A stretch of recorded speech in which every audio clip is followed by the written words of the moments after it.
I mean, we should learn from the professional, but Well, if you're not I like the navigating boat from your truck. keyboard, you're going to be woggling around all the time. What the hell? Yeah, I love my keyboard. I have to say, I have, but and I have to remind myself spacebar is the handiest thing in. Just hit Wow, I'm spacebar. going to have to rebuild this. This didn't transfer over very well. Interesting. Okay. I grab my phone and mute myself because I'm in really bad noise here for CYR. Okay. So see, these are doubled up. These are doubled up. These are doubled up. Okay, somebody needs to turn mic or because I'm hearing my. That might just be you. I don't hear anything. Oh, oh, Twitch is on. That's why. There we go. Sorry, blaming everyone else. What are you guys doing? All right, let's repair this UI real fast while we're waiting for people to come in. I love it when my UIs fall apart. Okay, first of all, we need to drag one of these guys over here. We need our custom button. And that is in Decimation Master. Custom button. Come on, get in there. Oh, you're a pain.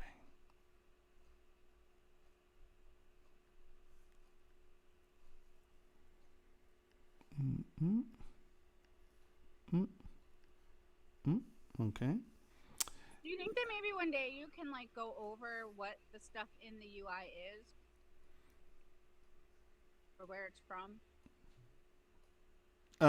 Well, if you want to know where it's from, all you have to do is roll over it and hit control and it tells, see right here, there's the path.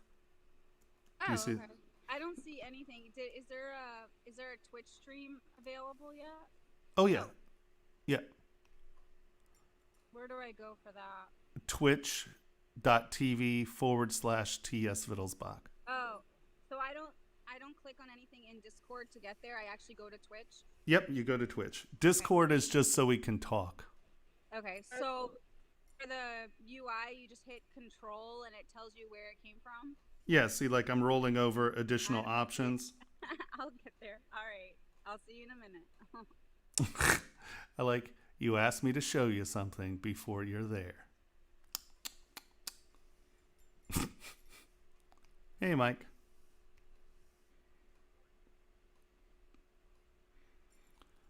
Now, Mike, do you know the Discord link so we can talk?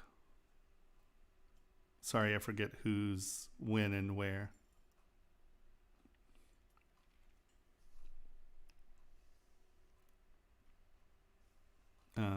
All right, hold on. Oh, it's doing something.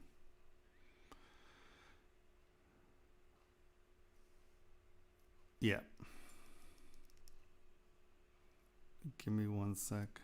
I accidentally pushed decimate on this.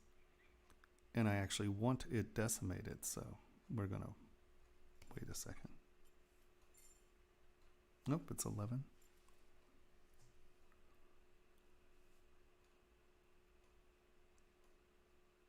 So do you know where to, if you go to Discord and over here you see class crit room, if you just click on that, that'll take you into the chat room and then you can talk. Right.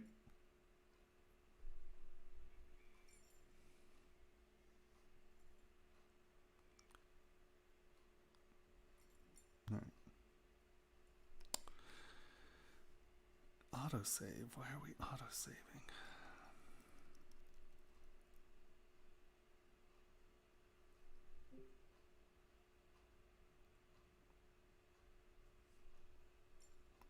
I know everybody gets to watch my infamous gray screen of wait. I lost my stylus. That's never good. always stick it behind my ear or in one of my earrings or in my t-shirt, and I lose my styluses all the time. It's very frustrating. So are we broadcasting? We are. Okay. So basically, we just go over to Discord to unmute when we want to say something, and then just go back to the other screen to watch. Is there an easier way to do that, or? My God, we have sound integration with something with no sound, and she's like, well, I have to lean like 3 degrees to my left, can you come over to my house and push my mute button for me? Because it's a real task. It's so taxing. I do it all day, and, I have to look at the orange sky, and I just get so taxed when I think about pushing a button. No. You can set up a keyboard shortcut to unmute yourself. So, like, you just hold down the space bar while you're speaking. Oh. I'm trying to figure out where I see where it says class crits 2. Click on there's a head floating. Am I looking at the right thing right? Yep, because I can hear you, so that's a good sign.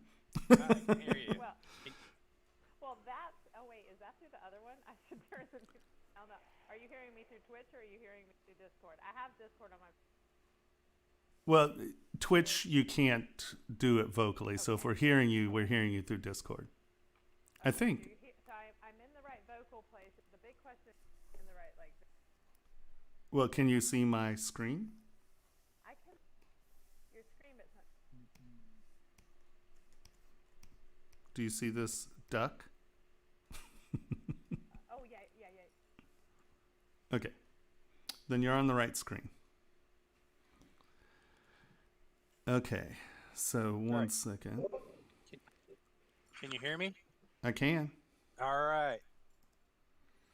All right. So what? Oh. I'm like, what am I trying to do? I'm trying to see if anyone else has uploaded.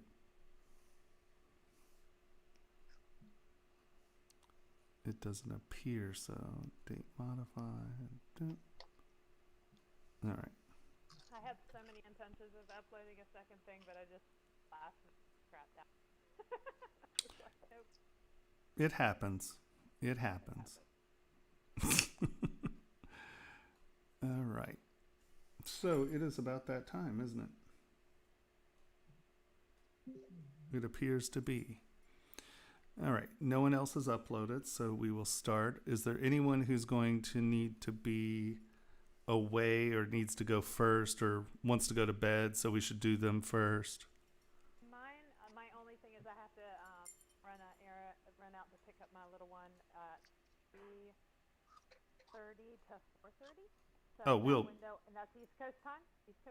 So Oh. Well, why don't we just do you first? Before or after? Okay. Throw me frying pan. I like it. So where are you?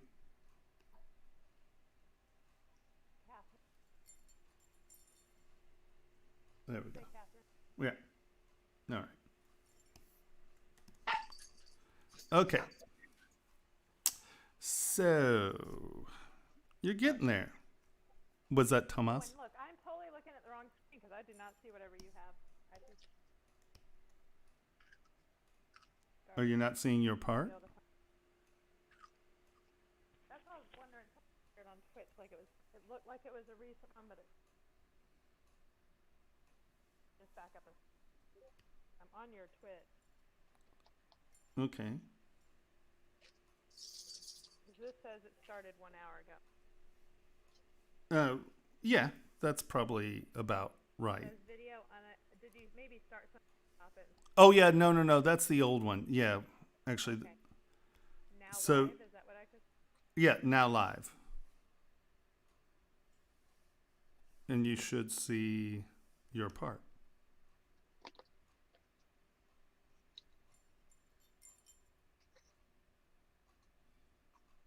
Okay, who's eating potato chips?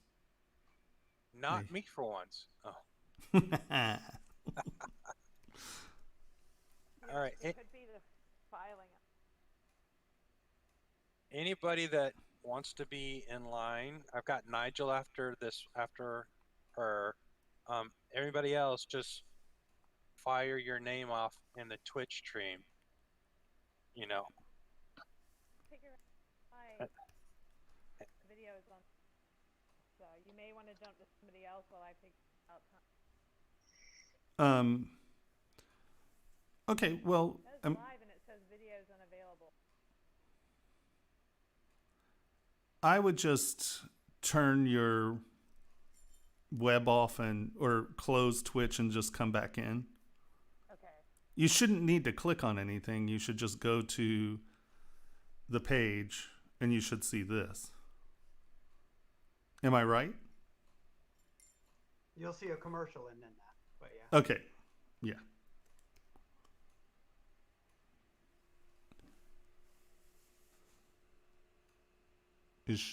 Are you trying to sort that out, or are we? I'm sorted out right now. Yep, I'm there. Okay. In doubt, turn it off. All right, I'm good. All right, so you can see what's going on? Sure. All right, Got all my right. full attention. All right. So let's start with your leaves. Let's come here. So once again, she has multiple subtools here. I'm going to turn paint off so we can see which ones are on. So if you notice, I held down shift and hit the paintbrush, and that turns all the paintbrushes on. If you have the eyeball, you hit it, turns everybody off or everybody on. If you have a little gear in there, modernizing on me. And then the other thing is make sure you hit Alt and tap, and you can hop between subtools by tapping on them with your Alt button down. But it's hard to tell if you have paint on, because they're all, see how they're all bright right now?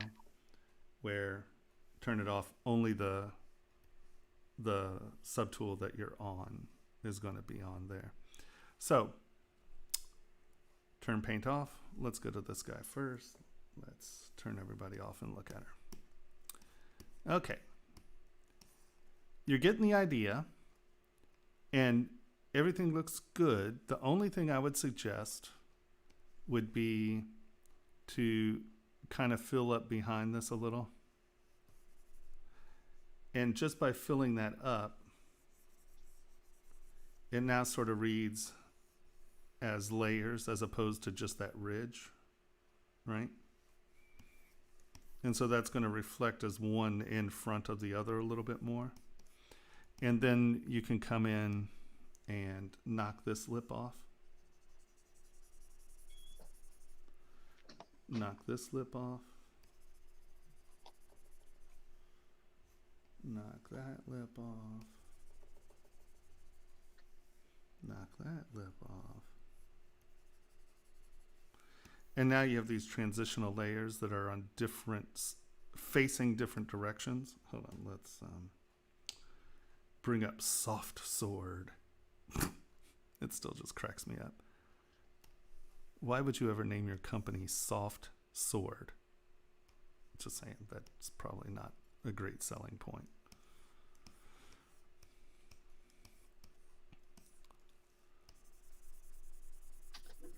Smooth that out and let me, oops, like where are all my damn tools?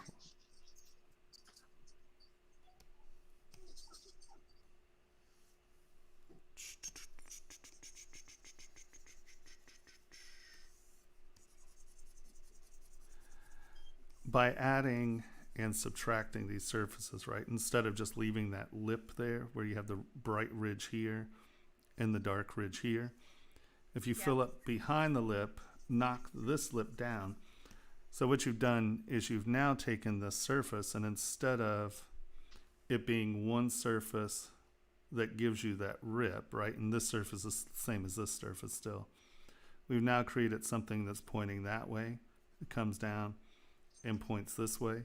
So this is going to reflect bright at this direction. This is going to reflect bright. So they're not going to be bright at the same time.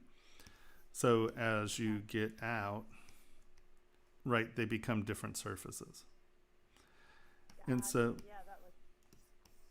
Oh, somebody didn't use backface masking.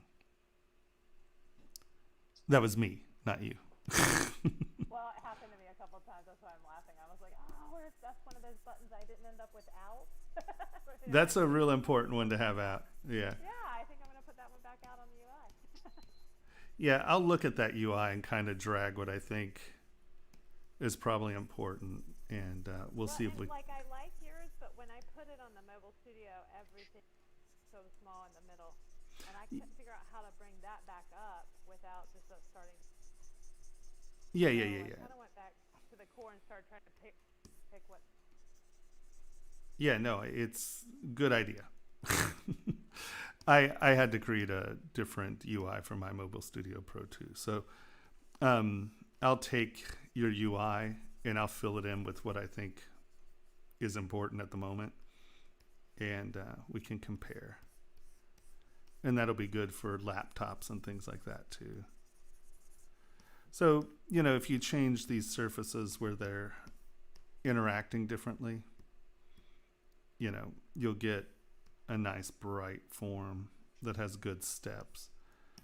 And just by changing these, you know, having this be a hump, this be a scoop, you know, they'll reflect in different directions. So just fuddle futz with that, so it's not just a bright line down the center, right? But where it's actually a layer transition, right? Yeah. So that's the only thing I think. I mean, your leaves have good shape. They're, you know, they're fun forms. They have a lot of motion in them. I like them. Whoop.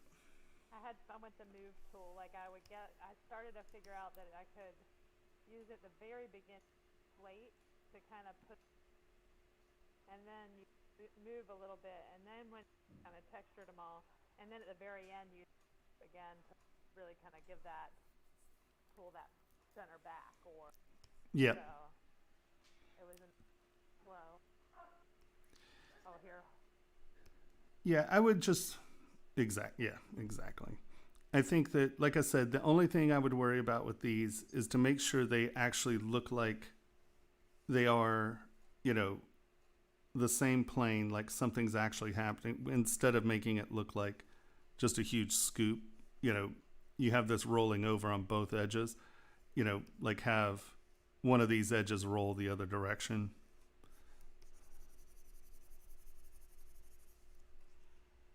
Right.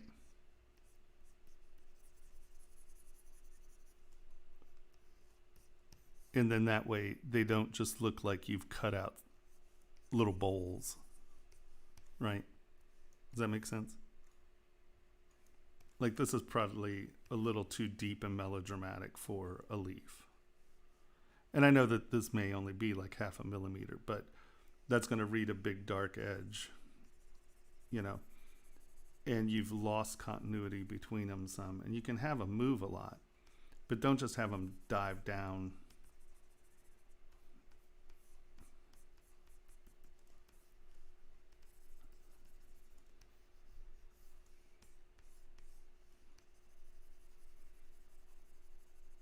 Before you put those channels and stuff in, make sure it makes sense as a leaf.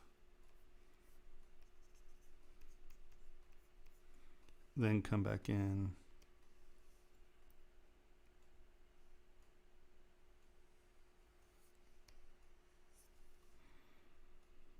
Boop.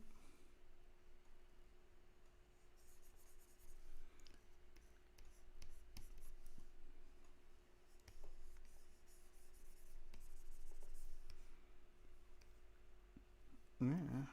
Ooh, laggy. Come on, what is up with you? Does that make sense where, like, that one had a huge channel cut out of it? It still needs to sort of function as a leaf form. So just think what that form is going to be.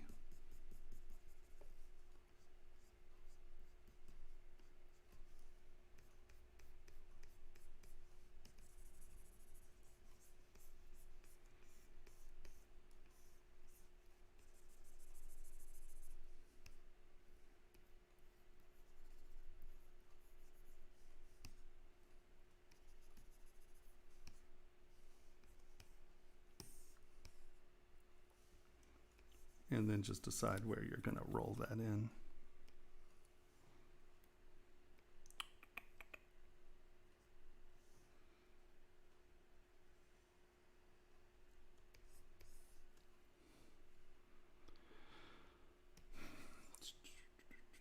Now, with that twisted direct, what is the deal with that? So does it always dive deeper and get thicker as you're moving, or you use the pressure to do that? You started out, it was lighter and got thicker. Yeah, that's just purely pressure on the brush. The pressure. Yeah. And the determining, roll over on the right hand side or the left hand side, what is it that decide that? Does that make It's honestly, I mean, you'll notice normally I find that if I'm pulling down, that's not even the right brush. When I pull down, it tends to roll. It honestly, I just tap it, see which way it's going. I'm usually just guessing. I kind of found myself doing. Yeah, no, I'm sure there is a rule. In fact, I'll guarantee you there's a rule. I just don't pay attention to it enough. I think,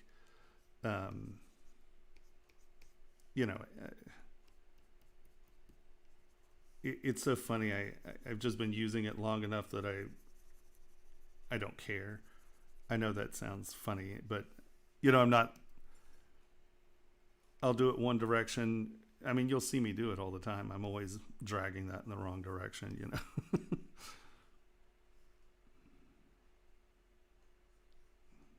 Right, you can see that you can have a flatter surface and still have a pretty dynamic surface.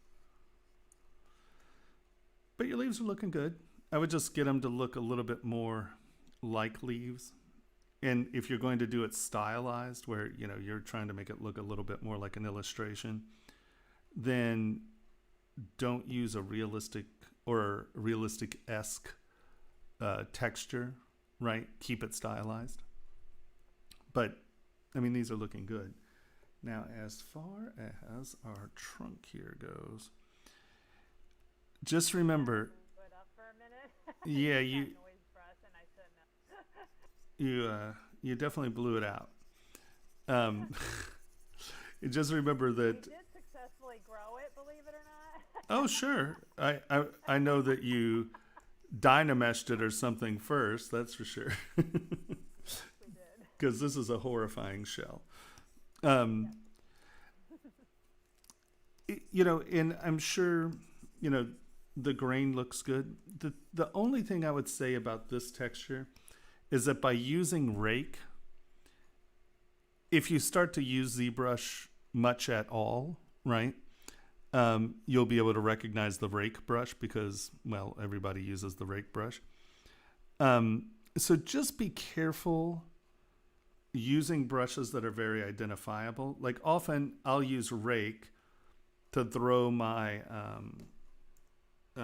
my texture in, or to get a rhythm going where I know sort of where my bark is.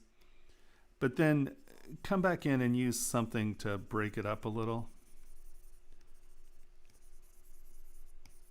And for bark, I tend to like crumple works pretty good. And then also, I'll tend to come back in and sort of do the bark lines that aren't tied to rake. Right. And just kind of give it that. Because bark usually sort of comes down, jumps over, comes down, You have these kind of jumpy rhythms,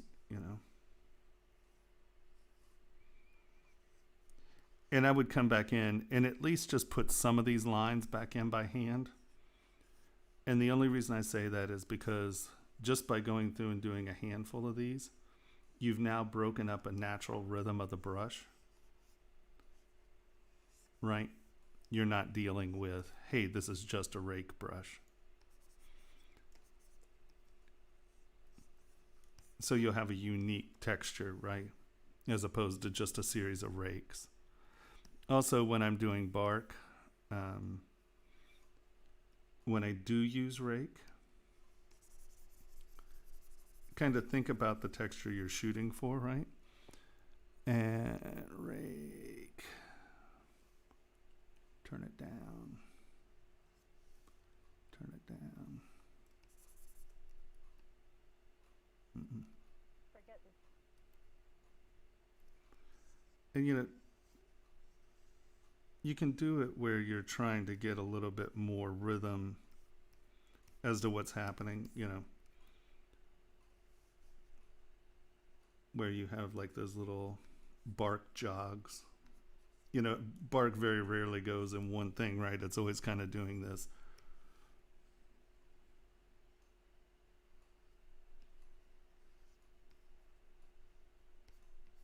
You know, almost like that wave pattern.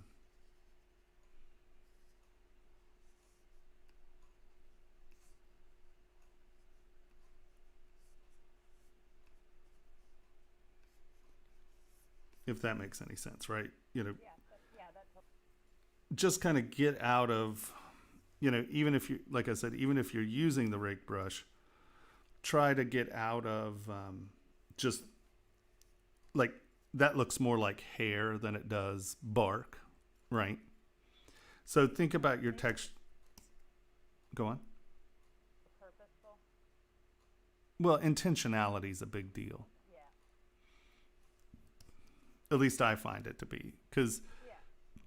you know, you can always find someone who didn't spend the time to put, you know, real bark on something, and you're like, oh look, they just dragged rakes around that, you know.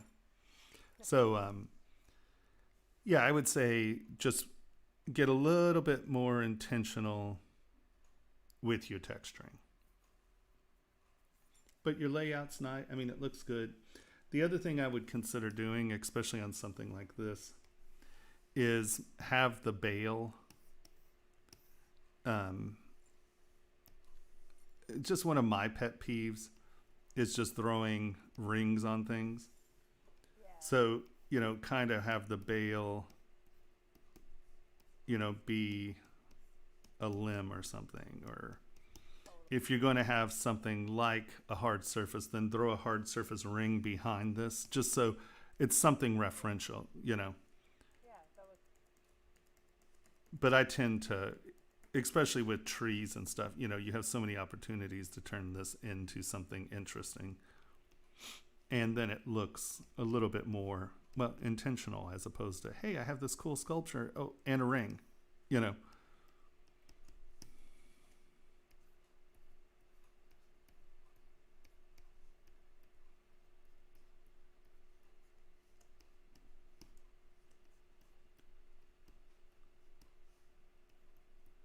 Right, something in that vein.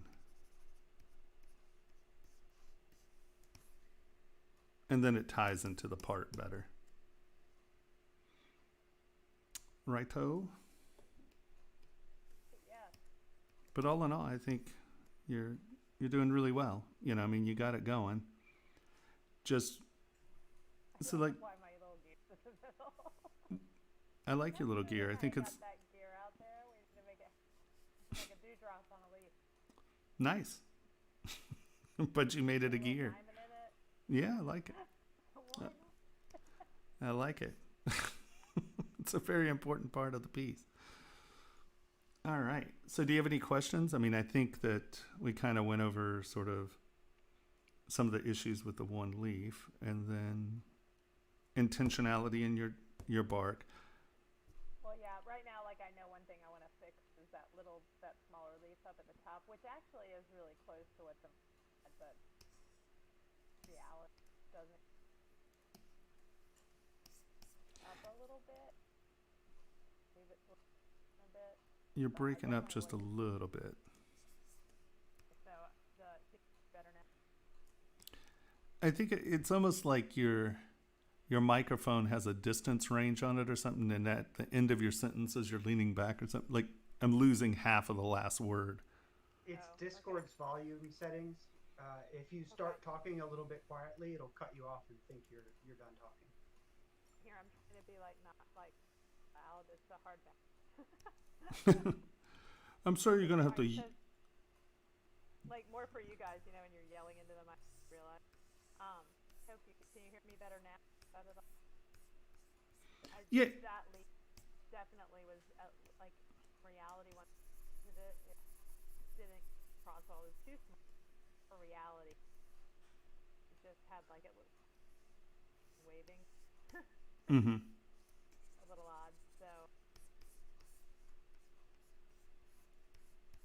because that I want.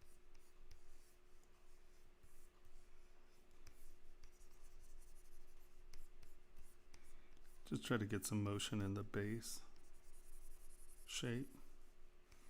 You can do some of those transitions here.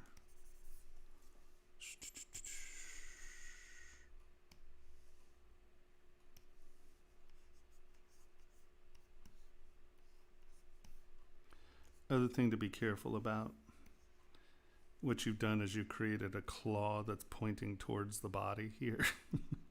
So just remember to try to keep the backs. These are good, right? They're sort of pillowy, but this one has turned into a little tiger claw that will become very very exciting.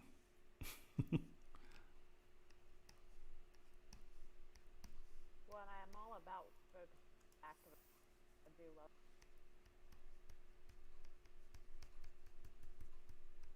It's gone because you're at the back of. Yeah.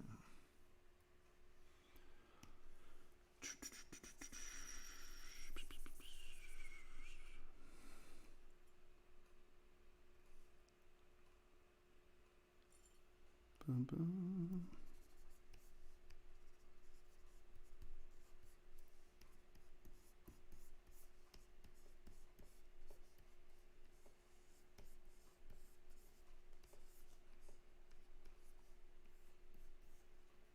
Most often, just hit your space bar to pull that up. What's that? Draw size. When you use your space bar a lot when you're working and just do draw size. That's just clicking. That's just clicking my stylus, the forward button. Oh, it's your stylus do that? Okay, Yeah. so I should be able to do that. Okay. Yeah, it's just my front button. I don't know if that's. Let's see, what's it set at? So if mine doesn't do that, I should. I just need to see if I change that front.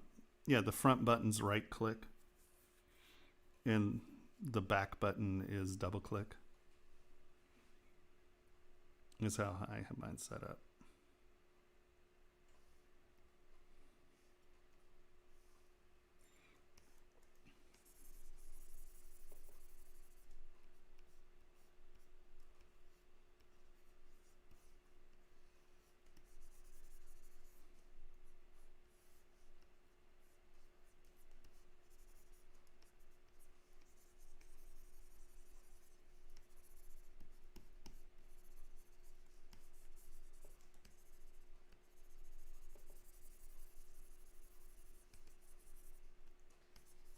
Nope, that's not smooth. Yeah, it got a little weird.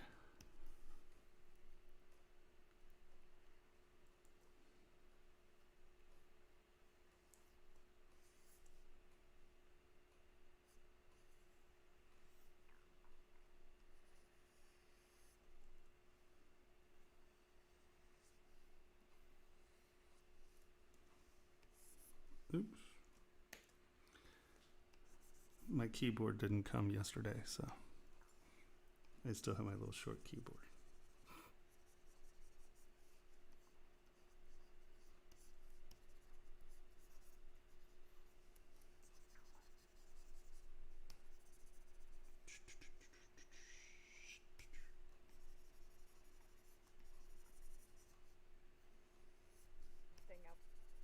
Question at one point. What's that? Really into sculpting when I leave. I got the back looking. All right, let's say I got the front looking beautiful and realized I was on the back. I was like, what did I do?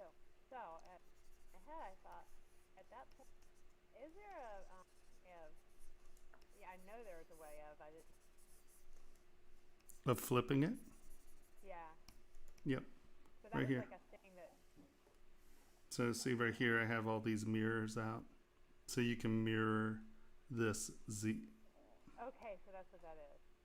Now the thing is that you do have to delete subtools to use them, or have one thing or subdivisions, because it only works on things that have one subdivision.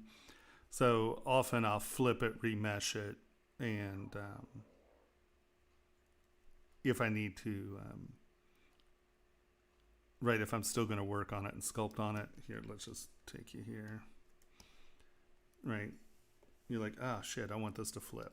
So delete lower, or you can, where are we at? Yeah, lower res. Delete hover, delete higher, mirror Z, boop, and see how it flipped it. Yep. And that's all you do. Right. Now,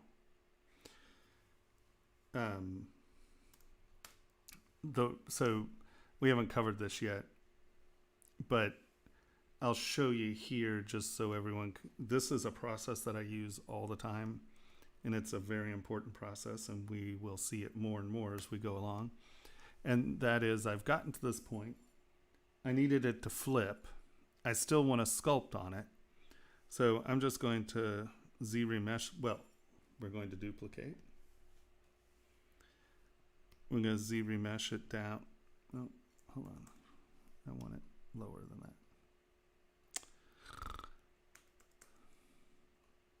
I like that it doesn't let you escape. There you go. Escape. Turn adaptive off. We're going to turn this down. Let's go all the way down and see what it does. We don't really have edges or borders. Z remesh.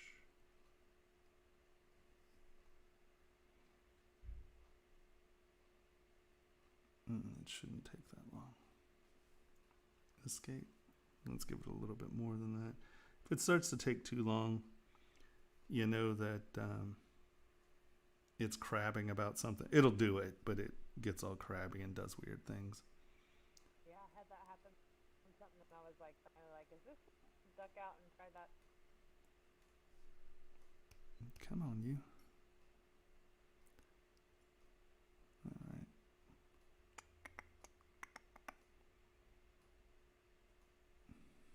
And it's only 80,000 polys. Why is it freaking out? All right, so we've just brought this down to 789 polys. I'm going to divide it up. Usually in the 2 to 500,000 range, I'll do my first projection. And let's turn everyone else off so you can see this. Let's turn transparency on so you can see this. So this is our old mesh, the one that's transparent. The one that is visible at the moment is the one that we've Z remeshed and I've divided up. Now I'm going to take move and just kind of get my mesh a little closer to my projection walls, because when you Z remesh, often your mesh gets a little smaller, right? So we're just going to kind of push this around a touch. And now I'm going to project all. Oh, look. Oh, no, there's project history. Okay, it's there. No, I don't care about polypaint information. Boom.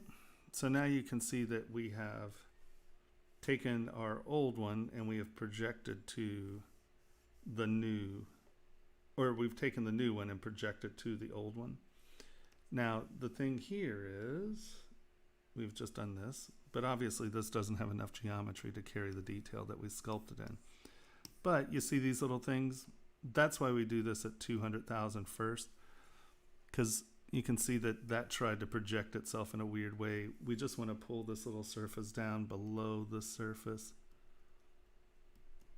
And then if there are other, like you'll see like holes like this, well, you just fill them in until you can see the pale blue, right? Filling in. And you can see that I can see my material now. Now I'm going to divide this up a little more.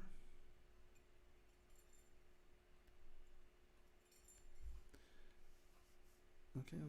All right, everybody, calm down. We're going to turn this back on. Let's look at it. And did we lower the resolution of this? Oh, I got them backwards, didn't I? I'm a dummy. No, I didn't. Oh, we lowered it. Did I delete? I must have deleted the higher res on this one. Oh well. That's not what you want to do. You don't want to get these models mixed up. I lowered it and then I deleted higher on both of them. Sorry about that. So obviously this one has, let's say, more detail usually, but I deleted the lower. I always love screwing up good examples. Then you just divide it a couple more times, project all, and it'll now reproject back up to the finer detail of your last one, but you were allowed, let's say you needed to taper or rotate or, you know, something. This allows you to do that. And normally this process goes pretty easily. There we go. And so now you can see that it reprojected all that surface detail back up and in. Obviously the surface detail is because it's low res, but you can kind of get the gist there. And now you can continue to sculpt it after you've done it. But there are lots of times that we z-remesh stuff and then reproject because we've put a model in a place where we can't sculpt on it anymore. And when you z-remesh, you always duplicate it, then, or do you? I'm sorry, one more time. You know how you duplicated it, then you did the projection. You always, as a kind of a rule, I always duplicate it. Before. Well, you need something to project it to. I didn't realize it's the size, so I wasn't watching. So that makes. Oh, I see. Someone wasn't paying any attention, huh? You can also do it with history on the same model, but we'll show you that. I just wanted to show you that real quick. Because that's something that I do all the time, because we get a model to the point where we can't use it anymore or can't sculpt on it anymore. So, you know, but no, it looks great. You're doing good. Just intentionality, make these a little bit more like layers, not necessarily like lines, right? You're getting the roll, you're just not converting it to a step, if that makes any sense. Where did you put transparent on? Where'd I what? Where did you put Where'd I put what? Transparency on. Right here. Here's line and poly, right? So we can see our poly mesh and our poly groups. Right below it, transparency. Okay, I see it. Yep. And then ghost, right? You want your transparency on ghost. The video is always going to be like 5 seconds behind audio, so you gotta wait. Gotta give it that second or two. Where? You're not moving anywhere. What is happening? Yeah. So it's right here. Awesome. Righto. Of course. So who is next? Nigel? Which one's Nigel? Let's see. Nadia. That doesn't have a name on it.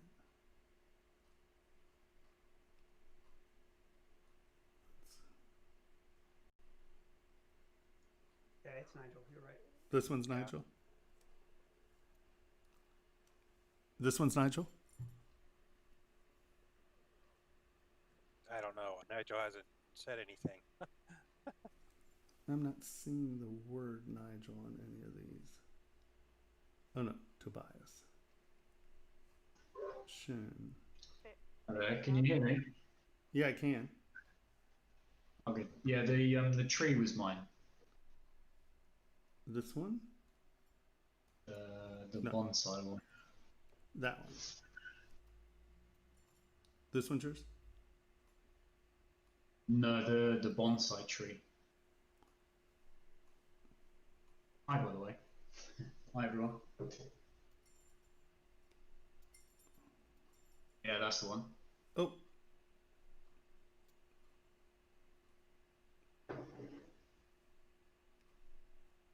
That one?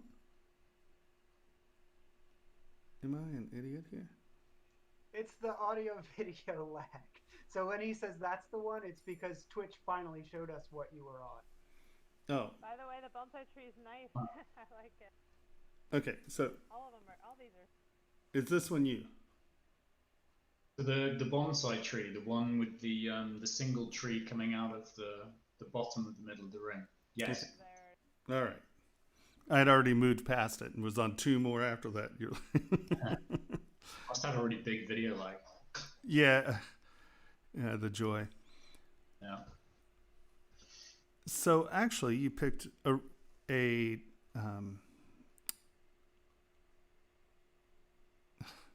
texture. Jesus, that was painful. This will show up really nicely. These balls, and it's a really nice contrast against the tree. And it's interesting that they're stylized and the bark is actually fairly realistic.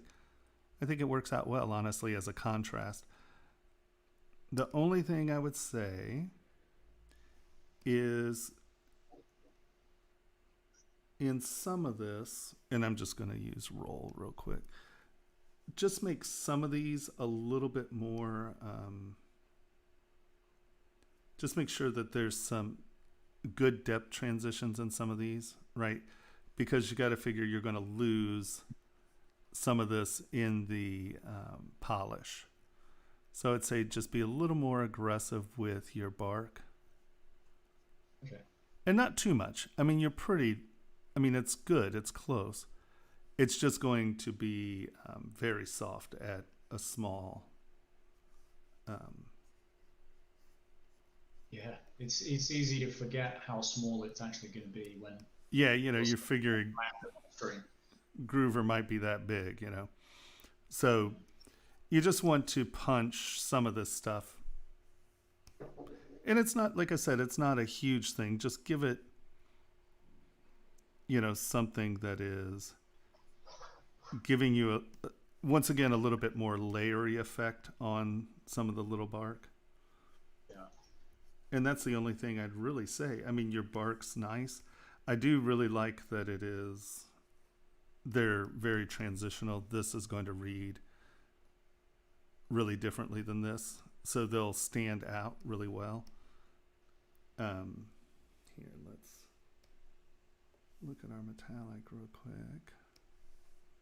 You see what I mean? See that I texture? wasn't quite sure how to position the leaf. Sorry, go on. Do you mean like how to get them to touch the? I mean, honestly, I wasn't sure when we're just for printing. I wasn't sure about intersecting geometry. I remember we spoke briefly about that. Well, we'll have to prepare it for print. You will have to join it all together and stuff. But for right now, I mean, there's nothing here that's problematic. The only other thing I would say is, and I mean, this might have been a time issue. It might have been whatever. But definitely on the backs of this stuff, where's my... Knock these edges off. Hold on. Just so it looks like you've actually thought about the back, not just so it's not just a punch out. Right? Yeah. And, okay. You can simplify this and maybe, in the back just do a handful. You don't necessarily have to texture it as much in the back, but give it something just so it looks as if you have thought about the back. Because once again, intentionality, right? And normally, you probably want to raise this rim in the back a little. X, Z, R.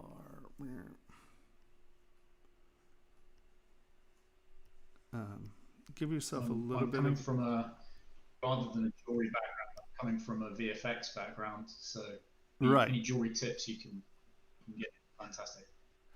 Well, like I said, kick this up a little because this is going to be touching the body. And so you don't want, sharp things to be able to touch the body. The other thing I probably would do is let's mask. What is that? Why do I have a weird mask? Okay, well, it kind of worked, I guess. Look at that. The other thing is make sure that these are in relation. Hold on. Oh, turn X. That's what I'm trying to get rid of. So these are actually coming in, and they are going to actually be behind the tree. Oop. Come on.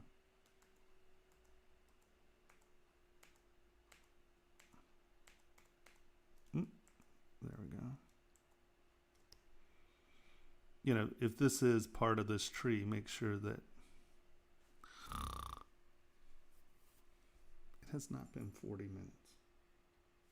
Well, maybe it has. Holy Hannah. Come on.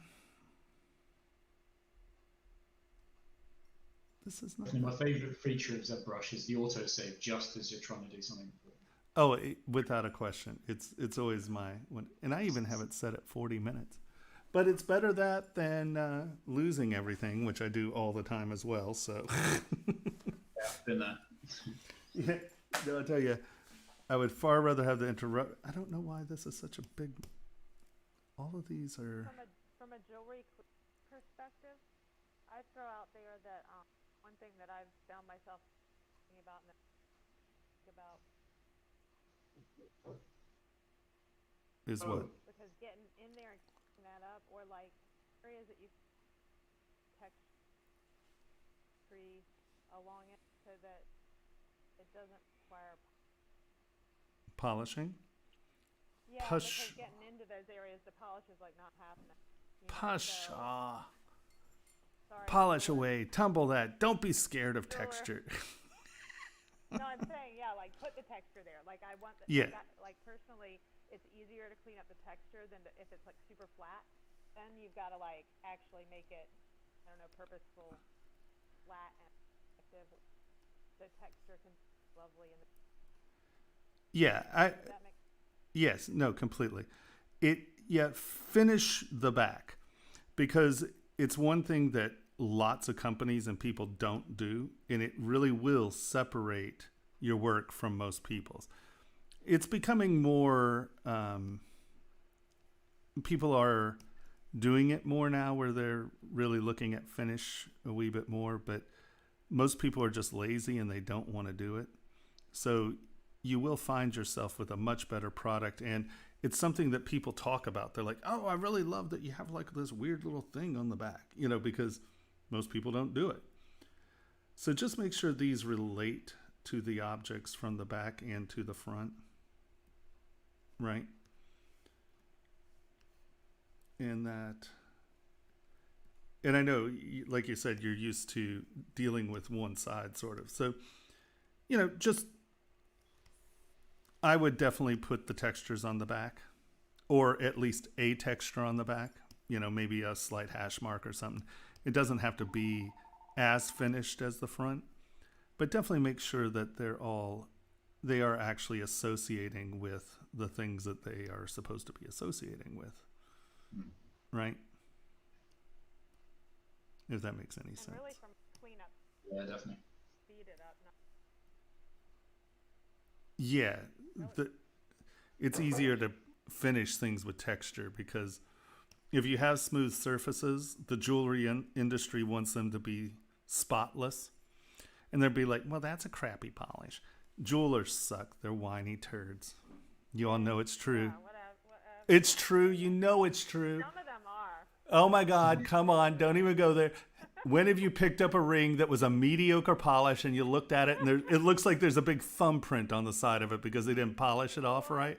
Come on. God, that fire scale. Get rid of it. I know. Exactly. I rest my case. So if you just put... As soon as you have a polished surface, you have to get rid of the the fire scale, but if there's a texture there. Yeah, then it's helpful. Exactly. Then it's great. It keeps it dull down in there. Like, thank God it had fire scale on it. Yeah, it's right. Exactly. That trunk is so much prettier now with that liver sulfur on it. It really is. It really is. So I'm going to tell everyone to avoid smooth surfaces if you can. Yeah. It's very true. I'm gonna definitely like say you're saying that's every the smooth surfaces are what we'll spend hours. Because the jewelry industry it's sort of like the jewelry industry has this artificial sense of scale. It's like, oh no, you can get something that's 100 millionth of a millimeter. No, you can't. Unless you're milling, you can't. I don't want to hear it. It's all BS. It's silly conversation. But finishing becomes a nightmare. And it's really useful to find a texture that will hold up and look good under polish, where if you lose it, or there's a polish transition. And what that is let's say you want texture, right? And the key of finding a texture, and that's why I created this bump brush, and I use it for, well, pretty much everything. Like, I would come in and use this as my texture in here. And the thing about this texture I found is that if you polish it off, so this is the plus, right? And then this is the subtractive. And the nice thing about both of these is as you're polishing, it doesn't necessarily make the texture look worse, right? The transitions aren't bad because there's sort of this scatter. And so if you lose some of it, it almost looks like that's a design decision. Where sometimes like hash marks and other things, if you lose half of the texture, it looks like you've lost half your texture. And so after years of trying to find really good textures to lay into things, I discovered this like little bump. I like it a lot. It works really well. Hash marks can work really well. Where you're coming in and you're trying to separate a surface.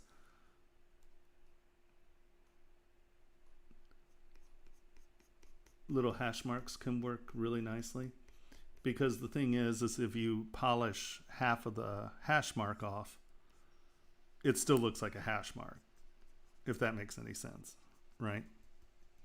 So you're going to struggle for a while to find textures that work at 1/10 of a millimeter.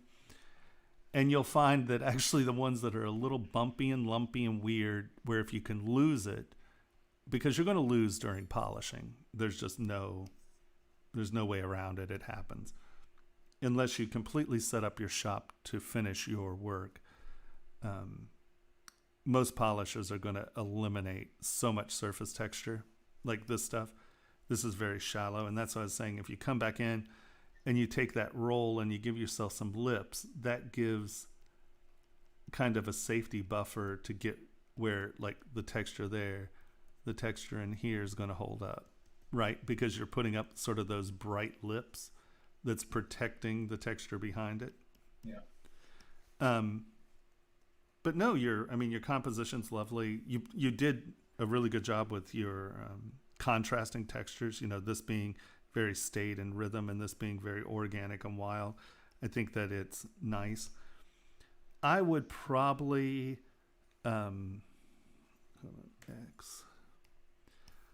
I would probably put a scoop in this this frame, because where's clay tubes? Sorry. Because I want the attention to be on the inside of this ring, especially since you're breaking your frame right here. I would sort of have my frame start right there, and that being a slightly less bright front, right? We've broken that surface up, and do you see how by having it bright on the inside here, it's actually pulling your eye to the inside of that frame? Yeah. Where the half round, the brightness was out here. Does that make sense? Yeah, gotcha.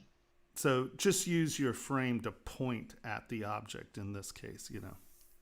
So I think that kind of helps that part a little. But no, all in all, it looks great. Look, thanks very much. Yeah, of course. Yeah, no, you did a great job. The composition's very nice. The one thing that you might need to watch out for on this one, just looking at this one, now that is you might want, sometimes it takes me a second or two to figure things out here. Don't expect miracles from the old dude. You might need to either bring this in and just sort of touch this from behind where there's a crossover back here. Or you might bring this guy. Hold on, let's auto group. Turn this on. Turn our lines off. No, turn our lines off. There we go. Is this for the sake of support? Yeah. And you might want to bring that sort of like that. The thing about these, when you're doing this depth stuff, if you're trying to create things that are touching for some support, you can see that I'm just using slide, and I'm just sliding that little edge into the back.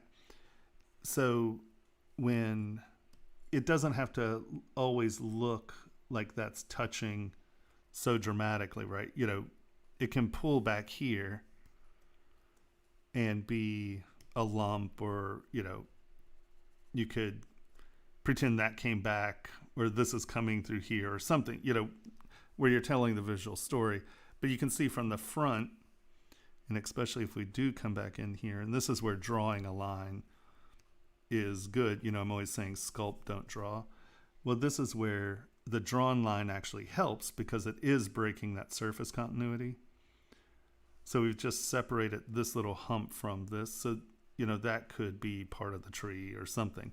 So depending on where you need it, you know, just make sure that there's some contact here, because with everything, this is a lot of weight out on, you know, what is that, like maybe 1.5 mils. Is it? If that, actually that's a 0.5 mil. Perspective. What's that? Oh yeah, that's sweet. Well, that looks sweet just like that. I was gonna say, bonsai perspective, that could be a good place to activate the and bring a branch. Yeah. So just think about ways of supporting it, you know. And like I said, if you do this, you can even pinch this to be pretty small where it's not super noticeable. Right? You know, it could drop behind the silhouette of come on. Mm-hmm. Man, my machine Those is... roots are amazing. Yeah, they look great. Yeah.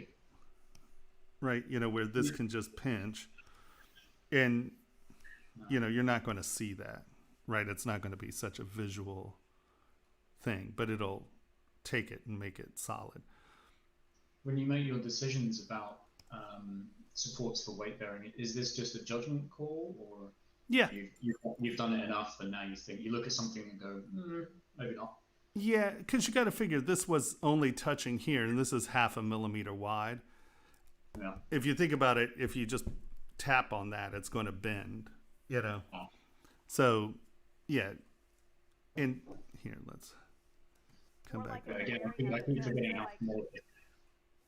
it What? keeps Right. going in like fabric Right. too. Like you got like the sweater on, you know, go to put it on and shoot it over. Yeah, the sweater trap. Yeah, I'm a firm believer in sharpen the corners of sweater trap so they cut as well. It's a really important part. It's gonna get out after all. Just uses that as a razor. Shink, it comes right out. Look at that. You're like, shut up, jeweler. All right, that looks great. Goodly. Do you have any questions? Yeah, that's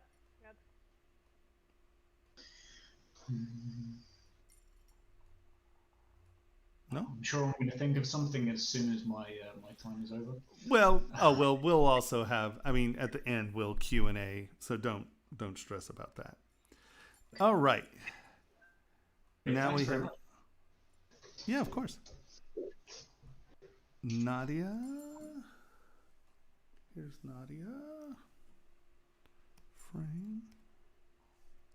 Turn that off. Let's look at this. All right. Honestly, your composition's looking fun. It's nice and active. I think that you're probably going to need to,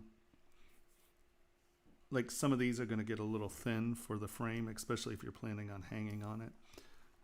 And if you need an extra frame, you don't have to be scared. You can just like throw out a tube in there and get it behind it and make sure that it's a little more stable there. Here, like.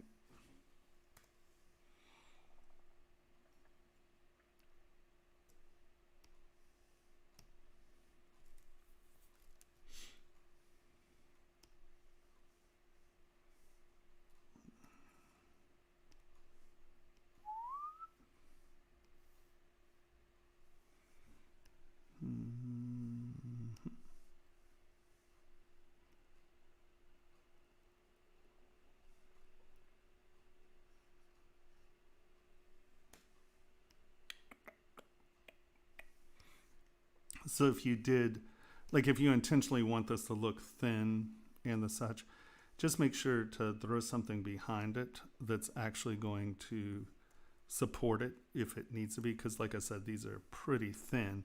And you can get away with things that are very thin if you make them deeper, right? Because that is then allowing metal to get through that thinness, especially if that's your outside rim. You want that to be big enough for metal to go through it pretty easily. So I would bulk up that outside edge. Hold on, let's turn this off. Let's get back to you. Come on, you can do it. Oh, that was all on the same layer. That's fine. Okay. Let's see.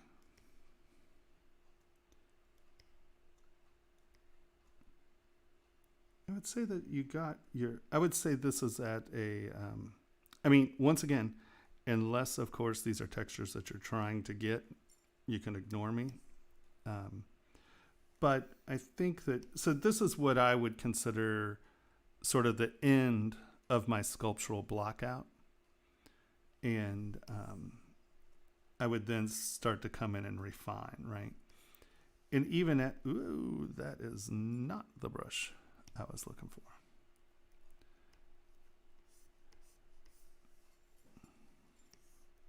And I would say sculpt with more resolution, just so you can get good, clean edges. It's a little strong.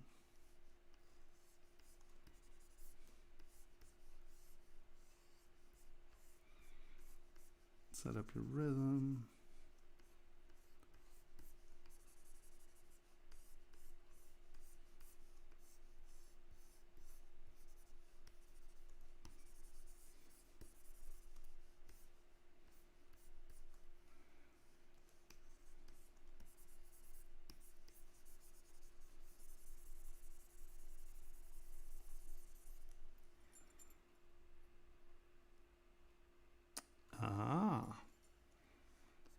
I like it then.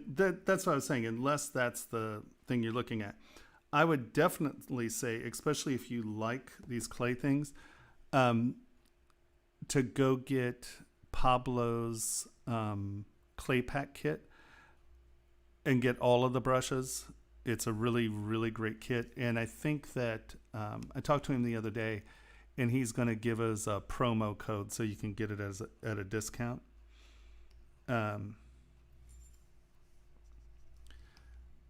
So, but even if you're still trying to get it rough, I would try to get my forms to be a little bit more refined. And then once you get your shape refined, then you can come back in. Hold on, let me show you these. There's some good ones in here. Is it this one?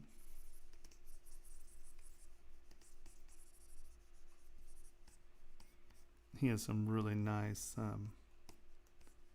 brushable clay textures that really hold that sort of, where you can get that clay effect.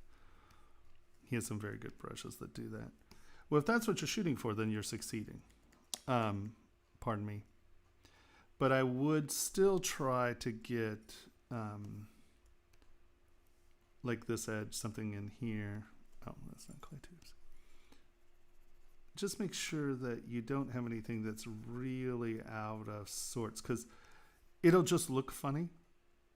And if it looks funny, someone will go, oh, wow, that looks funny. So you just want to make sure that your shapes are still telling the story of the leaf. Don't let it get really deep and weird where you can't tell that it's trying to be a leaf. That's the only thing I'd say, you know. Kind of keep your edge continuity in. But if you're trying for a loose clay feel, you did a good job here. What's the back look like? Yeah, exactly. You don't have to finish everything to the level as the front, but just make sure the back tells the same story as the front.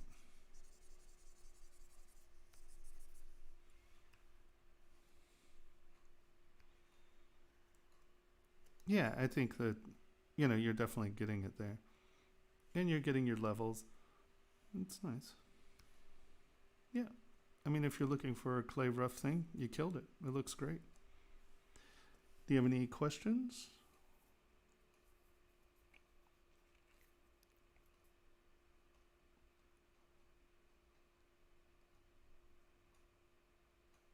What's our lag? Do we know?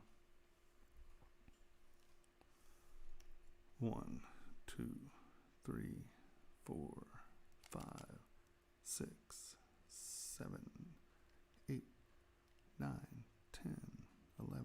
Oh, so we have like a 11-second lag. It's Holy pretty hell. bad. Wow. Man, Twitch is the laggiest damn thing in the universe, because I have a good connection right now. Okay. If Nadia is watching just on Twitch and isn't in the Discord, then it all is going to look supernatural and on time. It's just for the Discord people that audio and video are way off. Actually, I just looked at that. I have a 10-second lag from my screen. Oh, wow. Yeah.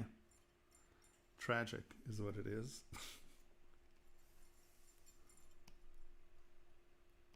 Yeah, perfect block up. That's good. Keep it simple. Nope, looks great. Yeah, no, I mean, I'm like, it looks like rough clay. You're like, it's supposed to look like, that's what I'm saying. If it's supposed to look like this, that's fine. All right. Who is next? Carmit and her duck.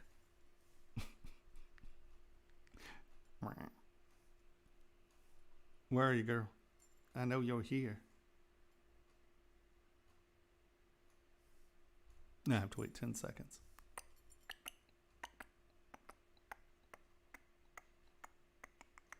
Carmit Can you saying get- audio. Can you guys hear me? Yeah. Now I can. So I have to move the yellow-green line up. Is that better? What are you talking about? On Yeah. Discord. You got it. It's working. What's Oh, working? okay. Audio? Yeah, that's when we're responding to you talking, that means Discord the audio's has a working. filter that if you're not loud enough, it will kill your audio for you, and the yellow line is what she's talking about. That Yeah. filter. Thanks, Henry. Oh, You got it. the For hell anyone if else, I I know. posted a picture of that control in the class chat if you need to adjust it for yourself. Gosh, everyone's all efficient.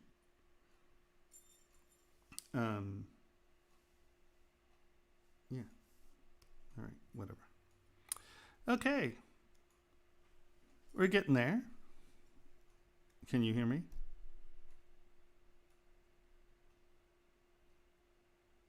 Is there an audio lag? We can hear you. Okay, is Carmit there?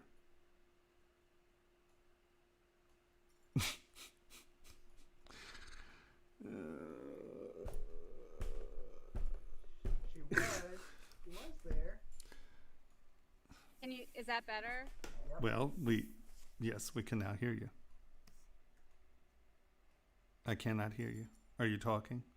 Oh, I'm not talking now. Okay. Shocking. I said I sort I just said, I, well, you're normally talking all over everything I say, so I have to get used to, you know. I'm talking. I said I sort of lost my way with it. Well,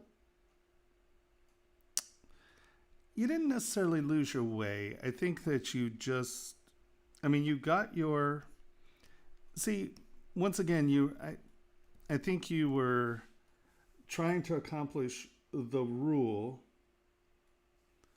and not looking at your result. Does that make any sense? Right? Because like you were doing your rollovers, right? So you started, well, let's just start with the outside. You know, these are actually pretty good. They're still a little thin or a little subtle, right? So I would make these a little bit more, a little bit taller. So you're actually having a step there. Because these are fairly dramatic lines, right? And chances are, well, whichever way it goes.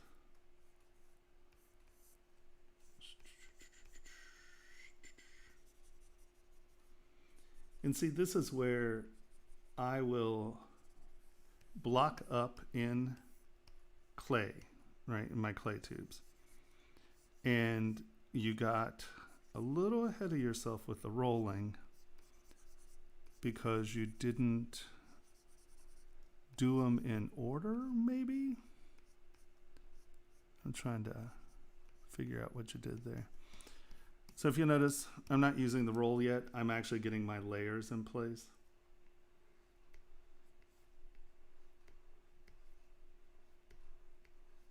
You just need to be a little bit more melodramatic. You're a little soft-handed.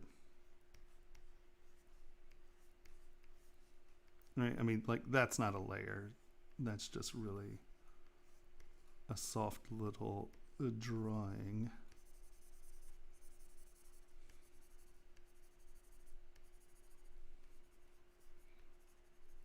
Right?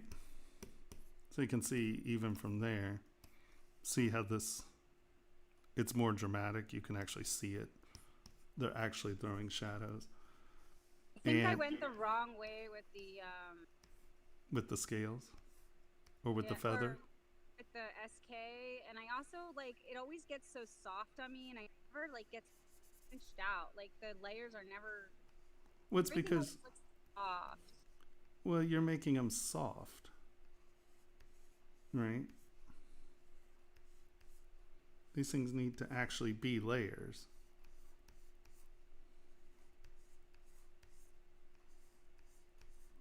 Right?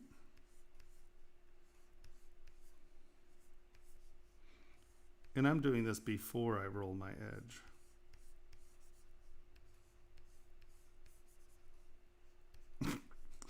It's a cute little feather there.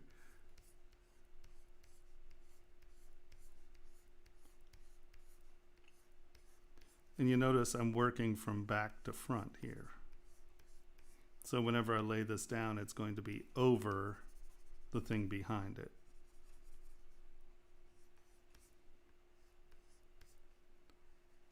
So now my layers are kind of telling the right story, coming back up and getting that to be a lip.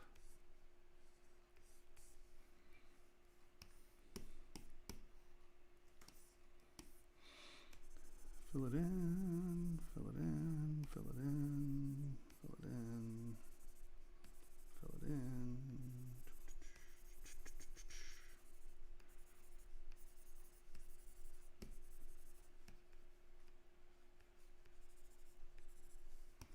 Right, so now we have a little bit more of that tiling going on. Just kind of getting everyone in there. What do you mean by back to front? These are behind, these feathers, right? This is the top feather, right? Everything is underneath that. Right? This surface is underneath this surface. This surface is underneath this surface. Do you see what I'm saying?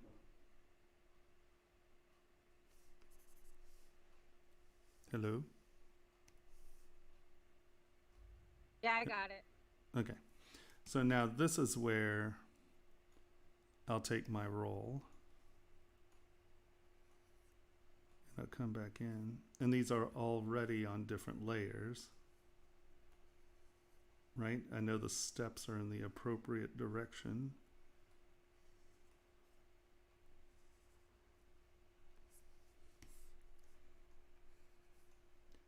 So I'll come back in and just kind of toss that outside lip so it's a wee bit higher.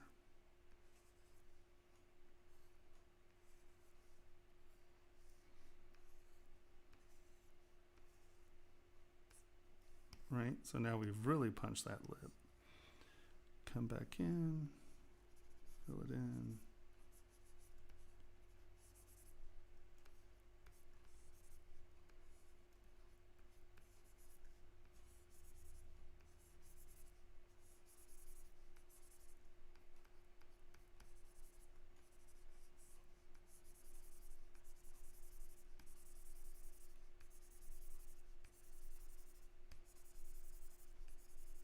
Right.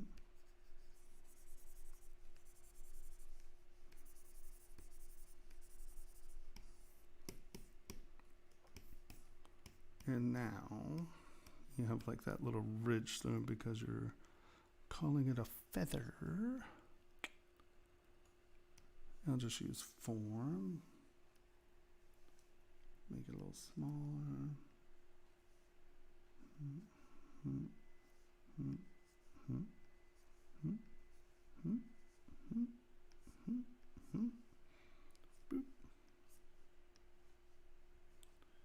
Get them set in. I would say the whole thing is definitely too thin because I was trying to create like gradations in the layers, but then the outest one, there was a nice detail along the ridge, along the edge, and then I just totally flattened it out when I just made it way too thin. Yep, you did. That is very true. You can see you can just come in.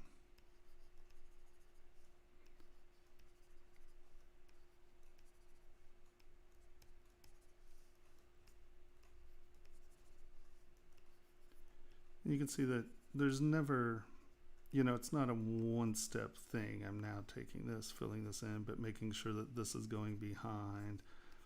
And I'm actually going to come back with clay tubes and tune this edge one last time. Filling in, filling in, filling in, filling in, filling in.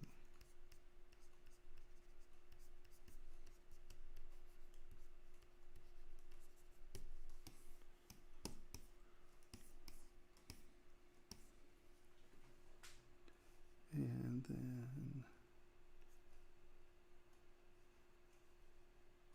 because I want these to be a nice flat, these aren't scales, right? They're feathers, so I want a flat reflective surface there. It's a nice one.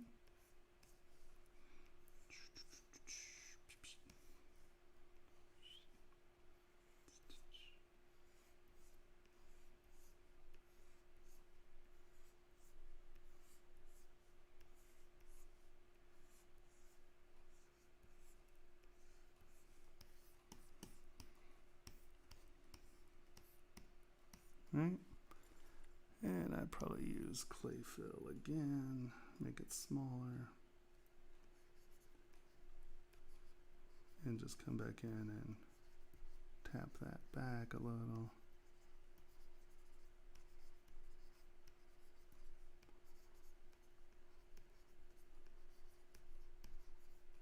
Decide how graphic you want that outside edge to be. Right, if you want it to be a distinct line or if you want the edge to fill itself.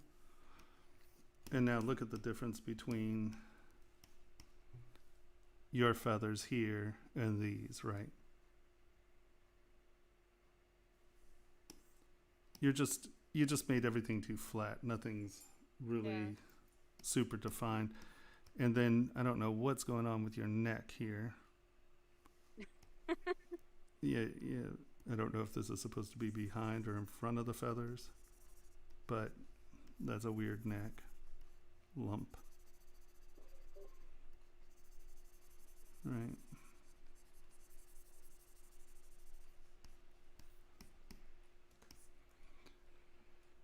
I'm assuming this is a graphic line on the part or in the image. Yeah.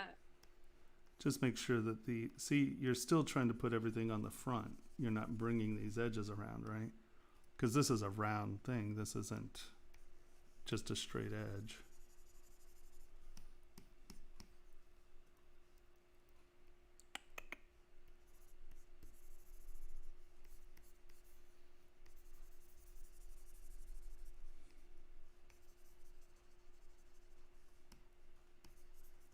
Right, you were still treating it as a flat object.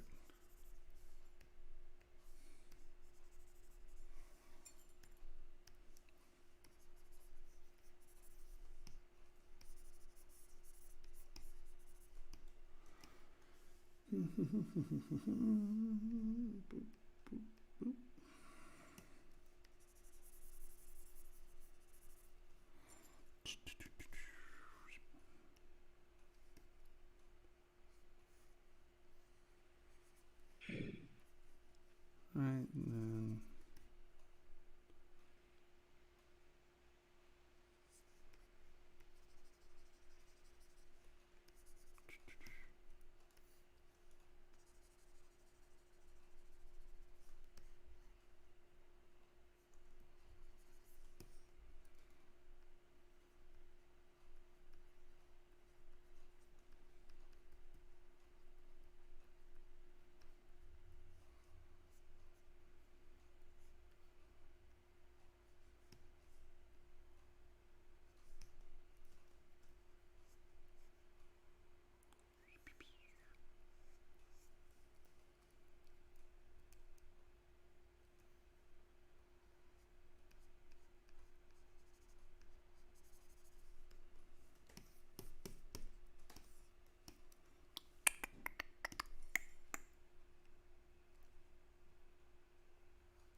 at least get the beak kind of back where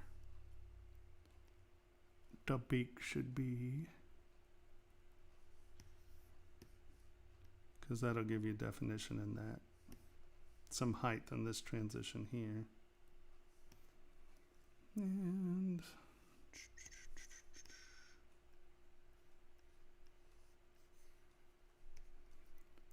think about how those graphics might be created, right?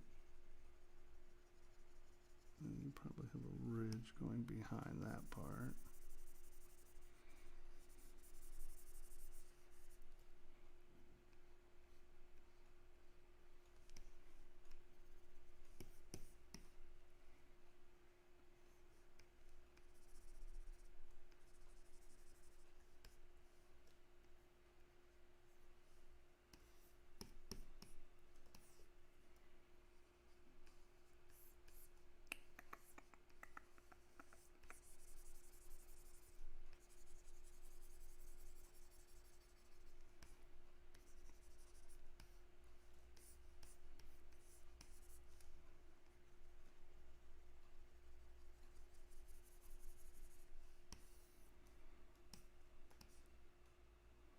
So I'd say definitely come in, kick your edges up, make them bright and defined. It's just too subtle. It's just too thin. There's nothing there,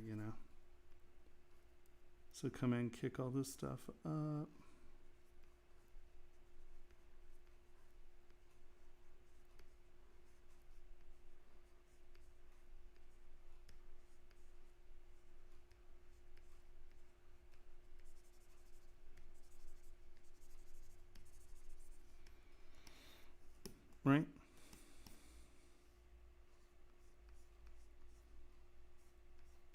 So just exaggerate it all more?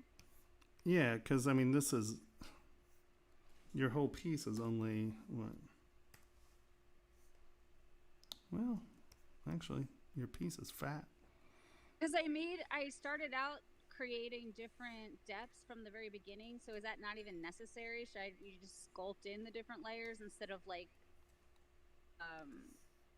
masking and then pulling out some layers? Oh my God, don't waste your time with that. I mean, yeah, you could. Here, let's say, Okay. let's take, So just basically be more punchy with the edges. yeah, because, I mean, just look at this. What's going on in there? Hold on, let's get rid of that. Right? Compared to that. Right? You got to remember, these are tiny things. This, in one polish, that's just going to go away. Right? I mean, What would you... Go ahead. What would you do with that middle curve? What, this? You mean this right here?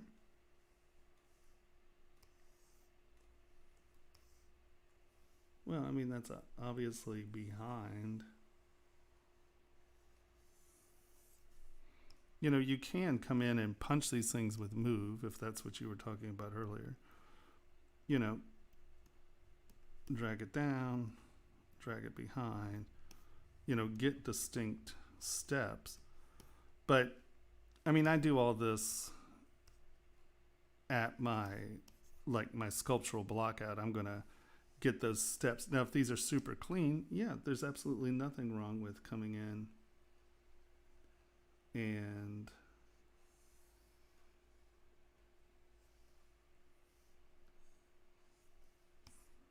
going, okay, well, I need this to be a step. Boom. Right. And creating your steps that way, you can do that. You just didn't make them very deep steps. I mean, I mean, why is that saving again? What in the hell is up with my settings? This is saving too often.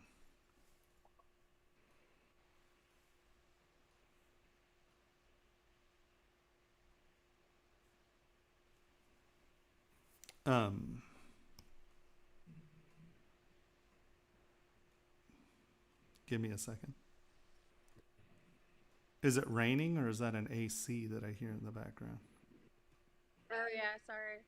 Oh, I don't care. I'll turn off my... No. You don't have to turn off your mic. I was asking a question. But no, it's just a pool pump. It sounded like water. Pool pump. Our pool pump's making some weird noises at the moment. Come on. And then I got kind of confused with like the feathers and the direction and under and over and... Well, you just make a decision. I mean, that's... Okay. For the most part, I think these are going in the right direction. You can take those and drag them out. Like if you have this... Hold on. And...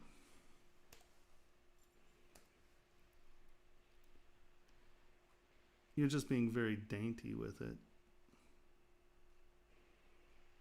When I say I lost my way, I think like when you find your rhythm, I sort of lost the rhythm of the whole thing and kind of gave up. Yep, that happens. Right, I mean, since these are clean, defined steps, there's nothing wrong with doing that to get your first dramatic steps, right? And you do that before you lay your leaves in, or your feathers in. And now you have a step guide. But you can see how much clearer this reads than this, right? So I did do that, but then when I went to go sculpt in, it sort of like the steps started getting to be on the same level. Well, that just takes work. It's just paying attention, Yeah.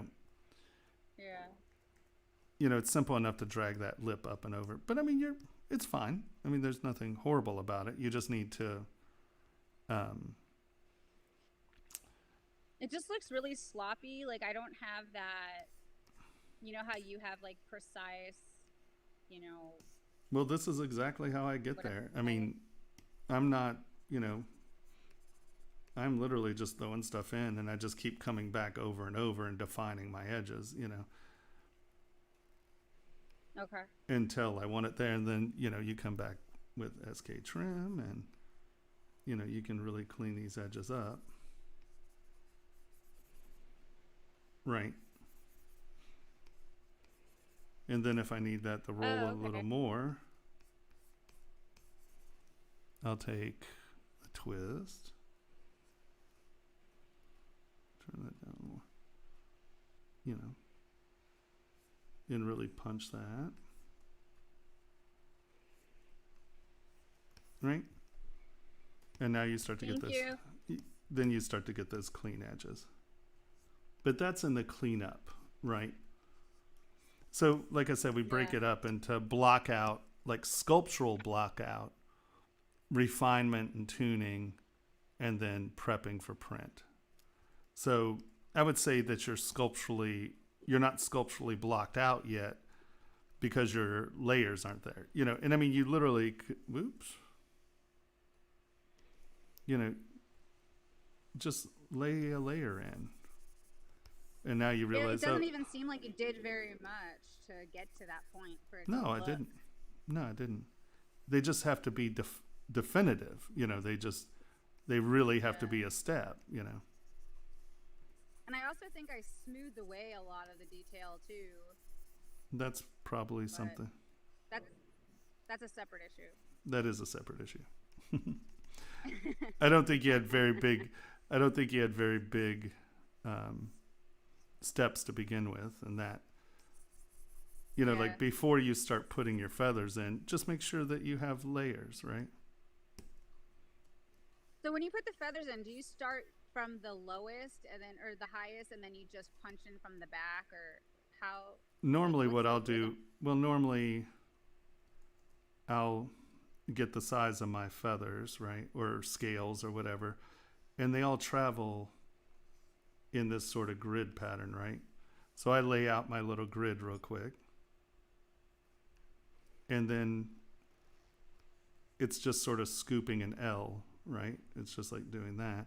And now you're defining what's in front and what's in back, right? And then, yeah, that's a lot easier. Because you got to remember, you know, feathers, scales, it's all just one second.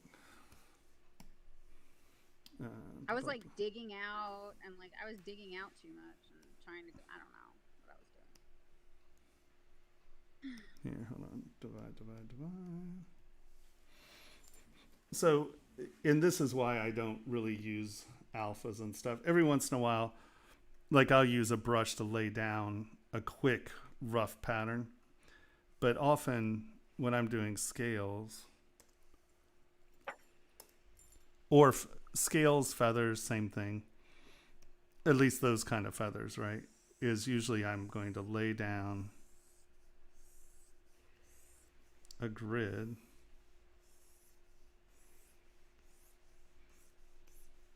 and there they are, right? So now I just pick, okay, and clay buildup can be okay for this. And you just boom, boom, boom, boom, boom. And yours were actually half circles, right? So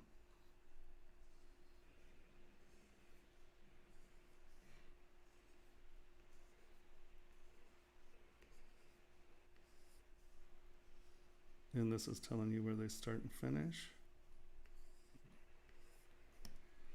Smooth it back. Clay fill in.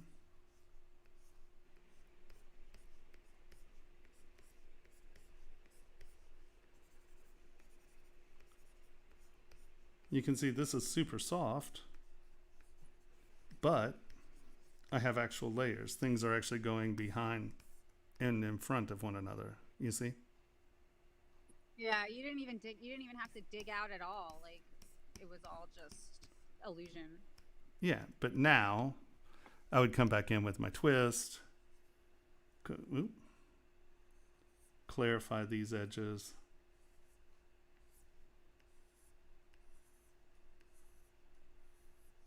Right.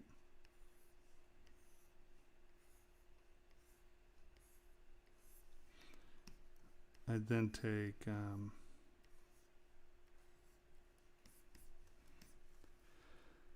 clay tubes or clay buildup and kind of dig back in these little points. So I'm getting a little bit of depth there. Fill in, come in, touch out my outsides. Right, it's just going back and forth until things are where you want them to be. Okay, thank you. That's been very helpful. Yeah. Ta-da. Does that make sense? Yes, thank you. Of course. And Sean. Right? Is that what I'm seeing? Is that a... Or is that a Shannon? Sean. Sean. Okay. Sorry. They're It's fine. little tiny and I'm blind, so... It's okay. You're the first, but... Where are you? Let's see. Boom. Actually, I haven't had much time to finish the work on the assignment. It's like a wave. It's this one. Frame. Boop. Yeah. All right. That one. Yes. And then we have the softened, and then you have elements. Awesome. Well, okay. That's fine. I mean, you actually have your form. Actually, you're looking at the back side. Awesome. Even better. Then you actually got more layers in there than you thought. All right. So honestly, you're doing okay. I think that once again, come on, you clay tubes. You have these steps here, but you can see they're all ending roughly at the same place. So you're not getting that one is behind the other here. And this is where flatten out these half rounds and they'll read as steps instead of half rounds. And they'll reflect light as a more solid plane. Okay. And so this will read sort of as one. See how that'll sort of start to reflect as one item. Here, let me get this knocked down. And like that scoop should be coming from the inside. So you're getting a little bit more depth there, right?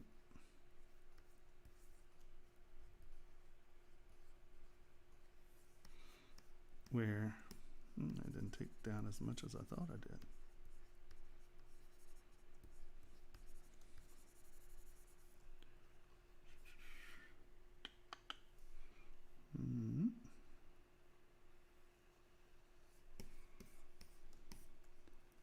And hold on, let me fill these in just real quick.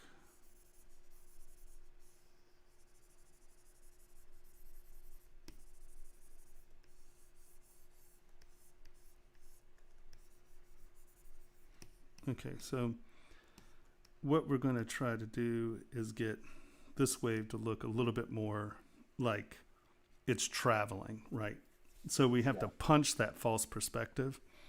And so I would try to get, where's my high point or where's the closest thing to it? So I'd say this is probably the closest point to us, right? Because this is going back around the wave. So this is my high point. And now I'm going to think about where my low point is.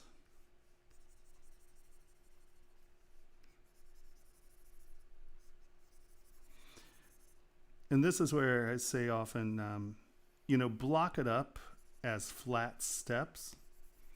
And it really lets you see where your this is in front, this is behind, right? And let's take planar flatten line, go here, go to here.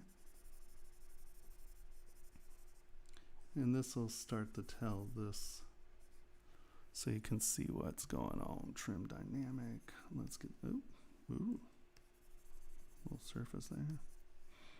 Clay tubes. And I'm just kind of doing this a little bit to show you surface travel. I'm not saying you necessarily have to build this flat first, but so you see we have the travel of the wave now, right? Yeah. From high to back. And so come in, we're like, okay, so this is in front. And then that one. Oh, did I miss one here? Sorry. Let me. So you have, that's 1, 2, 3, 4. Okay.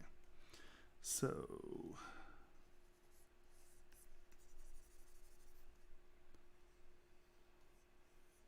one, 2,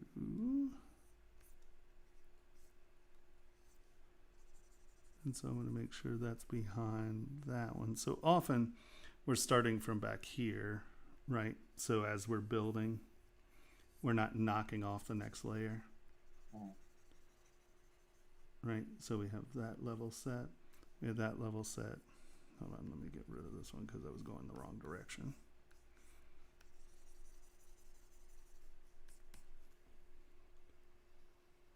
We have that level set. One more squeaking in there. So that's probably up a little more.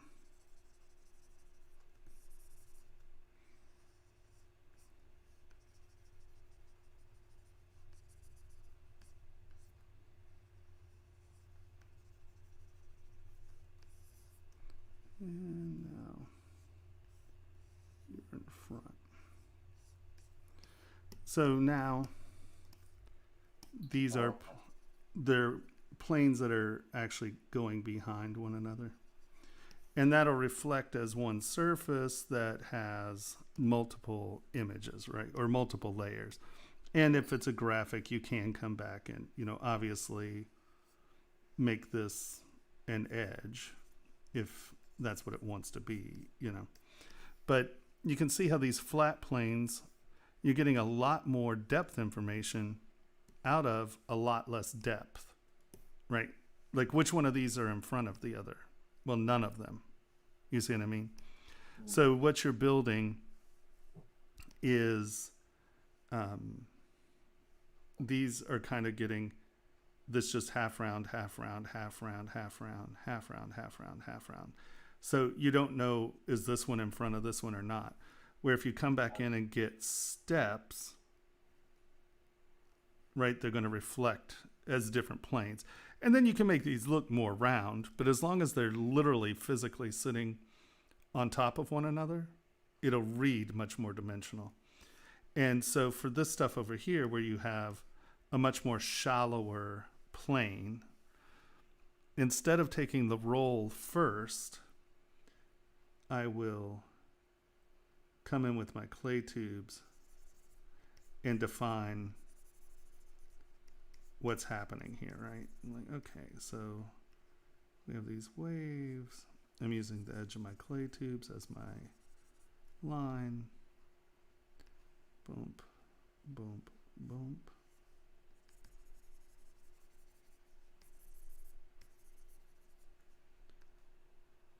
And you can see I'm not really adding much thickness here. I'm just adding a step information.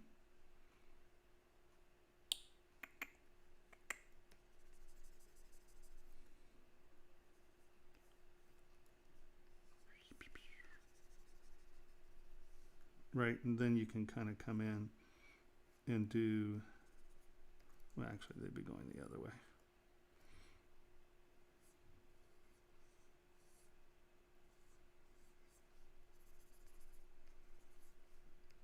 And those are those two little drawn lines, right?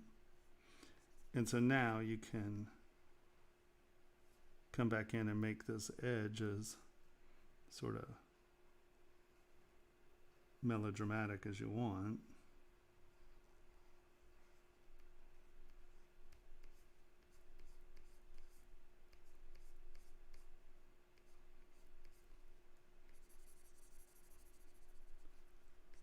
Get that surface cleaned up.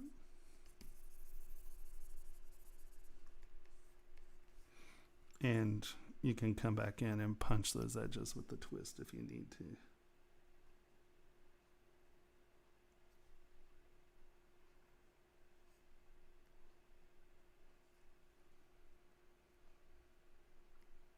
Okay. Does that make sense?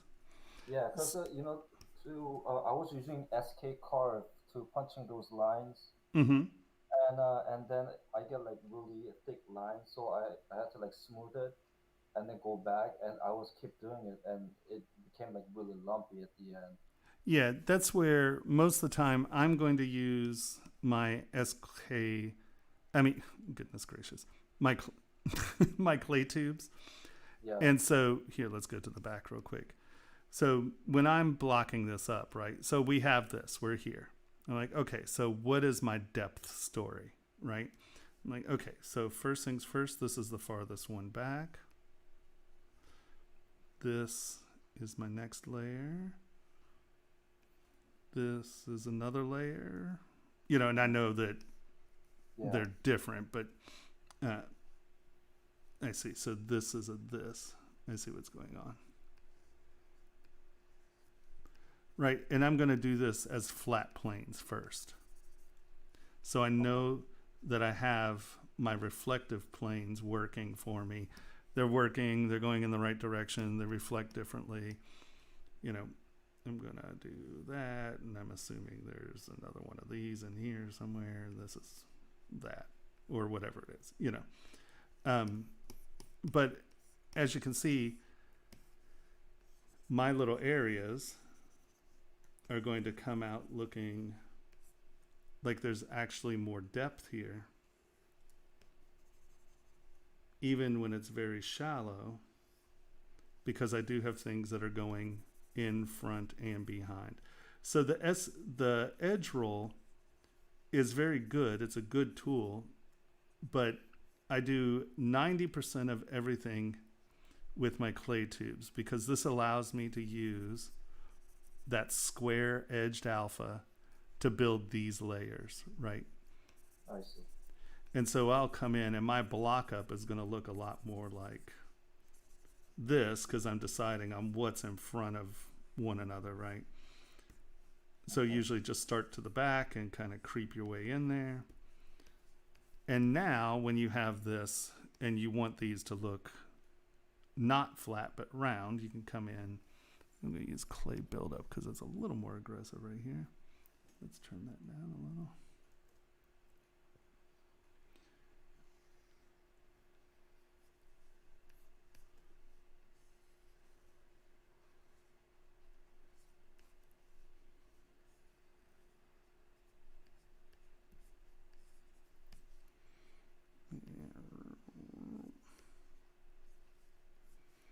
And you can see I'm not doing anything dramatically different, but because I already have those layers in there, these are actually going to be on layers, right? So this one is going to be behind this one because we set that foundational step up, right? And, you know, it's going to take a couple times to come in and fiddle futz it around. So, you know, the one thing is in front of the other and you're getting where you want. And you're like, okay, well, I need a graphic in there. So that actually steps back.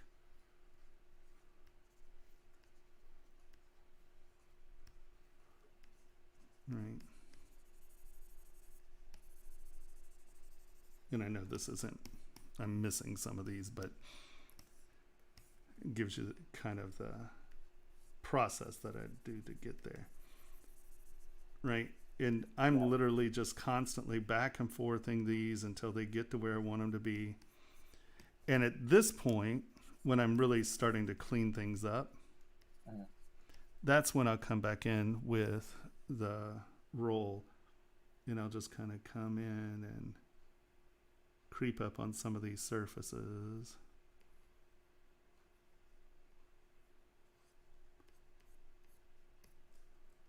Right. Oops.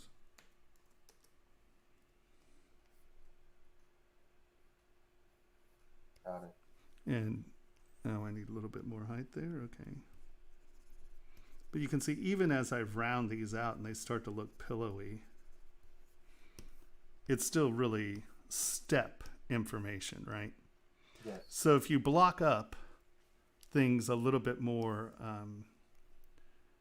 I guess like constructively, sort of like Legos, you know, where you're like, okay, so this is one thing, this is another thing, this is another thing, this is another thing. Okay, I'm going to knock that edge back, I'm going to knock that edge back, I'm going to knock that edge back. Okay, which one's in front? Okay, I'm going to say this one's behind, so I'm going to start here and knock it back. This one comes next, and then I knock it back. This one comes next, and I knock it back. And then this one creeps over the top. I guess I did those backwards too.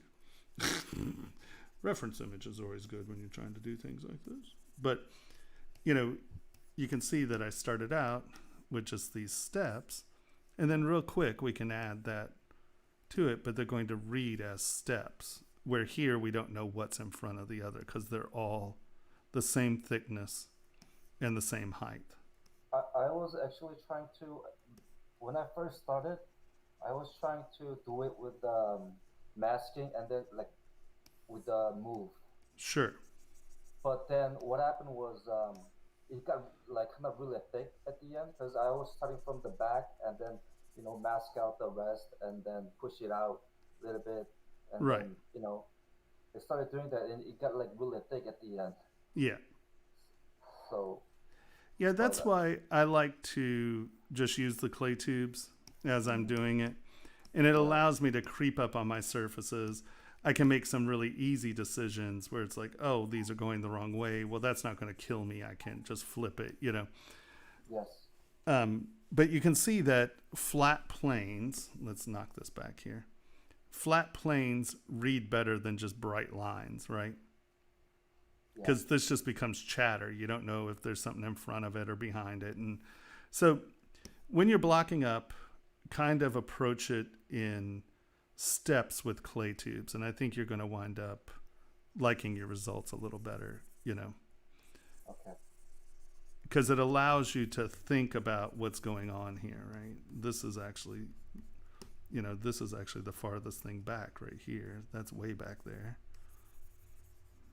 And so you just kind of creep up, get to where you need to be. And, you know, it's just a process. But think of them as stepping layers as opposed to using a half round, right? Yes. Cool. It looks great. I mean, your positioning's fine. You're doing good. You know, it's just getting used to that concept of doing things in flat planes. And then, and you know, obviously this is not a flat plane, but I mean a flat, thinking of it as a flat plane in this sense where, you know, this is a high point and it's traveling back. So these are going to step back. And then you can always come back in. Let's look at our steps here, right? Because it's sort of curving around. You know, it's simple enough to come back in and let's say dig that out and give it a, you know, a wave feeling. Or, oh, I'm going to put a ridge on it and there's a ridge here. But the thing is these are always, this plane is always going to reflect in this direction. You got that reflecting in that direction, that in that direction. And what that allows to happen is it's going to look like it's going do, do, do, do, do. You know, you're getting a transition in light. So you want to think about how your surfaces are reflecting. And when you're doing something like,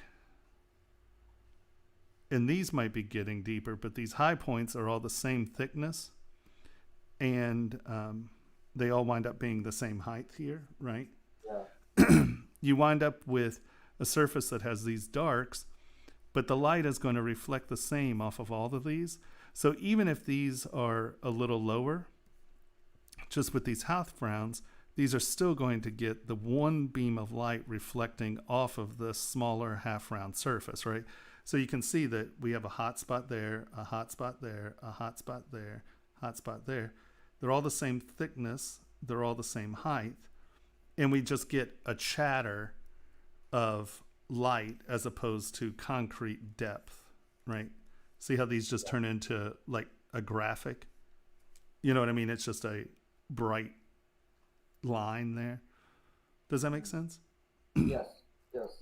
Cool. Because no, I mean, you're definitely getting there. And, you know, your forms are good. It's just getting into the right order of thinking of how to develop a part.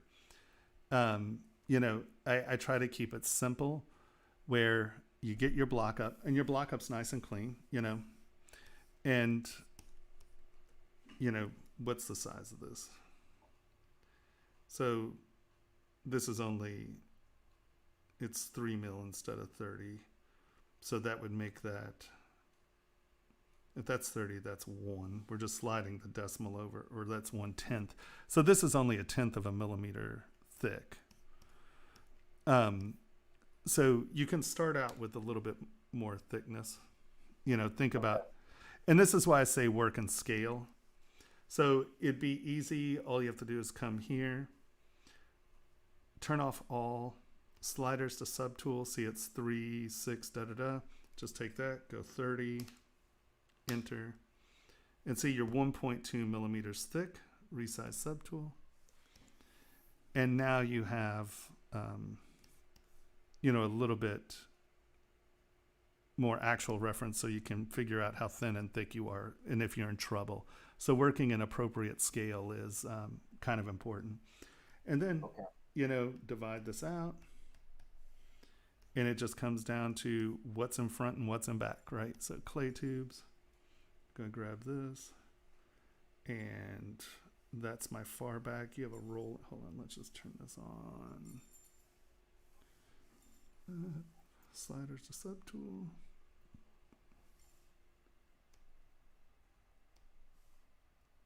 There we are. 30. Sliders to subtool. Are these both? No, what the hell? Okay, there we go.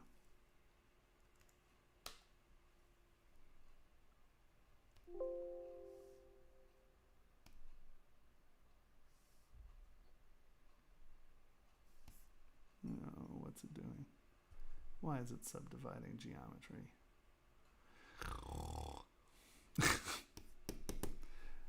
All right. I don't know what it's thinking about at the moment. Oh, this is 64 million polys. That's why it was choking some. Just so you know, 64 million polys is probably a little high. Okay. Because this isn't something that needs that much. Where are they? That's 4 million. That's 4 million. That's where are all the? Oh, I see. We're higher resolution. Yeah, for something like this, you're probably not going to need more than 4 or 5 million because there's not a lot of surface detail, right?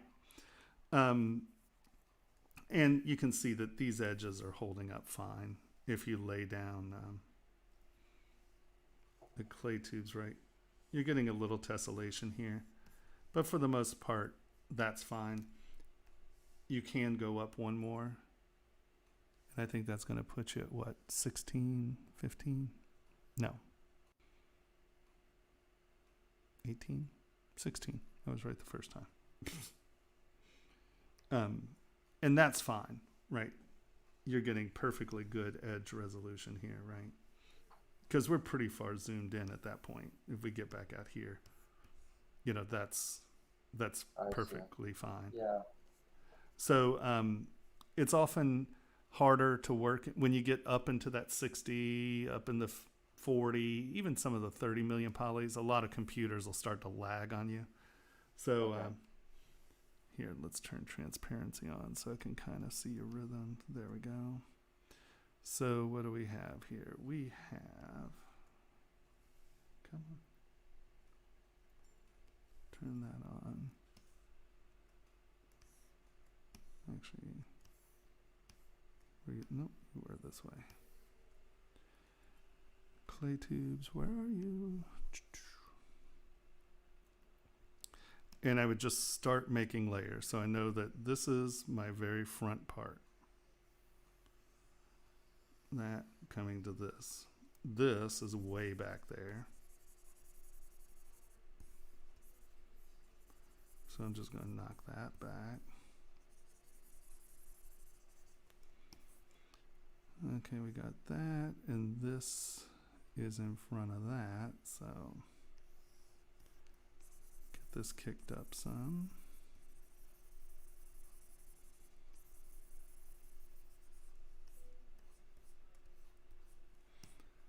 Boom. And you know, that can have, you know, even a curve to it. It doesn't have to be flat. But that's a plane that is definitely in front of this plane. So we're just deciding our big planes first. And since we're going this way, we're going to knock this one back.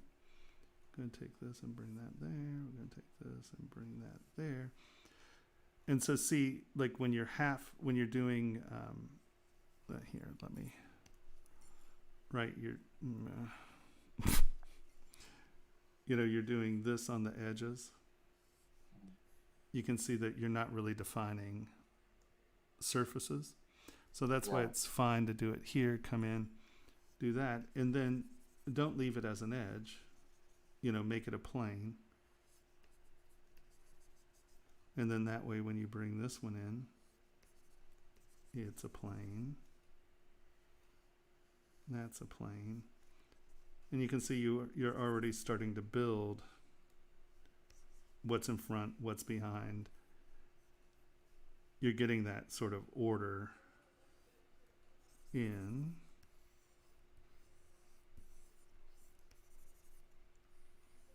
And then when you start to define stuff, they're in the layers they need to be.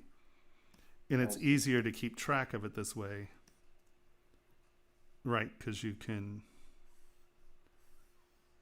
just get them in, get what's in front, what's behind.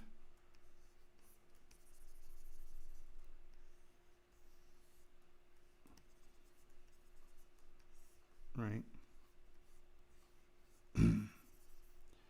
And now you have these steps that you can start to work with. And it just comes down to defining what's in front and what's behind at this point, right? And you can see now you already have your depth vocabulary sorted out.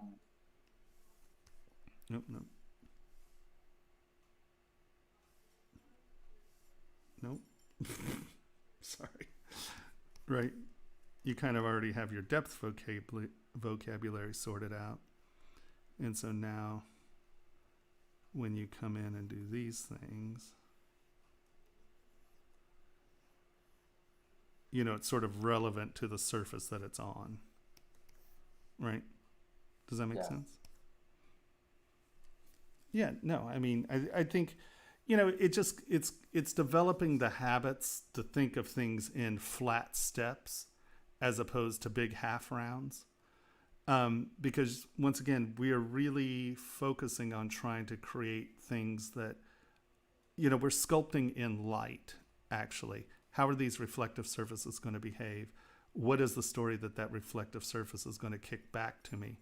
And so, you know, bracing it or thinking about it and blocking it up with big flat planes with sharp corners, then you can sort of see where everybody is, what the heights are. And then it's perfectly easy to come back, you know, once you have your step in there, you can come back in and kind of build this to be, you know, round and puffy.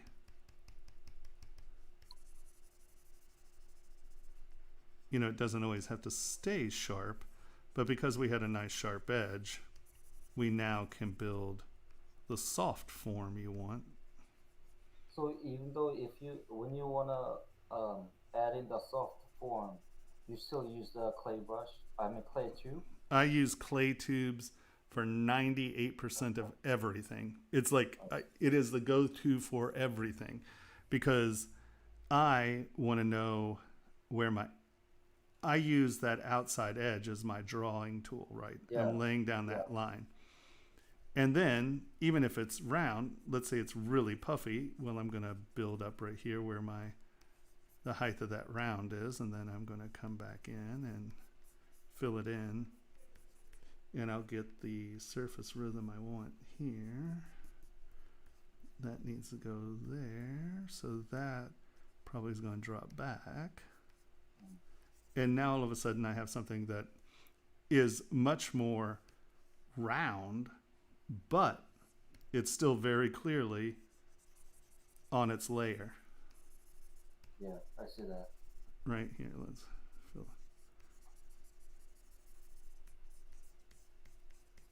it. Right, so now that's a round pillowy shape.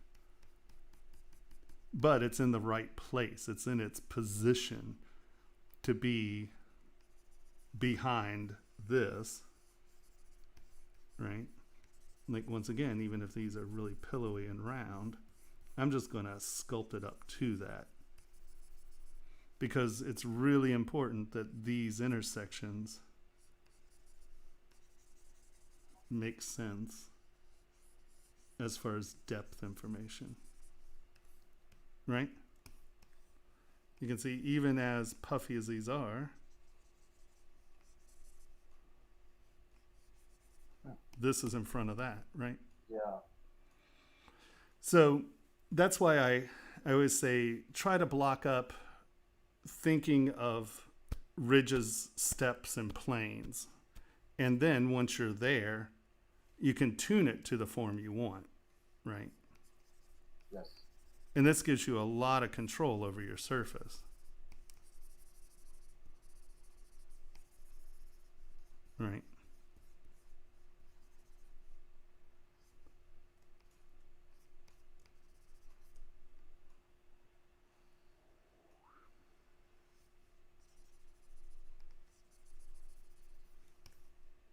Yeah. And that's why I'll almost always use clay tubes, because it allows me to really come in. It allows me to get my forms where I want them, even when I'm being, fast. But instead of using a standard tool or something to do that, right, I'm creeping up, because what we're also going to find is that, honestly, you don't need things to be super, super deep. As long as you're dealing with steps, you can get away with surprisingly small steps, as long as it reads as a step. And if we're changing these angles a little, right? I'm coming back in here, instead of that being a flat 90 there, it has a different direction to reflect in. So you can see that even when, hold on, okay, I gotta, remind me when this stops to change my preference for autosave. It's obviously set wrong. Sorry. Come on, you can do it. You can do it.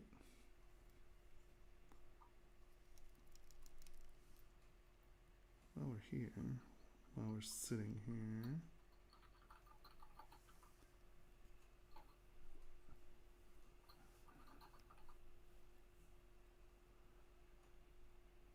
so there are a couple that we need to, no, I think we have Shannon. All right, I think that's okay. We still have everything. Sorry about this. It's fine.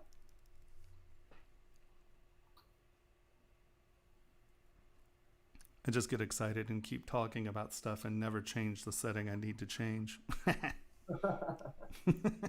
I'm consistent on this one. You'll notice this a lot, actually.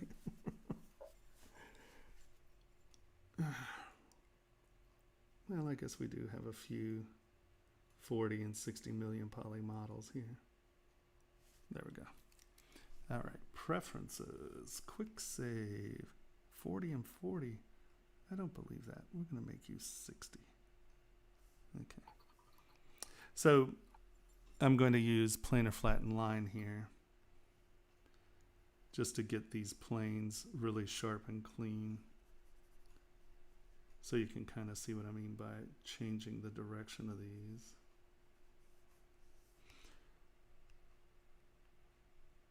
So, well, those are, of course, on the exact same plane. Way to go, Tomas. Hold on. There we go. That's what I was trying to do. So you can see how that's reflecting hot there, and this is dark. As we start to roll, this is reflecting a little dimmer than that. As we roll, this is bright, that's dim. So if we're looking at these surfaces, you can see that we're creating hot, dark, hot, dark, hot, dark. And that's allowing us to get these edges defined a little better, right? And that tells our height story, this shadow and bright. So remember to think about how the surfaces are laying down shadows and reflecting. So a flat plane reflects hot, right? Yeah. Where a half round, all you're getting is that top edge, or the edge that is 90 degrees to your eyesight, right? The reflective edge.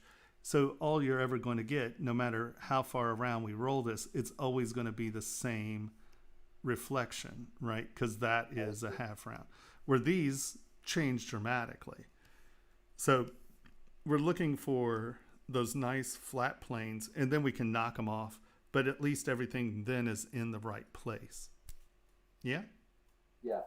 Awesome. No, but it looks great. You know, it's just thinking about how to get to your part from the block up to that sculptural block up stage, you know. Yes. Yeah, it's tricky. But as I demo more, you'll see it a little more. Like I said, the 6-week class is a little tricky to get everything into. So I'm trying. So some of the stuff that doesn't come up in class, that's why I take the time here, because, you know, it's weird what is in class and not when you only have a few hours, you know. Because technically this class should wind up being, what, 12? Is it 2 or 3 hours? So, you know, maximum 36 hours. That's a day and a half, you know, of work. So it's tricky to jam it in. That's why I take this time and do the crits, because I think this is where we're really going to learn, because you see it applied to your models as opposed to me just demoing. Yeah, definitely. All right. So do you have any questions, or are you good? No, I think you answered most all the questions. Okay. Thank And once you. again, after the, yeah.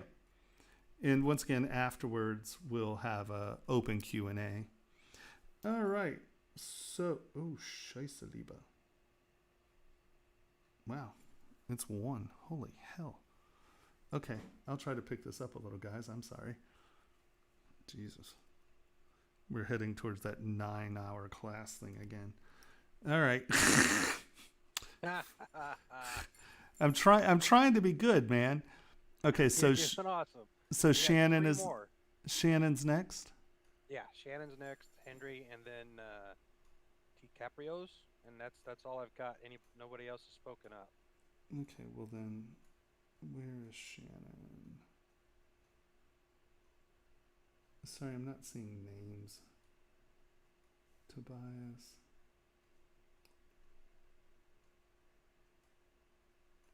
Hey, can you hear me? I can. Yeah, so I think at first I uploaded it in a zip file, and Yeah. today I re-uploaded it just like on its own as a ZTL. What Okay. What is the graphic?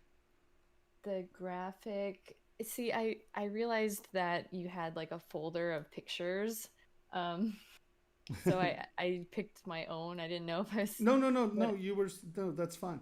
No, that's Okay. exactly what I wanted y'all to do. I'm just trying to find it up here. Which one's yours? Oh, that's that. Yeah, it's you're on the. Oh wait, are you looking for the picture? Oh, No, I'm just trying to find out which one is yours. Oh, Because I think I've opened it. I just don't know what it is. it's like a phoenix bird. Okay, so it's this one. Yes, I don't know. It's kind of lagging on the stream, so I think probably. Hold on, let's transparency. There we go. So this is you? Yeah, I just want to make a note that my design I picked was super detailed, and I didn't actually get to finish it, so I just focused on the bird part. No, that's totally okay. And see, this teaches you something about selection of things. Yeah. All right. So, once again, this is a perfectly, I mean, I don't tend to block things up this way. This is a perfectly legitimate way to block up, and it can be very fast. So, you know, because you can just copy these, stretch and twist, stretch and twist. So, just because I don't usually block up this way doesn't mean this isn't perfectly legitimate. And it works. It's just the only problem with blocking up this way is you have to take your time when you start merging things together. You can't just, well, you can, but normally if you just take it and try to merge it together, it's going to fail. You're going to keep trying to do it. So you need to, like, I would take these wings and merge them together and then merge these together. You know, just when you do decide to join this together, I would just make sure you do it in steps instead of just trying to do it in one fell swoop. The other thing that blocking up this way does is you often can wind up with things that are floating like these. Now, that's a very easy fix. It's not a problem. It's just something that you have to think about when you're blocking up in parts. And that is, these are going to wind up being very, very thin. So what you're probably going to do is group all of these together and then just thicken them out, get them into place. And I didn't thicken that from the center of the part, so it got all thick and weird. But, you know, you can thicken. The other way of doing this is going to your masking brush, right? Control, and hit backface masking. And so that way you can come in, mask, and you still have that unmasked. So we come in, turn on our gizmo, correct it in the world so it's 90 degrees to the plane, not the object, and then just drag it down a little. And then that way you're starting to create things that have thickness and will be producible. The other issue with doing something like this is that your scales are all, you're going to have to join these scales where they are more solid in the back, so you don't have all of these air crispy things. So where are our scales? We have body here. Hey, Thomas. Yeah. Kemet80 wants to know what you mean by this way. Well, where this, you mean blocking up this way, where she made each individual part a separate part. There you go. Right? As opposed to, like how I would do this, I would just get the outline and then I'd just start sculpting. But, I mean, this is a perfectly legitimate process by just building each of these. But this presents problems later on as opposed to you trying to figure out the levels at the beginning. And that are each of these, hold on, are our scales. They are sets of scales. Okay, good. So hold on, let's mask this. I'll just do it with one part here. So the thing that you are probably going to have to do with all of these is I would probably this way, mask the fronts.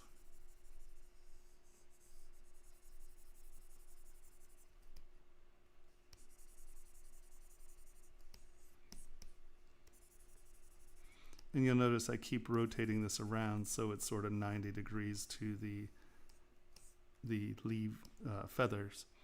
And now I would come in and just drag these down a little. Nope, that's no rotation. Drag these down a little.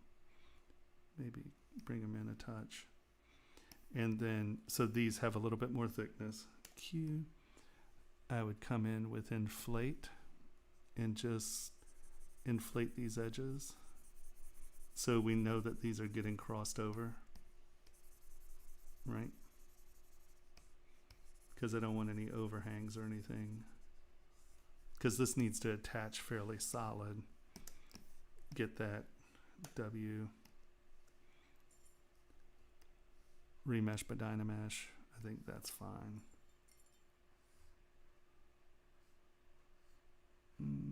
500,000 should probably do. Accept. And now this is a solid part. So as I come in here, I can smooth this out.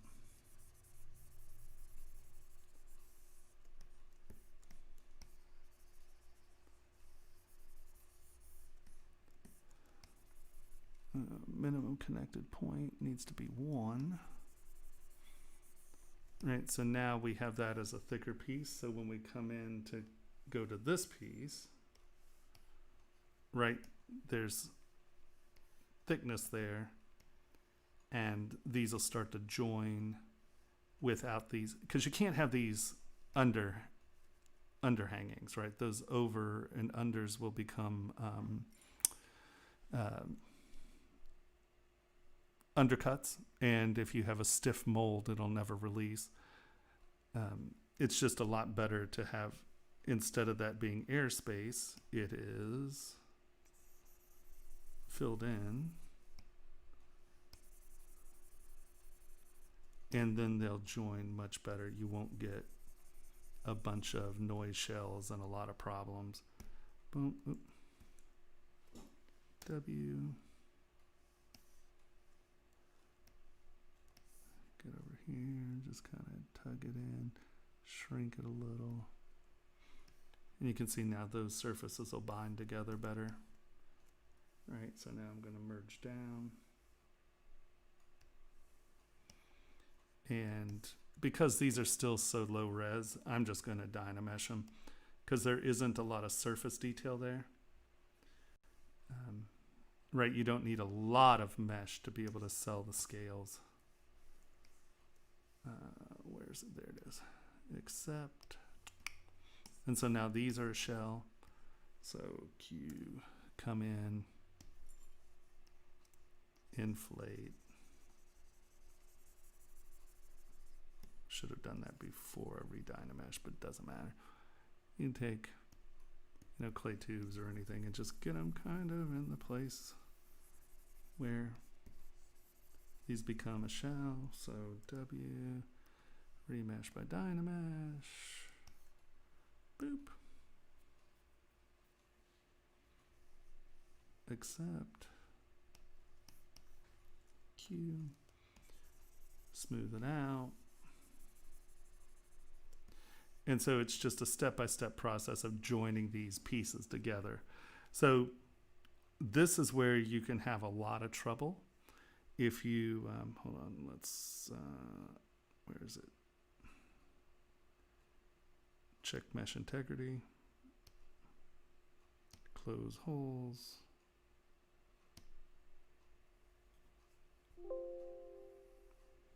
See, so it's not watertight.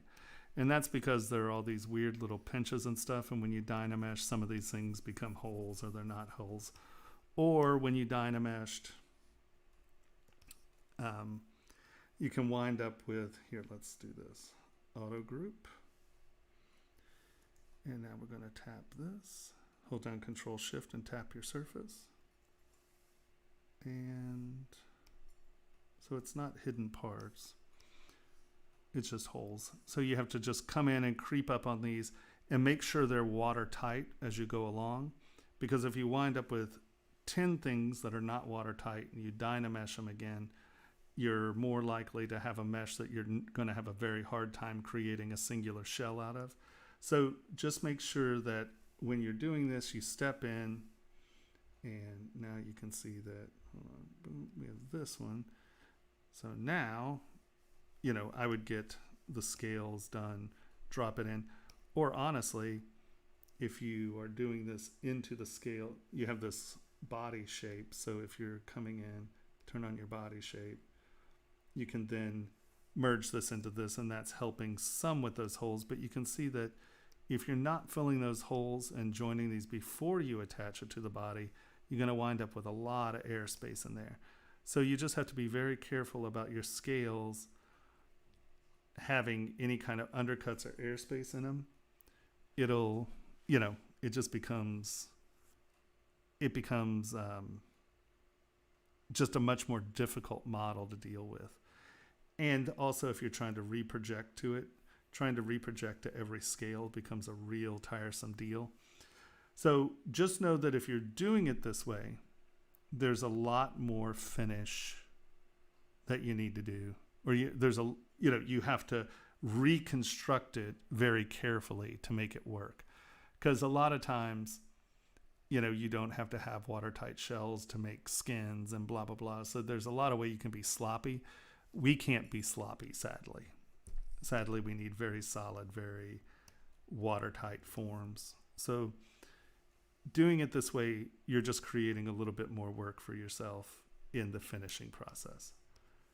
But okay, so because of this, you would probably sculpt out the scales kind of individually, like one by one? Or how would you... Well, I mean, this is well, so how would I have done this? Is that what you're asking? Or yeah, basically. Okay, so here, let's go back to your block out here, right? I would probably, obviously, where's divide? There's divide. And let me just see what you're... Because I think earlier you were saying to try to avoid using alphas and more so try to sculpt stuff, but I feel like these are like a lot of scales. Well, it's funny. Yes, I would hand sculpt every single one of those scales, but I'm a little bit of a lunatic. So, you know, you can use an alpha or something to kind of lay in a pattern, and that's fine. But honestly, you know, this sort of has this nice directionality thing happening, and I haven't really paid attention to the actual directionality of those. So if these wind up being in the wrong direction, cope. There we go.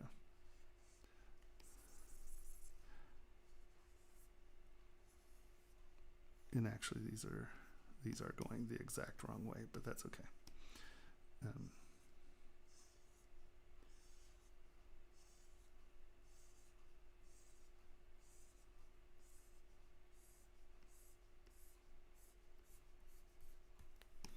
I figure out the rhythm of my surface, right?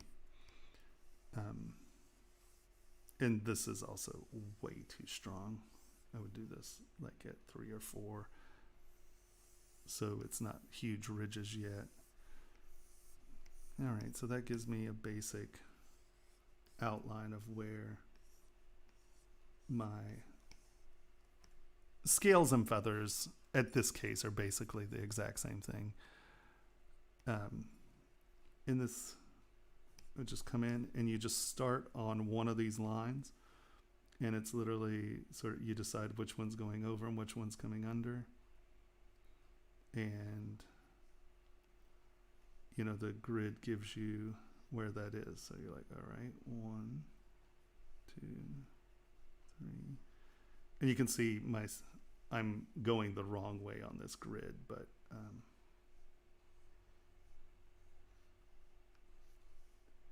and with these spacing, obviously I didn't space these very carefully.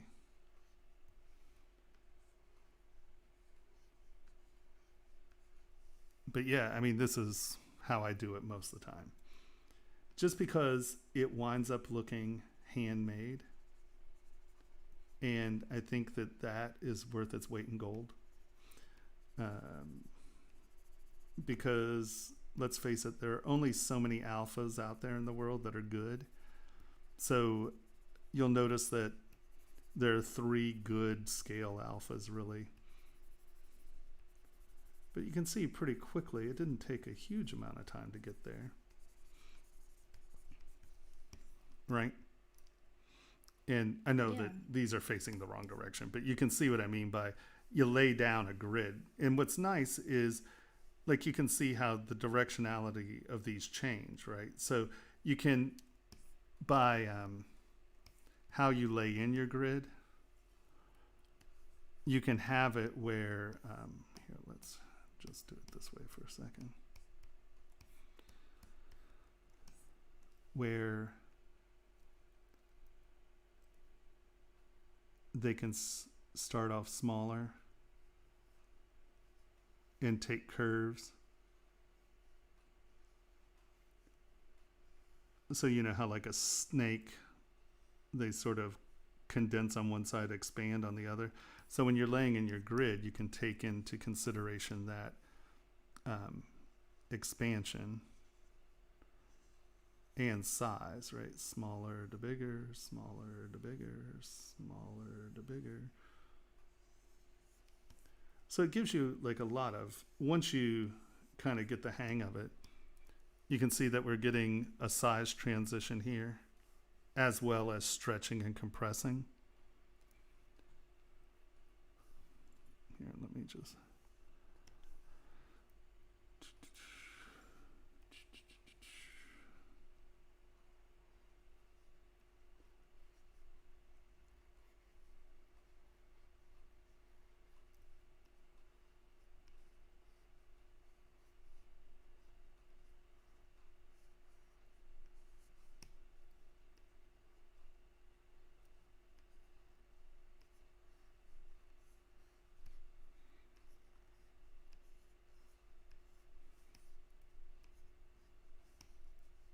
Oops.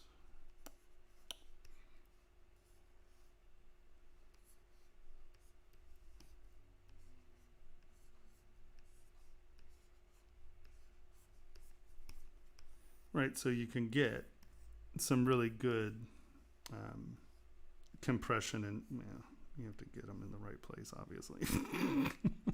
Always, my demos are awesome. I just know that everyone's learning a great deal from my hack job out here.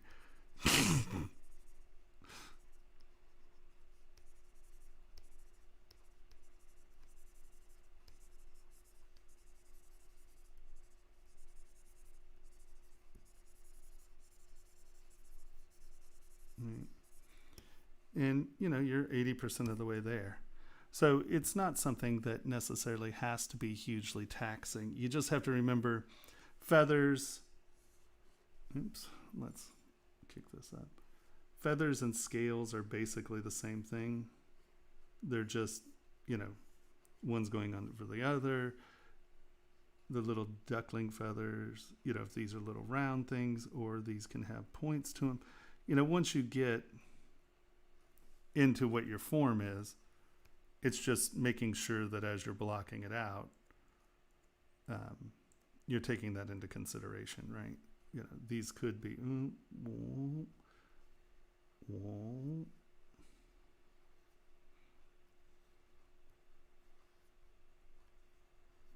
right. And it's just layers and torso, where, and I mean, like I said, this is a fine way of doing it. It just becomes very taxing in the cleanup and preparation of a perfect shell. So that's just something, the time you save at the beginning, often you lose at the end, but this can be much easier to visualize for somebody. So the thing you can do is you can come in, do this. Where are we? Where's our little, did I close the button? Yeah. So we sort of prep this, right?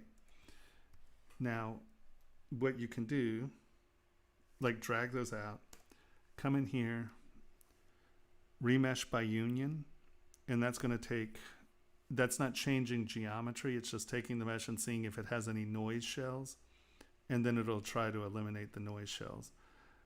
Do we know what noise shells are? Have I discussed noise shells?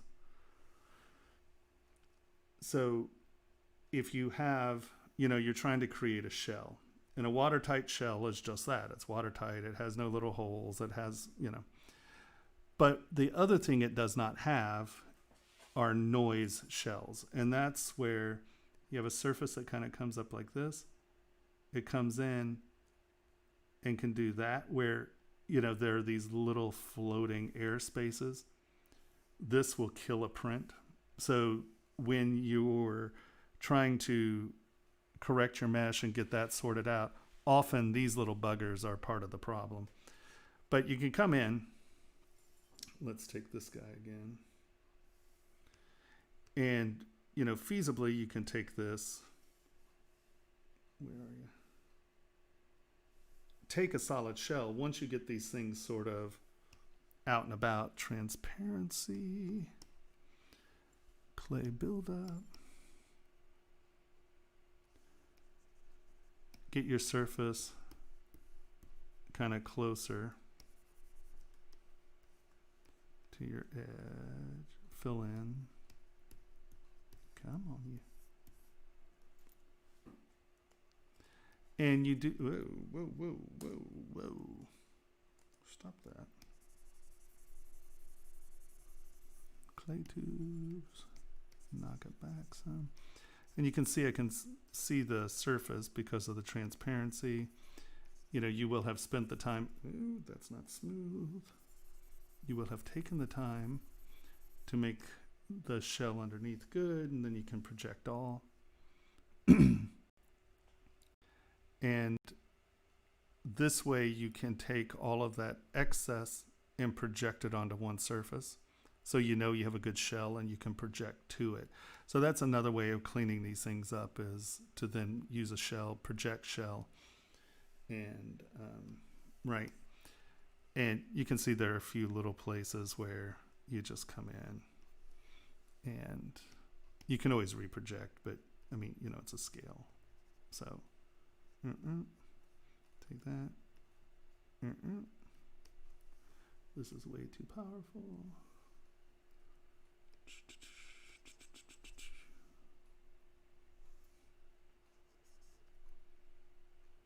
Right, and after the projection, you can come back in and just touch up a few of the things, right?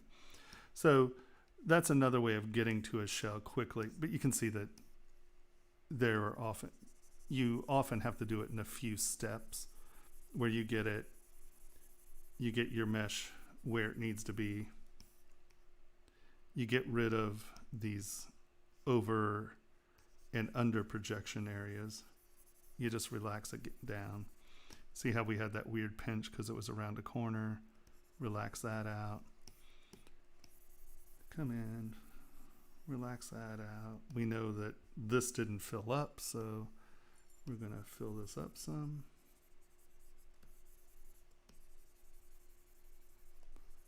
Right?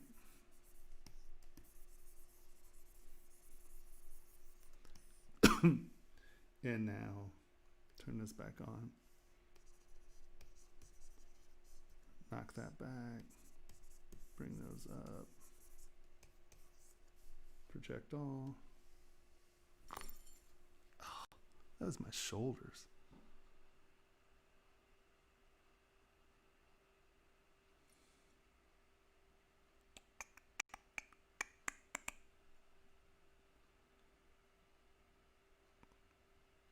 Boop.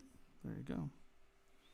And obviously there are a handful of little places that need to be cleaned up, but you can get to a solid shell and just reproject your objects. You just have to make sure that you've then gone in and made that one shell, sort of. Otherwise your projection will try to project to each one, and that's a nightmare. Does that make sense? Yeah, for sure. Yeah, so, it's a trade-off of when you're spending the time to deal with it.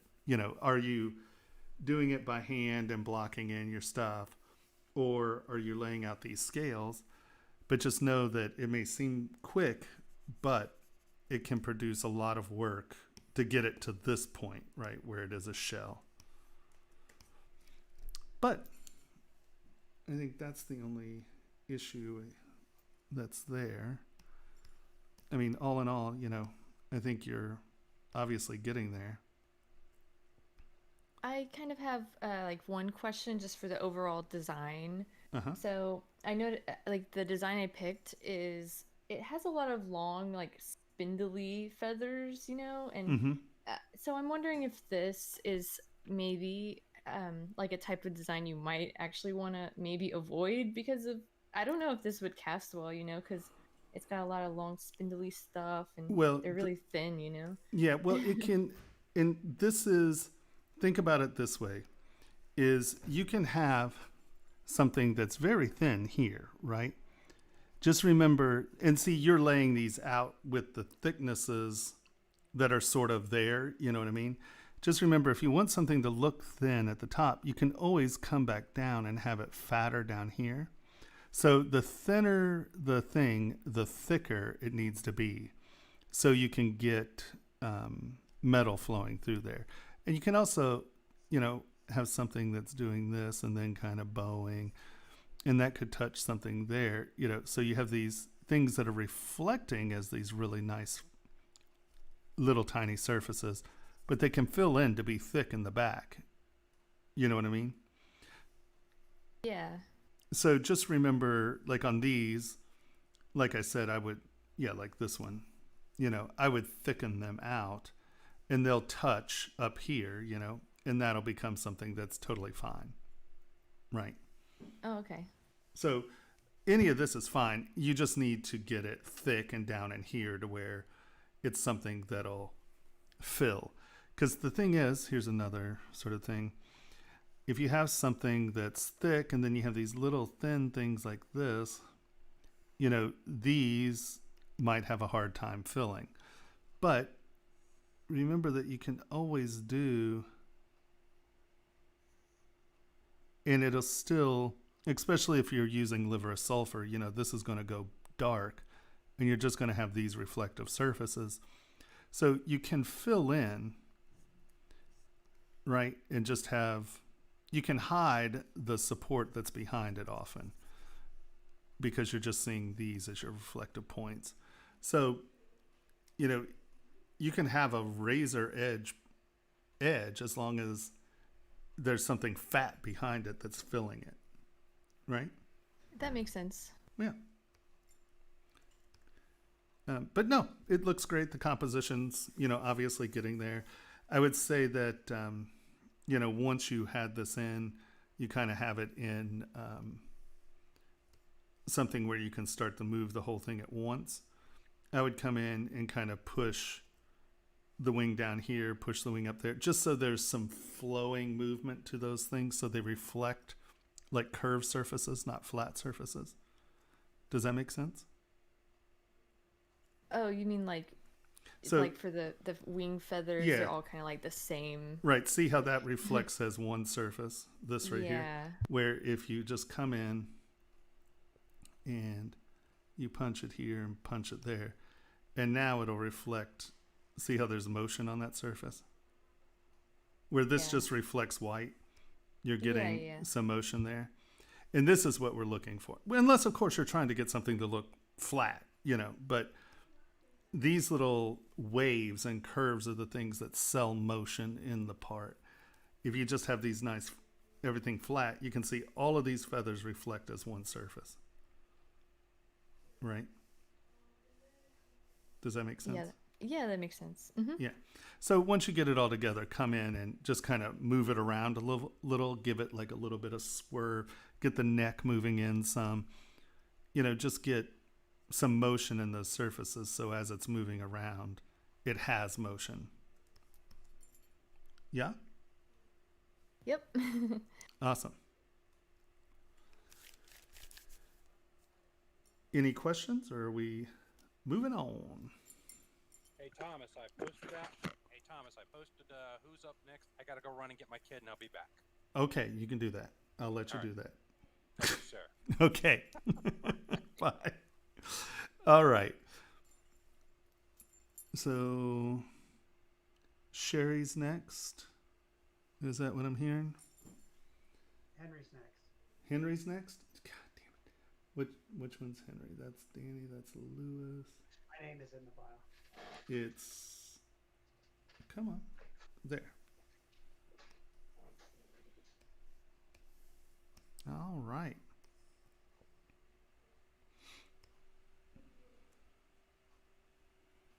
Okay. I think I'm looking at this upside down, aren't I? It's probably like this.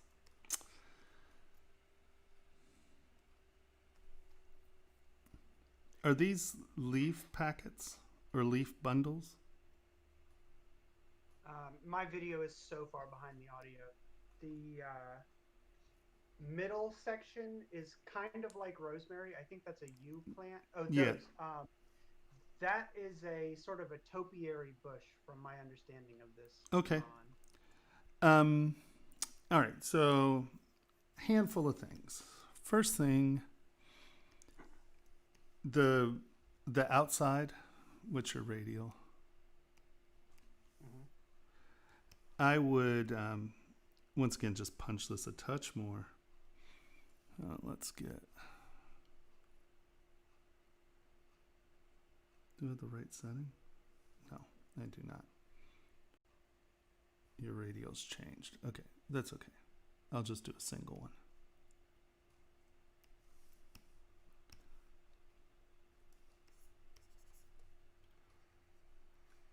Just make sure, once again, that these actually have edges that'll catch. Because once again, after... boy, I'm saying once again a lot today. It's really sad. My poor brain doesn't work while I'm trying to... For someone who's decided to make a living out of sculpting and talking, I really suck at doing them together. All right. You know, just get it to where it has a little bit more reflectivity, where it's a little bit more active and concise. Otherwise, the first polish, you lose it, and people are like, well, is it supposed to be like that, or is it not supposed to be like that? You know what I mean? All right, so I would say just sharpen, just even if it's just that outside edge, and maybe in here. So you just get a little bit more kick from this. Your texture on this bark is going to be a little fine. This will probably show some of this stuff you're going to lose. So just get a little bit more aggressive with your texturing. And I would say, think of these as, once again, singular units before you get the puff in there. Because I don't think that amount of puff is doing you any good. All right. Yeah, those were really difficult. I just gave up on them in the end. Yeah. So think of them as things that are flat, right? Don't think of them as the big pillowy things. And I don't know, I'm just going to guess an outline shape here. That's too much. You know, where it has, and this is actually more of a cloud pattern, but it'll kind of give you what I'm talking about.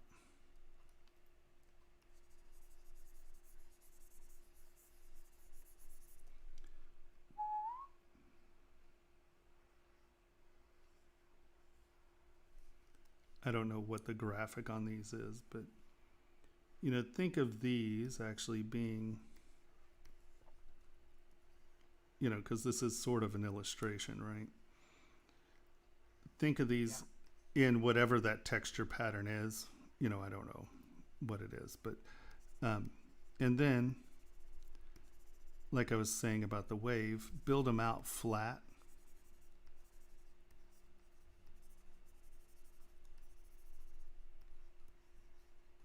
Whatever is going on here. And then you can creep up on knocking those edges off, giving a fill up. But once again, it reading in little flat layers, right? I mean, this is just one stroke here. And just by kind of knocking that back, you can see that it very clearly appears to be in front of something else. Yeah. Right, where this, once again, I'm not sure what the graphic is. So it's just a flat black silhouette of just that outline. So I had to just sort of take it the way I thought they meant it. Yeah. I would simplify it. Yeah. And hold on, let's.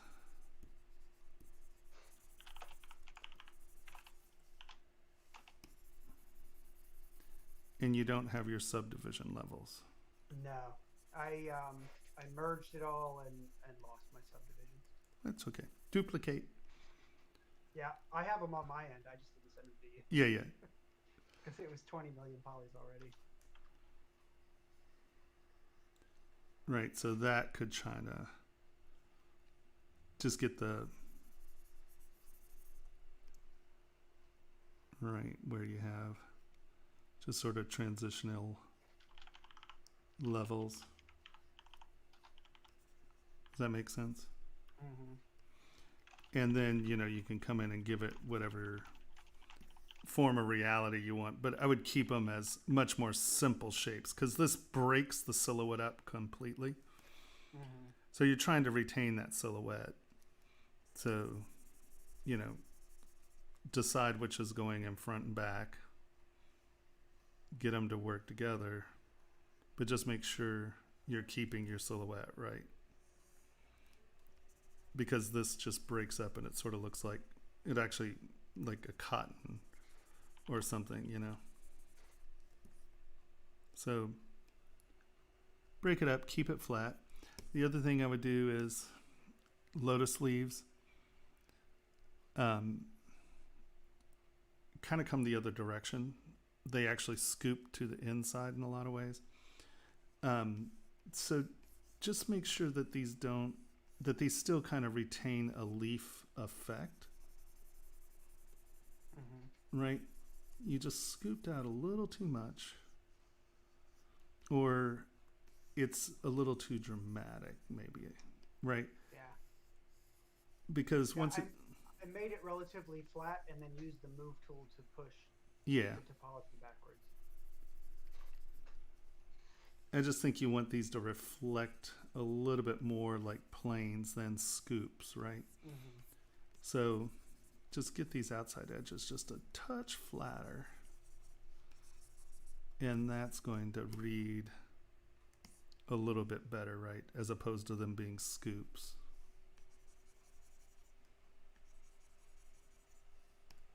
Yeah, makes sense? Yep.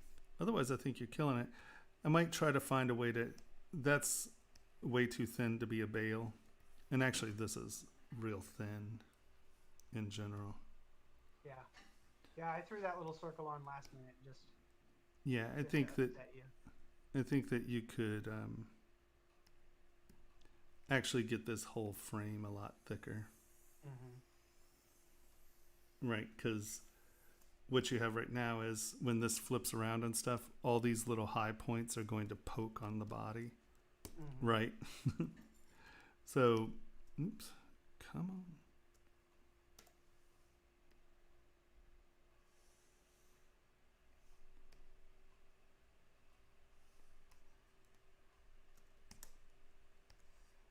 See how the frame looks a little bit more active and it is framing. Now this is what I would be careful with about a frame like this and having a pattern all the way around it, is that it can compete pretty quickly with this stuff. So you just want to make sure that you're not being too busy on the frame and plain. Well, like busy and plain's fine, but this right here is a very busy pattern. So I think you could just be careful about losing this as your major focal point by having this be too much. And that's something you could really tell when you print it. I would say right now it's not too bad. I mean, it could work fine. And I know I tried to make a concerted effort to draw focus to the very center. So Mhm. every single one of the little leaves on that center bush Mhm. are angled up and to that sort of very Right. central flower. Yeah, no, I think that it's definitely there. I mean, you definitely got that. That's what I'm saying. Be careful with this, especially as a circular pattern. I might have done this where it was split, where it's an X symmetry pattern as opposed to a radial symmetry pattern. And what I mean by that is, and I am actually going to draw here just so we have X. Because you could get, because these are pointing right around. You're going in one direction around. We're going clockwise here. Where if you have something that's doing, where it's instead of a radial symmetry, it's an X symmetry, you could use a pattern that then also points to here. Right? Does that make sense? Yeah. Yep. And that keeps your focus going to where you want it to, rather than a radial. Something to think about. Yeah, for sure. I think that looks better. I just got excited about trying to learn radial symmetry. Oh, no, trust me. There are times that I'll try radial symmetry on everything. I'm like, I can get it to work. I can get it to work. Nope. Yeah.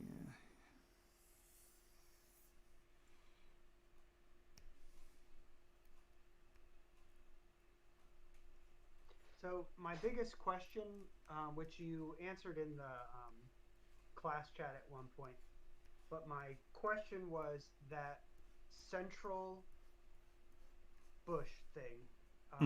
I want to know how you would block that up from the beginning, because the way I did it at first, it was terrible. I did the entire tree as one big block, and it was awful. What I wound up doing was every single one of those leaves is a separate block. Yeah, and right. It was a nightmare. Yeah. I probably wouldn't have these be actually separated, because this is now a huge hair and sweater trap. And you're going to destroy a lot of Christmas sweaters with this thing. I probably would have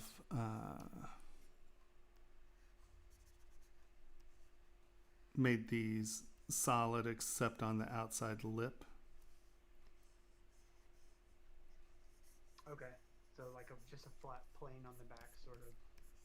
Yeah, just where it's a solid form. It just has, this is telling the story of the needles, right? And then these would just be, this is a place where drawing on the surface is what you're looking for, because you want those to appear as separate issues, right? So just coming in,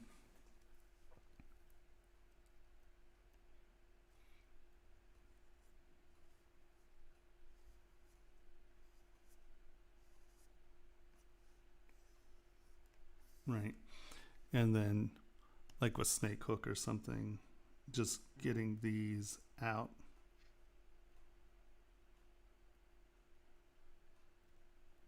Does that make sense? Yeah. And then that's a solid, it's castable, it's, you eliminate you eliminate my capacity to speak English. A lot of the fragility of what those would be, and it's a little less aggressive. And you can see now it's a much stronger graphic as well, right? So I probably would keep that solid. Cool. Yeah? No, you're killing it. I would just keep your silhouettes. I would make those solid. Make this bi-directional as opposed to radial directional. I would, whatever this is, I would figure out a way to incorporate this in the design a little. I'm not a big fan of popping rings on things. It's just one of my pet peeves. You spend so much time sculpting on something, and then it's just like, hey, look, half round, you know, just, and that could start your bi-directionality there, you know.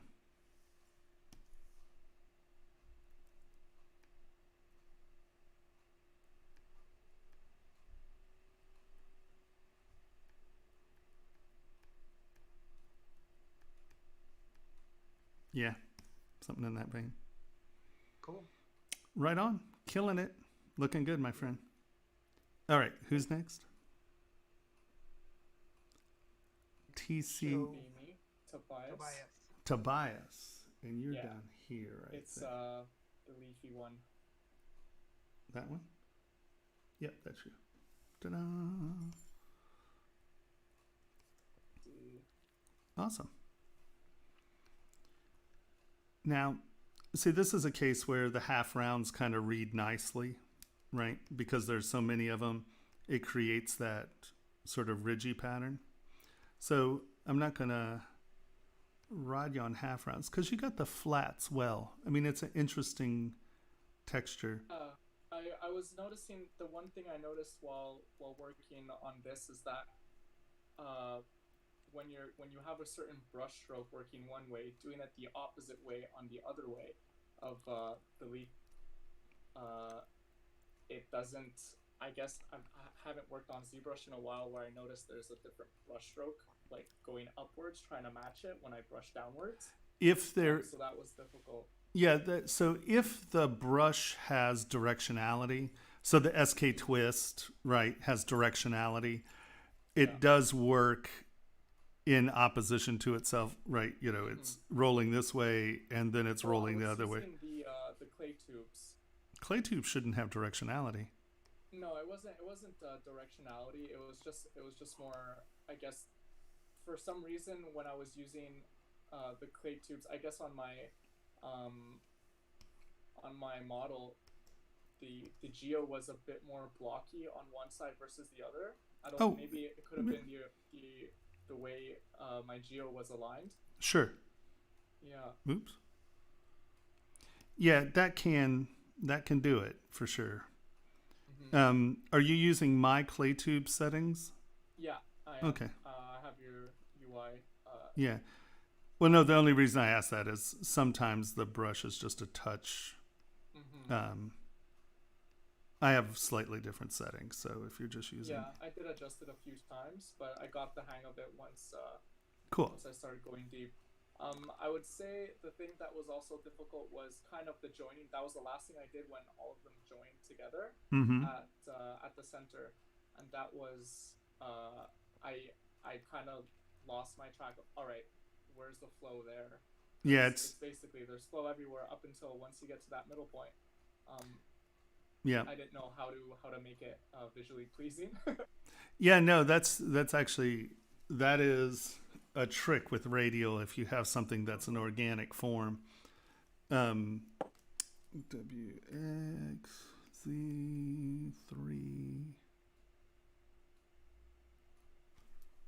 Damn it. Boom, boom, boom, boom, boom.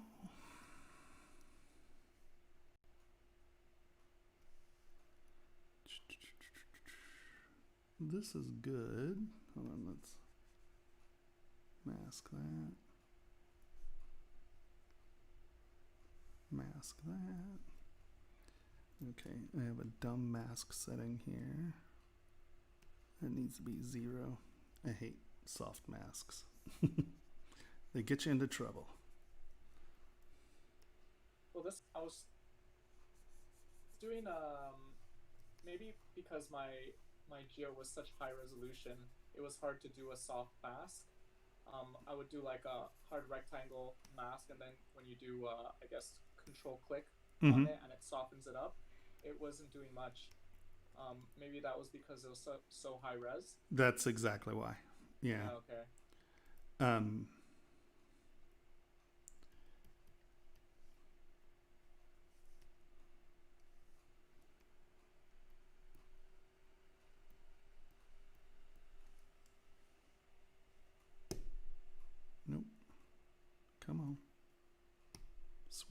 That's what I want.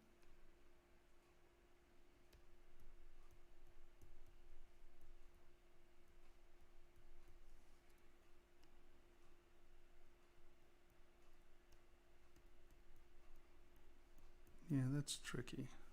Oops. That's messy. That wasn't what we were shooting for. Come on, snap.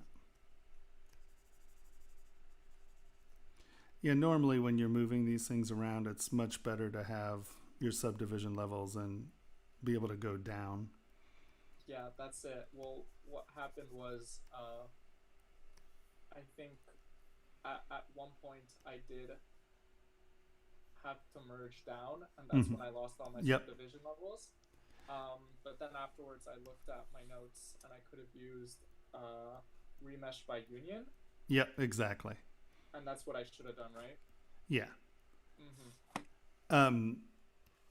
Yeah, it just, it's just coming in and poking and sneaking to get it there. But yeah, I mean, it's not horrible. I know that's, you're like, well, thanks. I mean, I tried to choose something that I knew I can finish within the time frame, and I thought, yeah, this was a good one. I did kind of rush at it yesterday evening to finish it up and submit it this morning, and I think, yeah, I chose the right thing. Yeah, I didn't give myself too much work. No, and it looks good. I would just say, I would figure out something for, and like you said, you were not, totally going into the fine finishing, but I would figure out something. Whoa. Yeah, something like the base seems, that was just something that I added in the middle because I was like, all right, let's. How are we going to get it to join together? Yeah. Yeah, and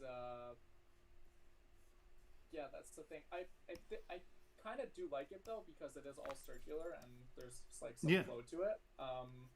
If I feel like I don't know, what do you think if I added more of like a hard edge on that base there? Well, I wouldn't even necessarily say a hard edge. I think just giving that a reflective lip or something. Right. Only because now it looks like you've done something to it. There's intentionality there, as opposed to it just looking like a basic primitive that you threw in there. Even just giving it that little bit of lip, I think will help.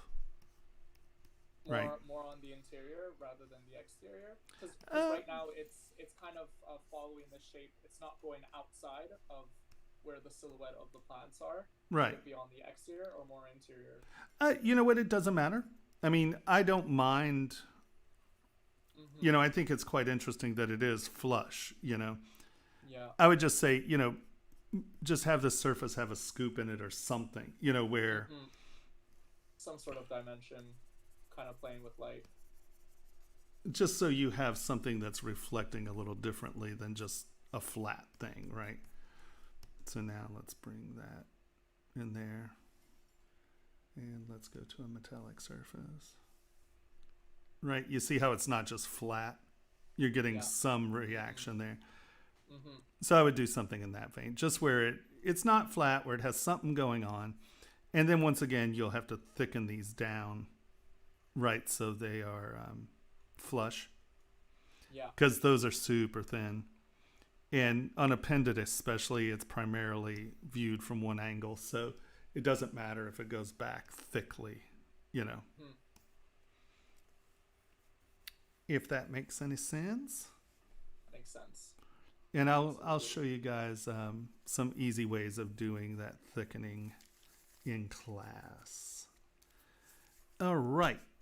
Do you have any other questions? Because it looks great. It's just. Yeah, I think, no, you answered most of my questions. It was mostly just, I guess, the approach of the base that was, like, concerning me. Yeah. I'm quite happy with it, to be honest. No, it looks good. It's simple. It looks pretty. I like it. Yeah, no, I think, it's successful. It works, without a doubt. Like I said, the only thing that you're going to need to do before any kind of production or fabrication would be turn on your frame here. Let's actually hide this.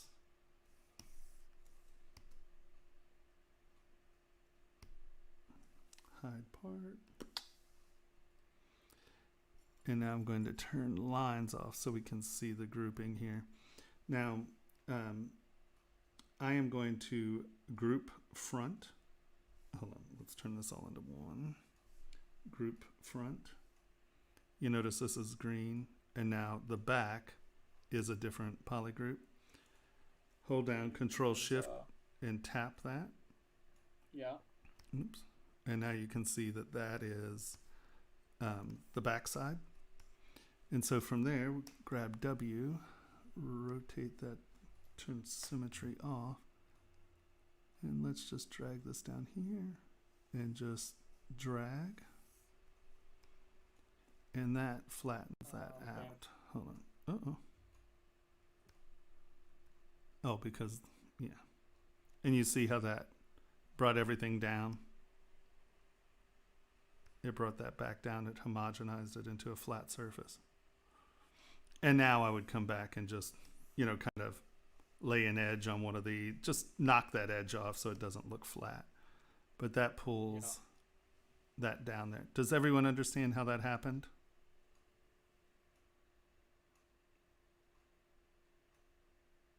So you created a polygroup from the back facing. What did you click exactly? Okay, so boop, let's undo this real quick. Undo, undo, undo. Come on, there we go. So let's create all this one thing. There we go. It's one surface, right? And now I came to auto group, group front, group visible. I'm going to group front. It turned this green. It turned this, or that's the old color. I'm actually going to take the back out so you can see it work a little easier. So I'm going to hold down, well, we're going to turn the gizmo off. I'm going to hold down Control Shift, and I'm going to tap this polygroup. Yeah. And that makes that polygroup go away. Right. Now what I'm going to do is I'm going to mask this side and bring it back so everyone can see what's going on. So now that's masked. Oh, you bastard. Split hidden. All right, so let's go to here. So this is masked off, this is not. So you take Gizmo, and this is a really good way to get surfaces sort of flush. You take Gizmo, and anywhere this arrow is, like this center line, is what I'm dragging to. So I grab my rectangle right here, right? Everyone see that? I'm grabbing this blue rectangle and I'm dragging it down. And it's going to drag everything. So let's say you really need a bunch of surfaces to be flush with a line. This is the other way of doing it. Mask it off, and then you just keep dragging. Drag one more time. And now everybody's flush, right? I see. Yes. I get it. Yeah. Awesome. And so that's a super easy way. Now, you are going to have to remesh this because this can create holes and stuff like that. But as we go down, you know, when we are doing our remeshing, it's fine. But that's the easiest way to do it. I use it all the time. That's super helpful. Yeah. I was kind of like using a trim in the back. I was like, oh, let's like keep it nice and trim and clean, but it didn't end up so cute at the end. Well, it's just they're thin. They were really thin. Yeah. And so now, you know, coming back in and, you know, punching just one of these up, you know, deciding which one, you know, make this one go under and over as opposed to the other, you know, just getting a little bit of depth on the back, you know, just make sure it's telling that story. And then also I would just take trim rectangle, or I mean, trim dynamic, trim rectangle. What in the hell am I talking about? And just knock the edges off. Yeah. You know, just so it, once again, intentionality, just so it doesn't look like you left it plain, right? And just if something is going over and under, make sure they do. These weird, when this happens, if you're ever trying to lay down a smooth surface, and you get these weird, like, see how it's not building up there, and now I have to rub it a lot, and now it's not building up smoothly there. It's weird. That's because this is actually two surfaces, right? Okay. Does that make sense if we open this? And so when we're projecting, see how this is stretching up to that, and as I'm drawing on this, it's pulling on the surface below. See how it's pulling that surface up? Yeah. So until these are one surface, wherever these cross over, you're getting weird geometry. If you had saved your subdivision levels, you could drop this all the way back down and then just use move and push these in front and behind of one another, you know. But with this much geometry, it often Hard to work with. yeah. I'll remember that for next time. Yeah. No, but it looks great. I agree. It was a successful jaunt. Great. Can't wait for the next one. Yeah. Well, thank you very much. Yeah, of course. Well, now I gotta get back to work. You're like, all right, back to it. Bye, guys. Have a great one. All right. Hold on. Everybody has 40 million poly models, so this is a huge model. You're welcome. I always say sculpt at high res, and then all of a sudden everybody's sculpting in like 70 million poly. I'm like, yeah, you know, you probably don't need that much geometry. I'm surprised a lot of you can work at that level. People have some good machines at home.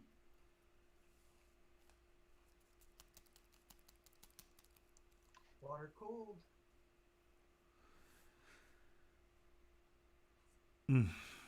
Come on, you. Who's next? What do we have?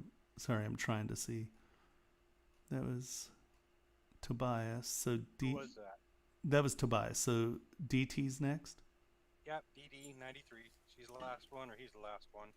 Unless someone else has got put on. Okay, hold on. Which one haven't we done yet? Oh, actually there are two here that we haven't done yet. So I'm assuming DT is Danny. Does that seem like a... They're in the Discord chat. Is their microphone not working?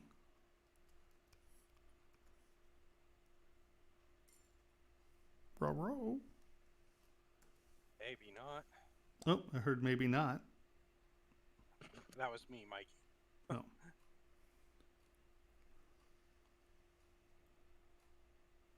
I wonder if he's just not here right now.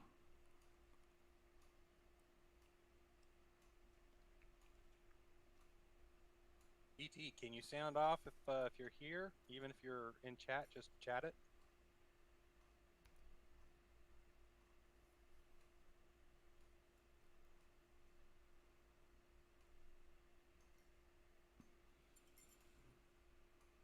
Okay. So why don't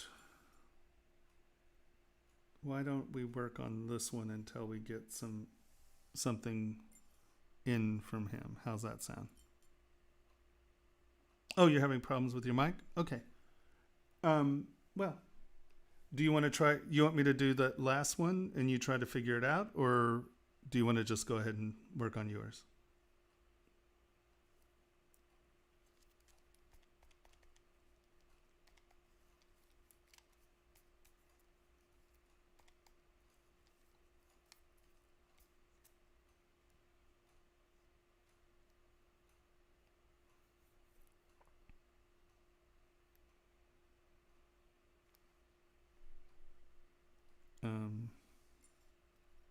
What are we thinking?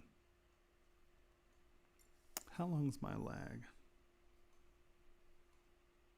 Okay, hold on. Let me count my lag just so I'm not getting impatient with you. Like, all right. 1, 1,000, 2, 1,000, 3, 1,000, 4, 1,000, 5, 6, 7, It's still like a 10-second lag, isn't it? 12. Holy hell. Okay, so visually we're having about a 12-second lag. But I don't think the lag between me talking and you talking is anything like that, is it? No, the talking is pretty much me. Okay.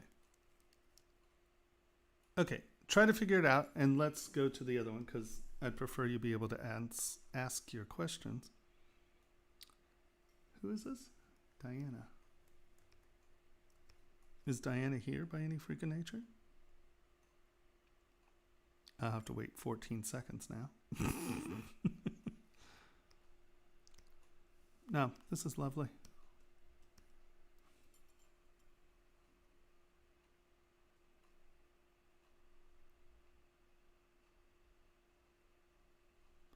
Boom, boom, boom. So the only issue I see here is that these are, way too thick, right? These actually are working pretty good.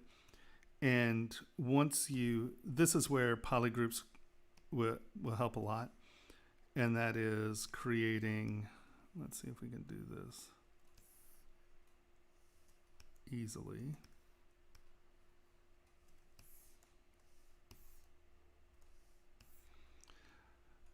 So everyone, polygroups. Polygroups are a really good and important tool for things exactly like what I'm about to do. And I change my polygroups all the time. You can see that they have different polygroups by when they created the different parts in their block up. But you just come in, hold down, mask it, hold down Control W, and you've just changed your polygroup, right? So now, if you hold down Control and Shift and tap on something, it makes everything else go away. Unless something is already out. So hold on, let me show you this. Flip, it has to be active. You come over here and hide part. So now, if I want to get rid of this, I can hold down Control Shift and tap it, tap the little tips, tap that, tap that, tap that. So once something is hidden, anytime you hold down Control Shift and tap, you are removing that as well. So I would come in here and I would get each one of these limbs as a polygroup.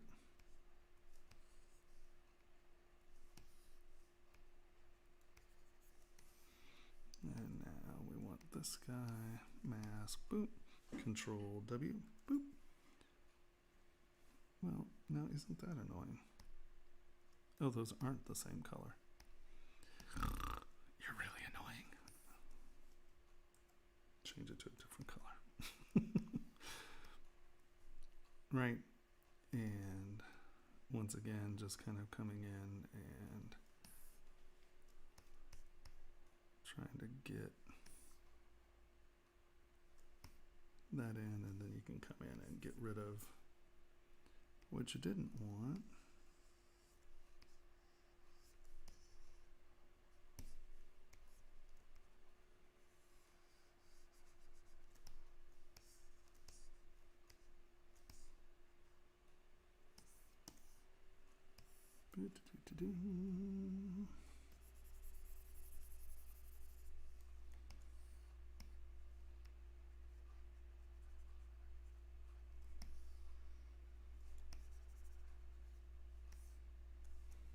Control W. All right, I obviously got that in the wrong thing. Why is that is so weird. There we go. I don't know why it's making everything the same color today. So now this way you can come in, tap it, mask, boom, hit it, and now you can take like move elastic, lower your res, and you can start to get these to sit a little closer to one another. Move topological, since if you do have them in different poly groups, move topological works really well, and you can start to get everything kind of closer. And then once again, you can start to decide, okay, am I going to have that drag down and be solid, right? And this is where you have to make decisions about things like that. So, right, does that make sense? And I'm just going to use inflate. Right. Thank you. Right, you can get that in so those surfaces are touching. And that makes this a much more producible piece, right? These, just where you have a place where they can flow together. And I'm just using inflate. You can be a lot more careful than that. But you can see now this is all touching. And then I would probably have this touching here, just so you have, once again, stability. This guy right here is probably going to have to be,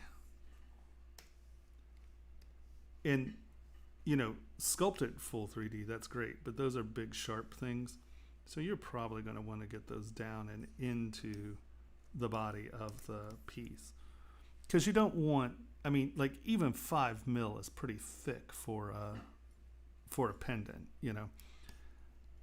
And so you can always come back in and just squish everything in, and then come back in and punch up the corners and stuff that you want. But you can see coming in and moving it at that lower res allows you to really do this. But look, we still have all of their texture and stuff from that part, right? So that becomes much more producible. As far as an outside edge, this part right here is probably going to want to touch something, only because this is very thin, and you know, this will catch on a sweater and then that's just going to bend right off. So either kind of come in here and figure out a way to just have those connect subtly, or make sure that this is substantially thicker. Right, so it'll hold up. That's obviously a little melodramatic. just a little. Or you could have these touch here, and that would support it. Does that make sense? You want to make sure that these things, because that isn't going to change the shape of your model much.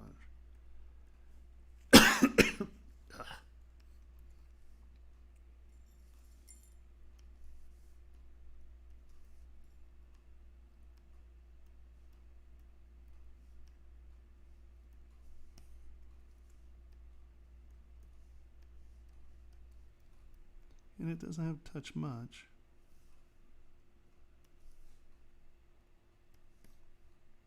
Just enough that that's going to hit and support. I think that's probably your best answer. But do remember, this still is just a huge hook for a sweater.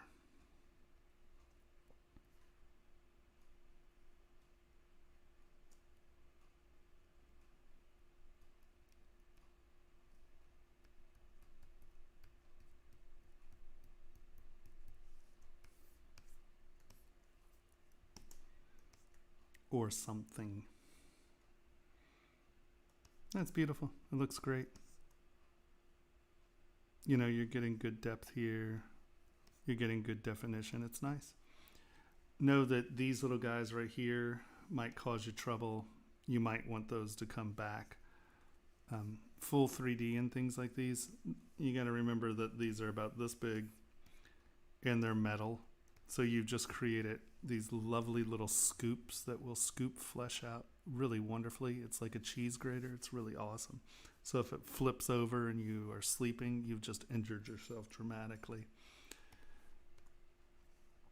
But all in all, it's beautiful. It looks great. And I told you all specifically not to stress about bales, but this is where it becomes interesting when you have a very simple form to try to figure out how to get a ring in here. And this is where you may just drop a ring on top of there. It could be tricky. Or you could feasibly create a bale by doing something in that vein. If you have a really, really tiny chain, you know, you can feasibly hang it through this leaf here. So think about that. And I know that I expressly said you don't have to think about that. But now that we're here, I want you to, in the future, kind of think about how you can do these bales and keep them interesting without them becoming just, you know, oh, look, here's a bale. It's so boring.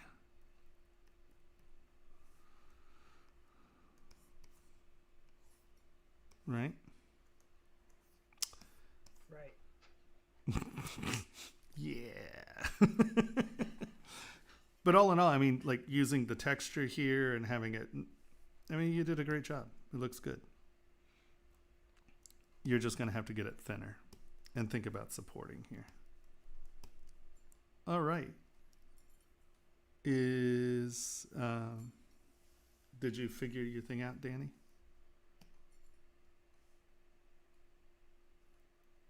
I'm assuming that's a no.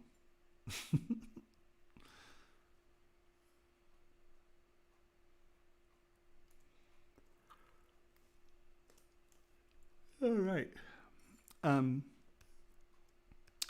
Your little flowers, the only thing. You're working? Hey, there it goes. Hey. Opa. Well, you were working for a second there. Are you no longer working?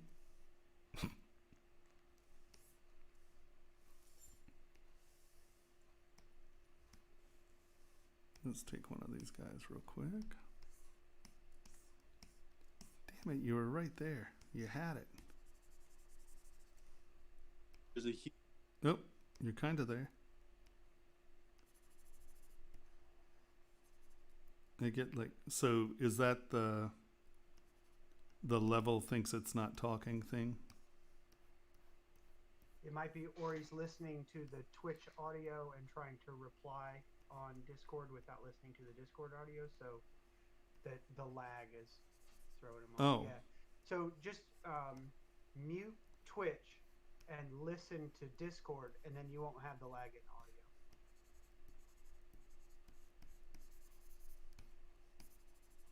Yeah.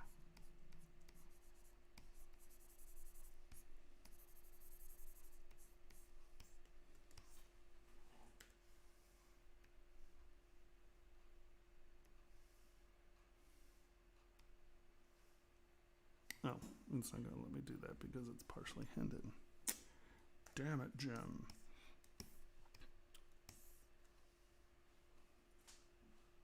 Okay, well, I'm sure that you will figure it out here along the way. So you don't want big deep holes like that, right? Fill them up so it's only a little hole, because that will become a casting nightmare. And once again, I know that I told you guys not to worry about that, so I'm not saying that you did something wrong. I'm just using these as examples of things you need to start paying attention to as we move forward, right? Because that will become much easier to cast without that going all the way in. You know, these little stylized forms are nice. Let's turn everybody on. You know, they're fun. I think the leaves, I'm trying to figure out if these are scoops. Is the silhouette of this leaf, the stem is coming in. You have the outside of the leaf. And then the leaf is sort of rolled over on itself. right? Are these rolling this way? And then so that's cutting back and under? Is that what's happening to these? Like, I'm not quite sure what this fat edge is.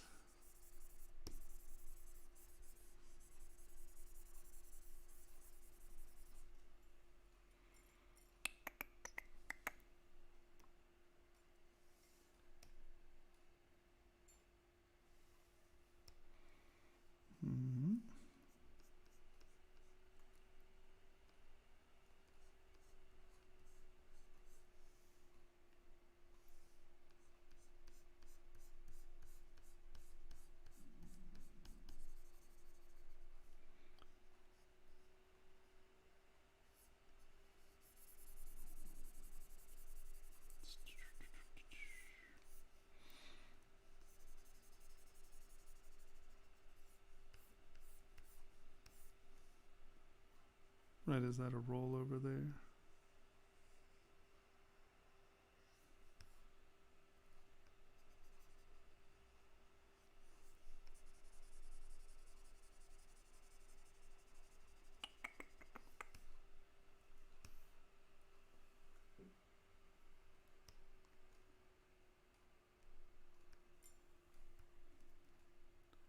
Well, I would say keep it in the same vocabulary that your flowers are in.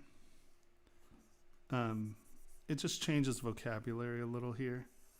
So I think that I would probably, you know, you have this nice sort of frame and scoop thing going on. Get your leaf to have some depth, right? So this is coming from behind that. This is coming over.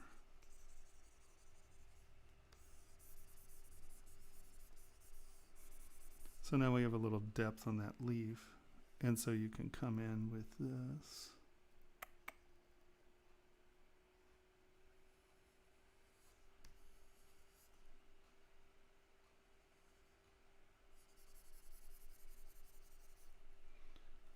And you look over here.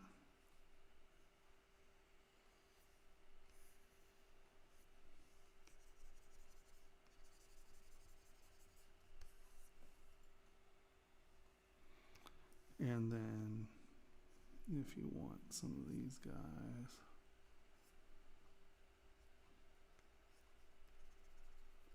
trying to keep it somewhat in that vocabulary.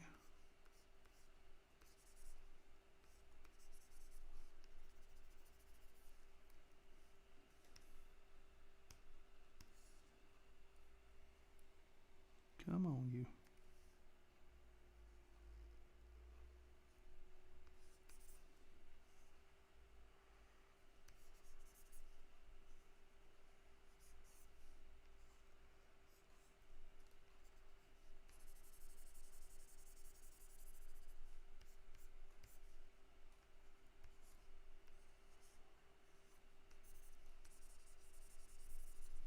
You know, where you're doing something in that vein where you kind of have like the similar outline vocabulary, right? Maybe you can turn these into that kind of graphic feeling.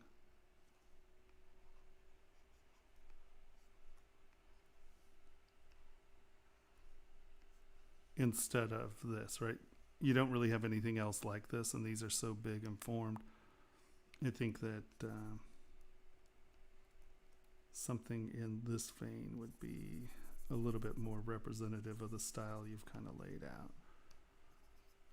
So just make sure that the part is the same vocabulary as the rest of the elements in the model, unless, you know, obviously sometimes there are reasons for that not to be the case, but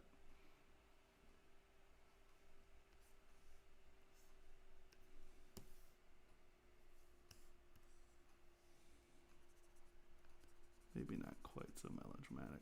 Something like that, maybe. Yeah. That breaks up a little too much, I think.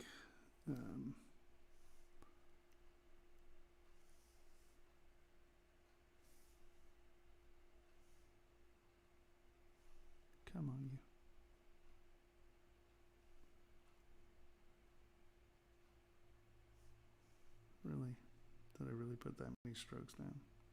There we go. I think because these are so big, I tried that. But if you just have a simple transition here,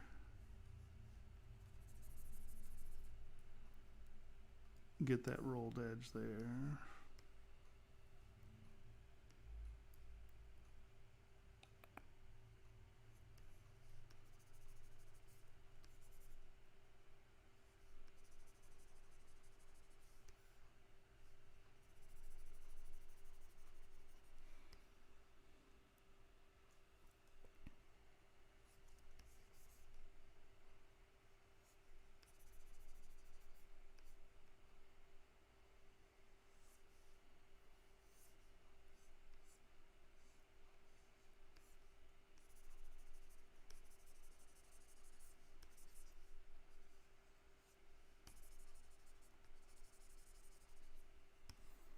Right, something. I think that has more the feel of these than the drawn in lines. So play with that a little bit, because honestly the stylization is very nice. It reads lovely. You know, the pacing and the rhythm's good.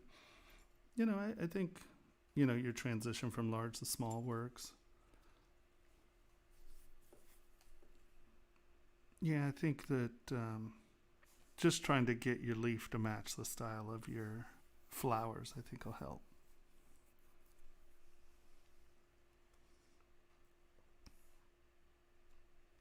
And once again, instead of these things becoming half rounds, if they have facets or something, you know, it just becomes a more interesting form.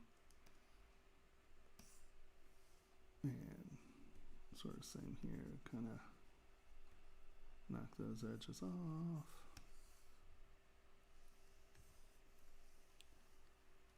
Get my crumple.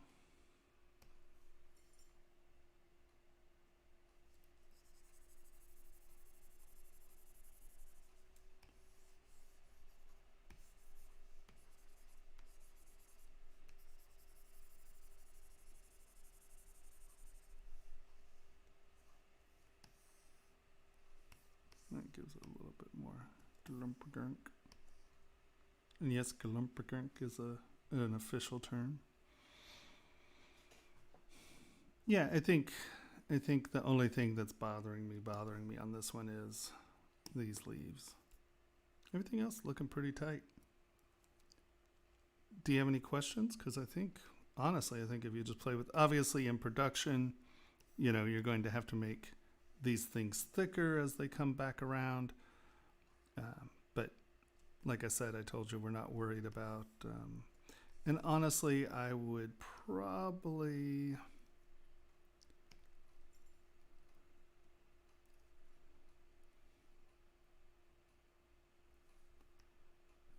give this a little bit of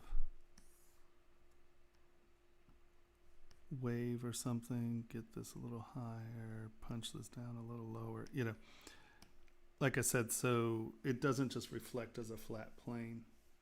So as it's sitting on the body and it's moving, you're going to get motion as it moves. So futz with that a little, just so everybody's not on the same plane, or punch these in lower and these out higher, you know, something in that vein where you're just breaking that surface up. So it's not just a flat thing where we come back in and start to add, you know, some dynamics, some dynamic surfacing. I don't want to say dynamics because now we actually have dynamics in there. I'm talking about dynamic lights, not dynamics in tools.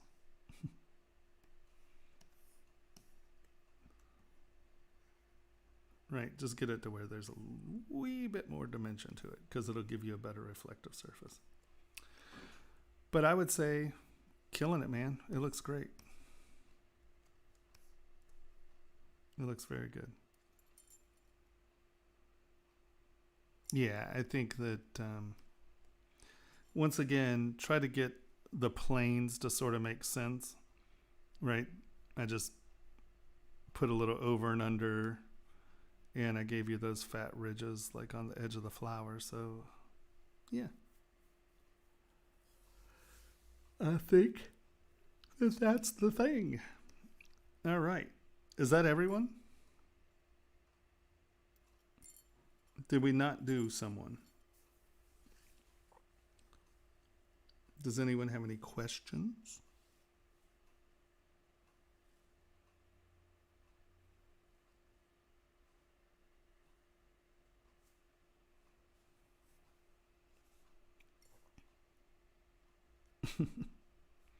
Okay, guys.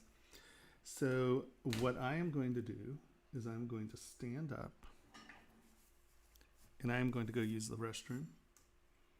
And then that'll probably, the lag will catch up by the time I'm back from the bathroom. And everybody, I think that's everyone. If not, yell at me. And then 2, think of any questions you have. And then we can get out of here before 4. Holy shnikes. I know, this is only 5 hours. What the hell? Wow. No, it's what? 11, 12, 1, 2, 3. Yeah, 4.5 hours. Yeah. Yeah, no, we're killing it. I'm trying to keep these things from becoming 9-hour streams just because it's hard for you all to find anything in a stream that long. Okay, I'm going to run to the potty. I'll be right back.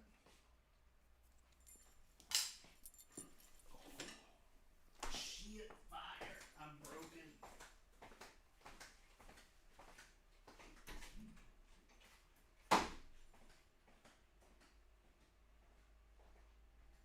He probably should have muted before he walked away.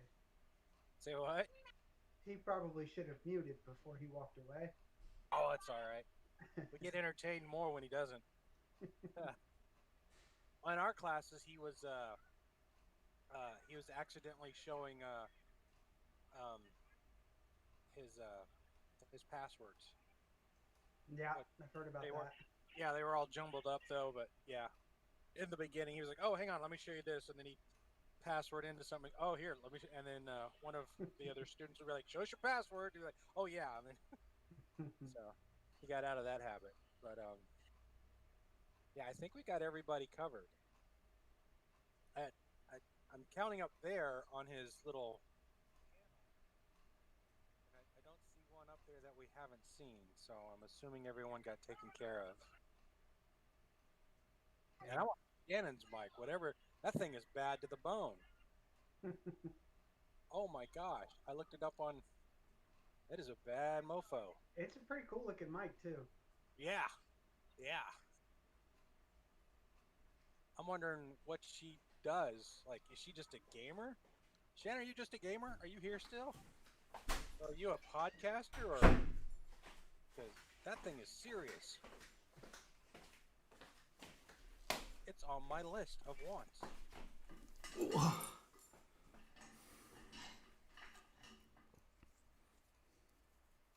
Is that him falling down? All right.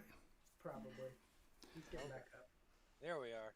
So, how are we doing? Groovy. I think we've got everybody. I'm counting up there in the corner of all the. I think we got tags. everyone too. Yeah. And it's amazing no one has questions.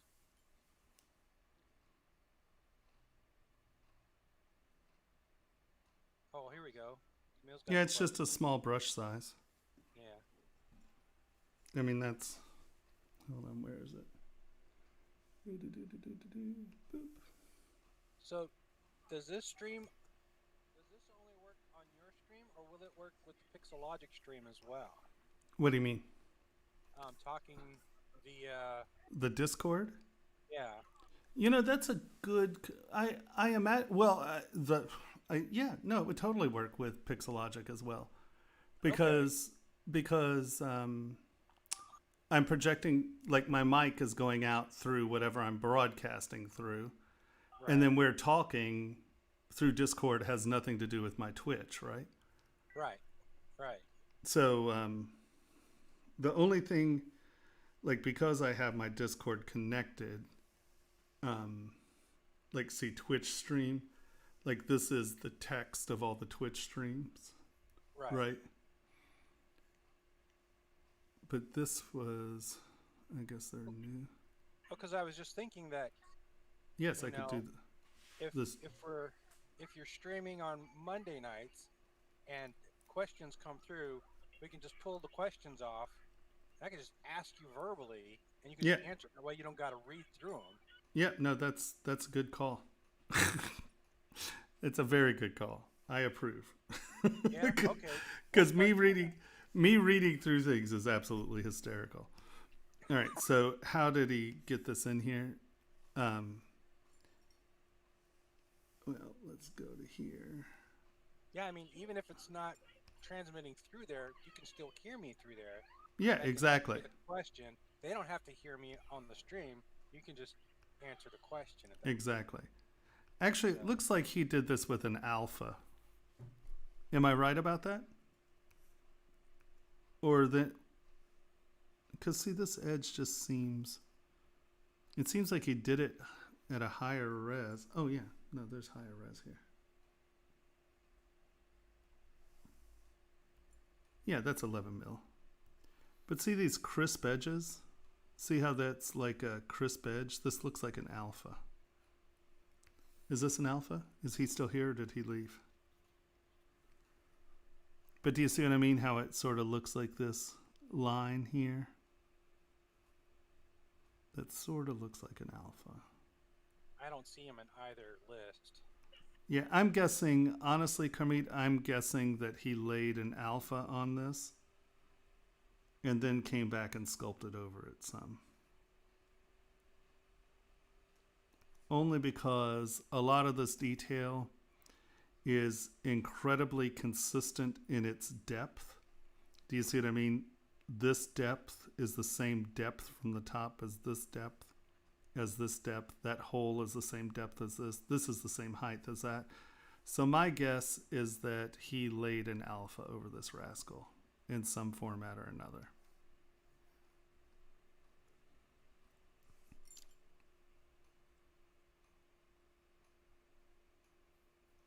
Well, yeah. I mean, that's what I'm saying. Some of this looks like, see, some of this looks like brushing, but yeah, nope, that's not a brush, that's a move. Do, do, do, do, do, boop.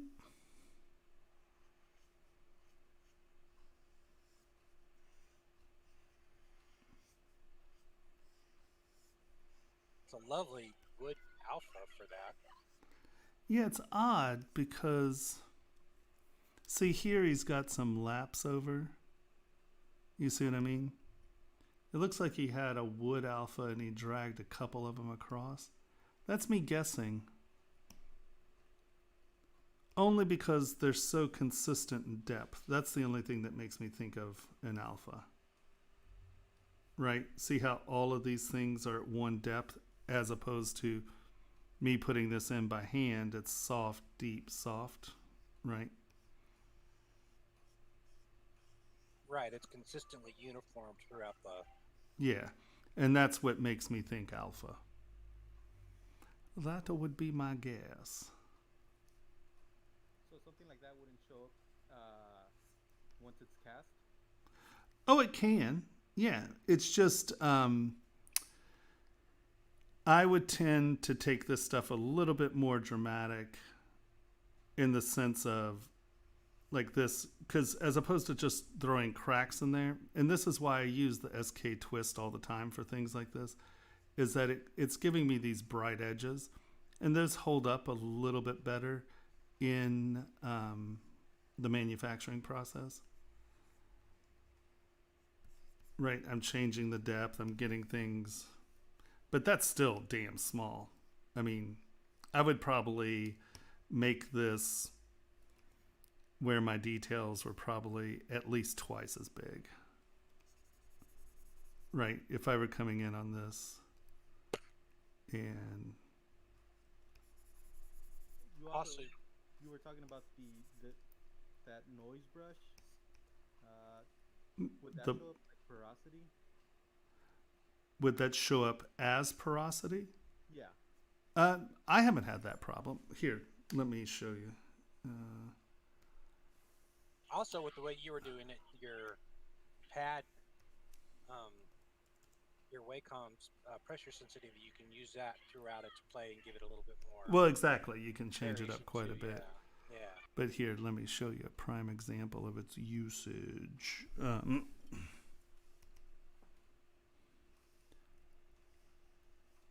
Oh, I can't zoom in on these.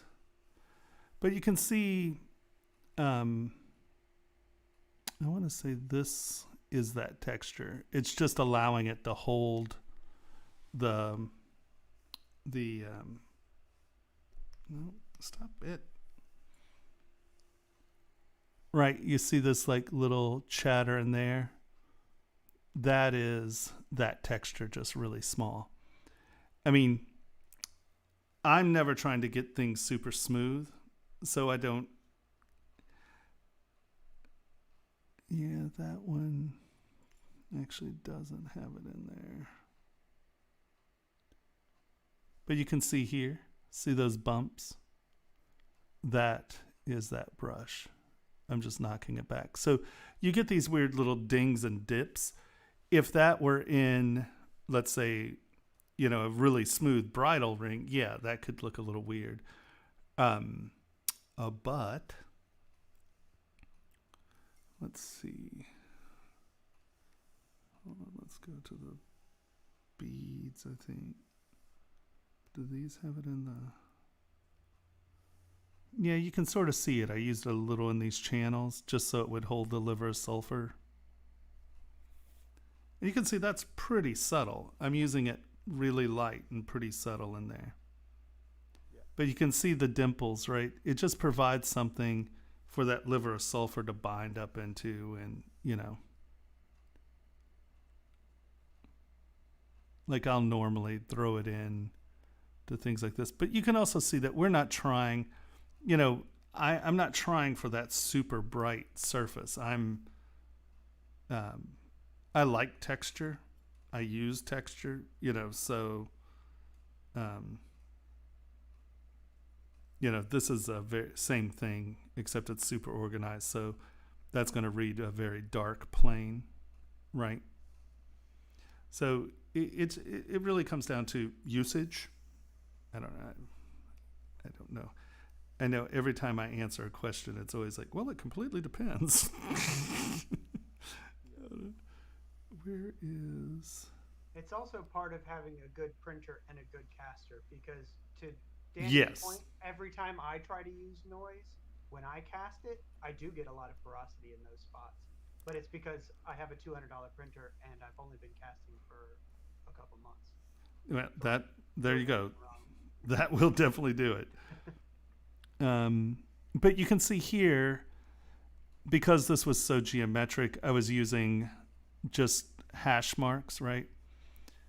I laid it down with the rake, but then I came back over, so I got these little high bumps. So I wanted it to look like more architectural than just noise, right? There's so many hash marks on this model. I wanted those to show. Come on, there you are. And you can see that hash mark really holds up and in, right? Even down here in these little ones. So, I mean, it can hold up, but yeah, it depends on your caster and your printer for sure.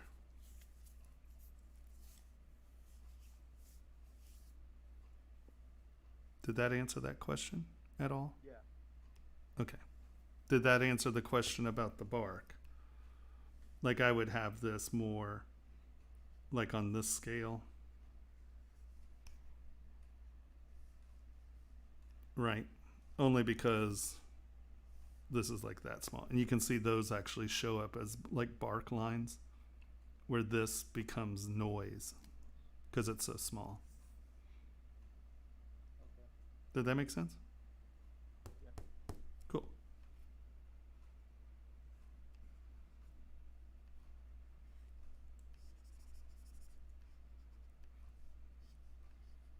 But I mean, if you have a good caster, you can get a lot of that out of it. But key is getting a good caster at that point, because you can see this is now much more defined. Tony can do it. True. You get to ask him.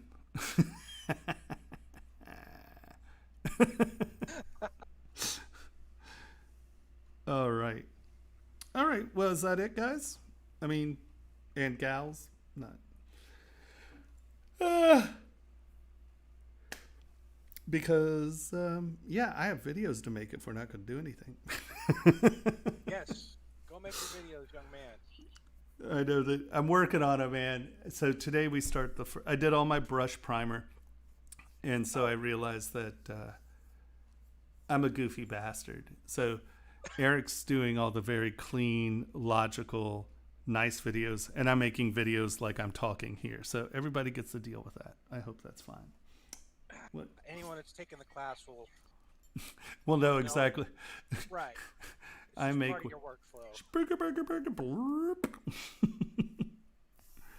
Well, that's what I always tell everybody that when I'm talking to them in person about it is like, your style is like visual jazz to me when you're designing. It is to me too, because I have no damn clue what I'm doing. I'm throwing down forms and shapes and looking for moments. You know, I mean, let's look at this thing. Right. You know, I get it in, and then I just start laying stuff in. I start moving and pushing and twisting, and things just happen. Because I'm always looking for, you know, it's like this right here. This was half round, and I'm like, well, I have this here, so that doesn't look right. So let's kick that in there. You know, it really is just sort of this nice, organic, just get in there and get stuff done sort of thing. So it's good. It's goodly. Okay. If there are no more questions, I'm going to get out of here and actually have Thai food for lunch because they're not closed yet. Look at that. Woo, Thai food. I'm just saying, I don't get to eat out much down here. There aren't any restaurants by our house. So Right. it sucks because the Thai restaurant closes on Mondays. I was like, oh, That sucks. oh, no, a little on the frustrating side. Yeah. All right, guys, you're all killing it. And so if there's someone here, how many people do we have here? 18. If there are people here, I want to make this really clear. If anyone is having problems or feeling left behind, don't panic, don't stress, contact me. Because I sit at my computer 18 to 20 hours a day, 7 days a week. And, you know, it's like when I have to come here, there's travel time and such, but I'm sitting at my computer working all the time. And so taking, 15, 20 minutes out of my little work phase just to answer a question, because half the time the question is, oh, well, how do I do this? And it's like, oh, well, you just come here and push this button. A lot of the times at the beginning when you're having problems. Okay, Tony's officially heckling me, and he's very clever. We were talking about jazz, and Tony said, so we'll just call you Erroneous Monk. I was thinking Felonious Monk, maybe. Thank you, Tony. I'm smiling again. Do not hesitate to contact me. My phone number, you'll have my phone number, right? Feel free to text me. That's the easiest way to get a hold of me is through text. Sometimes in the workspace, I ignore those because it's not just you. I have other things in that workspace, and it's chiming all the damn time. I've never seen a chattier group of teachers in my life. Our teachers' lounge is like blah, blah, blah, blah, blah, blah. So sometimes I just straight ass ignore you guys just because, yeah. All right. Yeah. So if I don't get you through workplace, feel free to text me, and I'll happily sit down and try to get you to a place where you're comfortable making something. You can ask Carmeet. I answer questions a lot. And you're not bothering me. If I have the time, I'll stop and do it. If not, I'll say, hey, can we do it after 3, or whatever. So don't hesitate.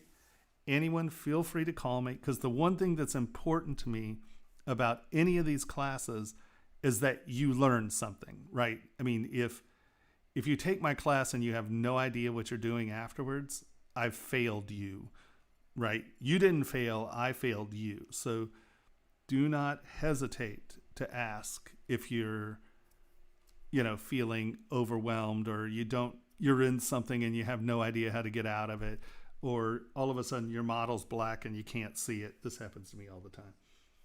I'm like, when I had a black background, you're like, that's why I stopped using a black background, because I think it's like shift and then M, or shift and then Z, or hash mark, and it turns your model black. And when I had a black background, I lost models all the time until finally, I'd start the whole thing over. I wouldn't know what it was. It was just gone, right? And you can't see it because my black background was black. And I called, and this is before Paul was married, and I text Paul at like 3:30 in the morning. I'm like, this is the third time I've lost this fucking model. What the hell's going on? You're driving me crazy. You're buggy. You're this and that. Paul, blah. And he was just like, you keep hitting X button, it turns it black. Just go to your color. Look, it's down at black. I'm like, mother. And I had restarted models like 5 times. And I just kept hitting the button that makes things black. I can't remember which one it is. Oh, is that it? Oh, they say it's just V. So, yeah, it's real easy to fat finger because you're right there on... yeah, and I have fat fingers. Let me tell you, it's not pleasant.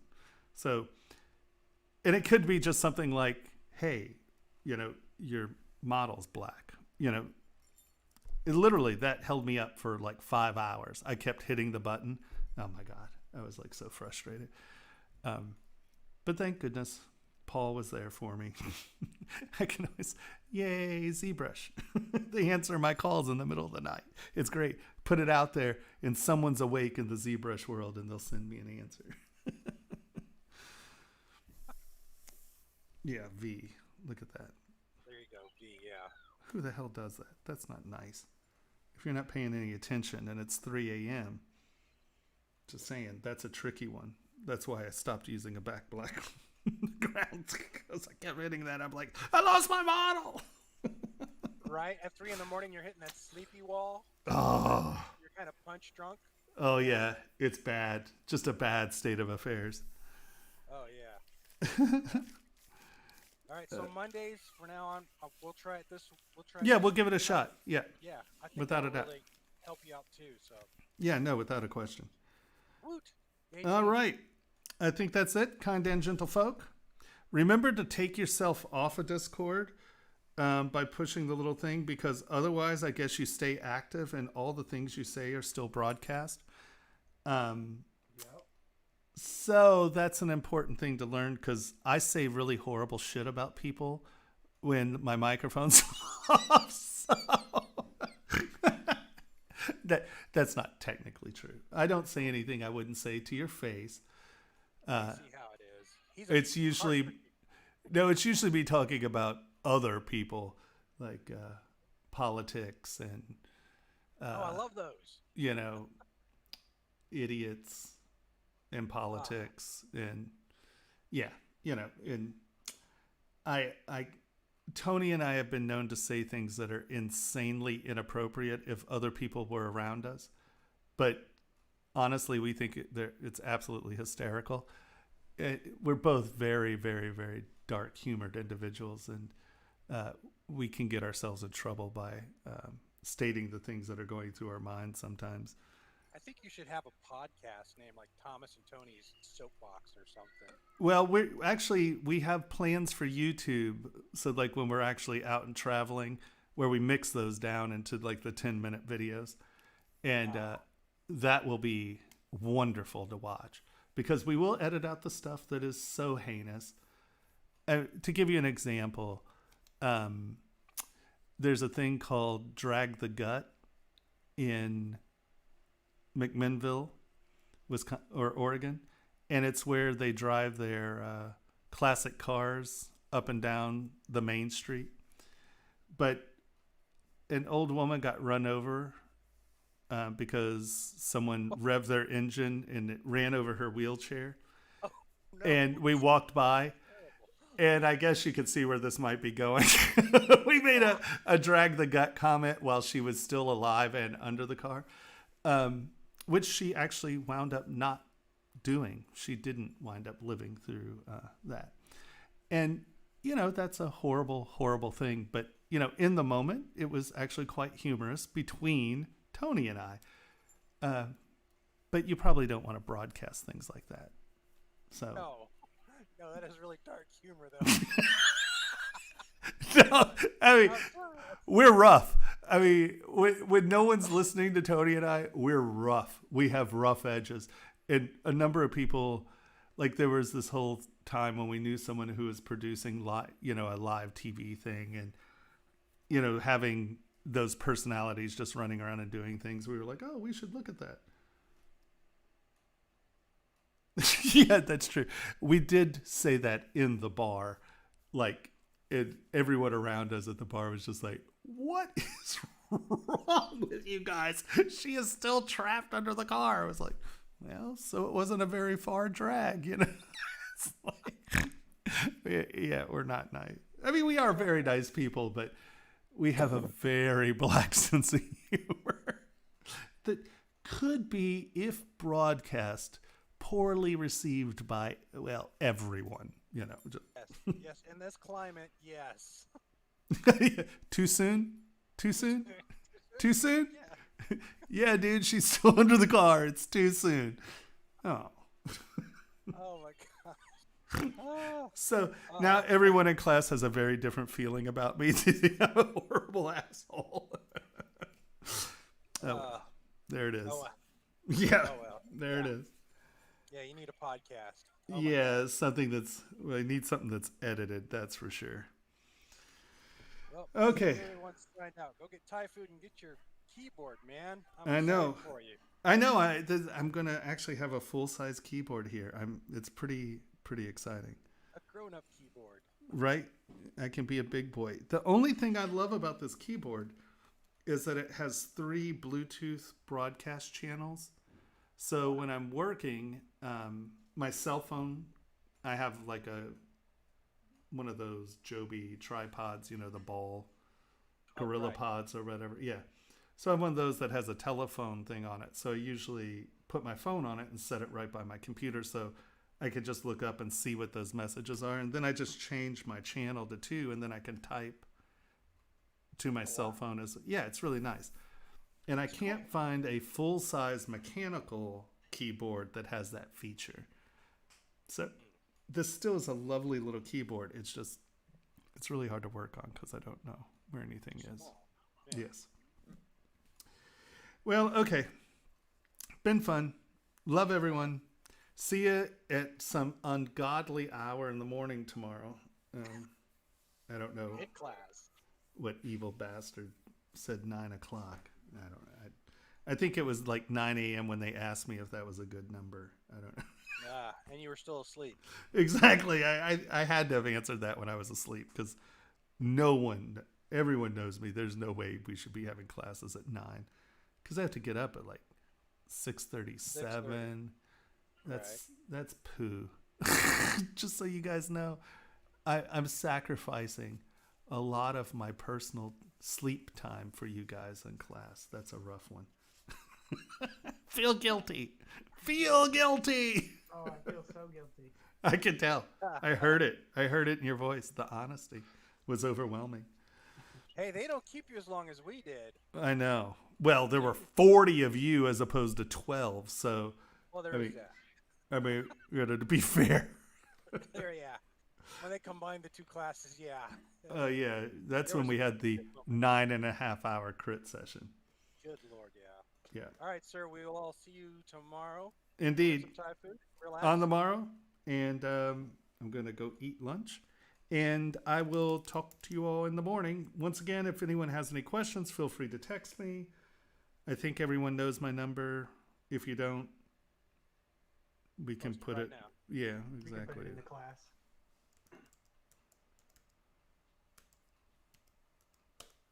I guess, well, I did just post that to the universe, didn't I? To all of the internet. Oh, well. That number's all over everything. I'm not too stressed about it. I mean, like on my website, that's the help number, because, well, I'm the only person in my world. That's changing. That's changing. We have a team of people on the next website, so that's good. Yeah. Okay, I will let you go, and I will have this posted, and we will talk in the morning. Bye, sir. Bye, everybody. Cheers. Right. Have a good one. Have a great day, guys. How do I do this? Come on. There we go. Crit room, and then I have to disconnect.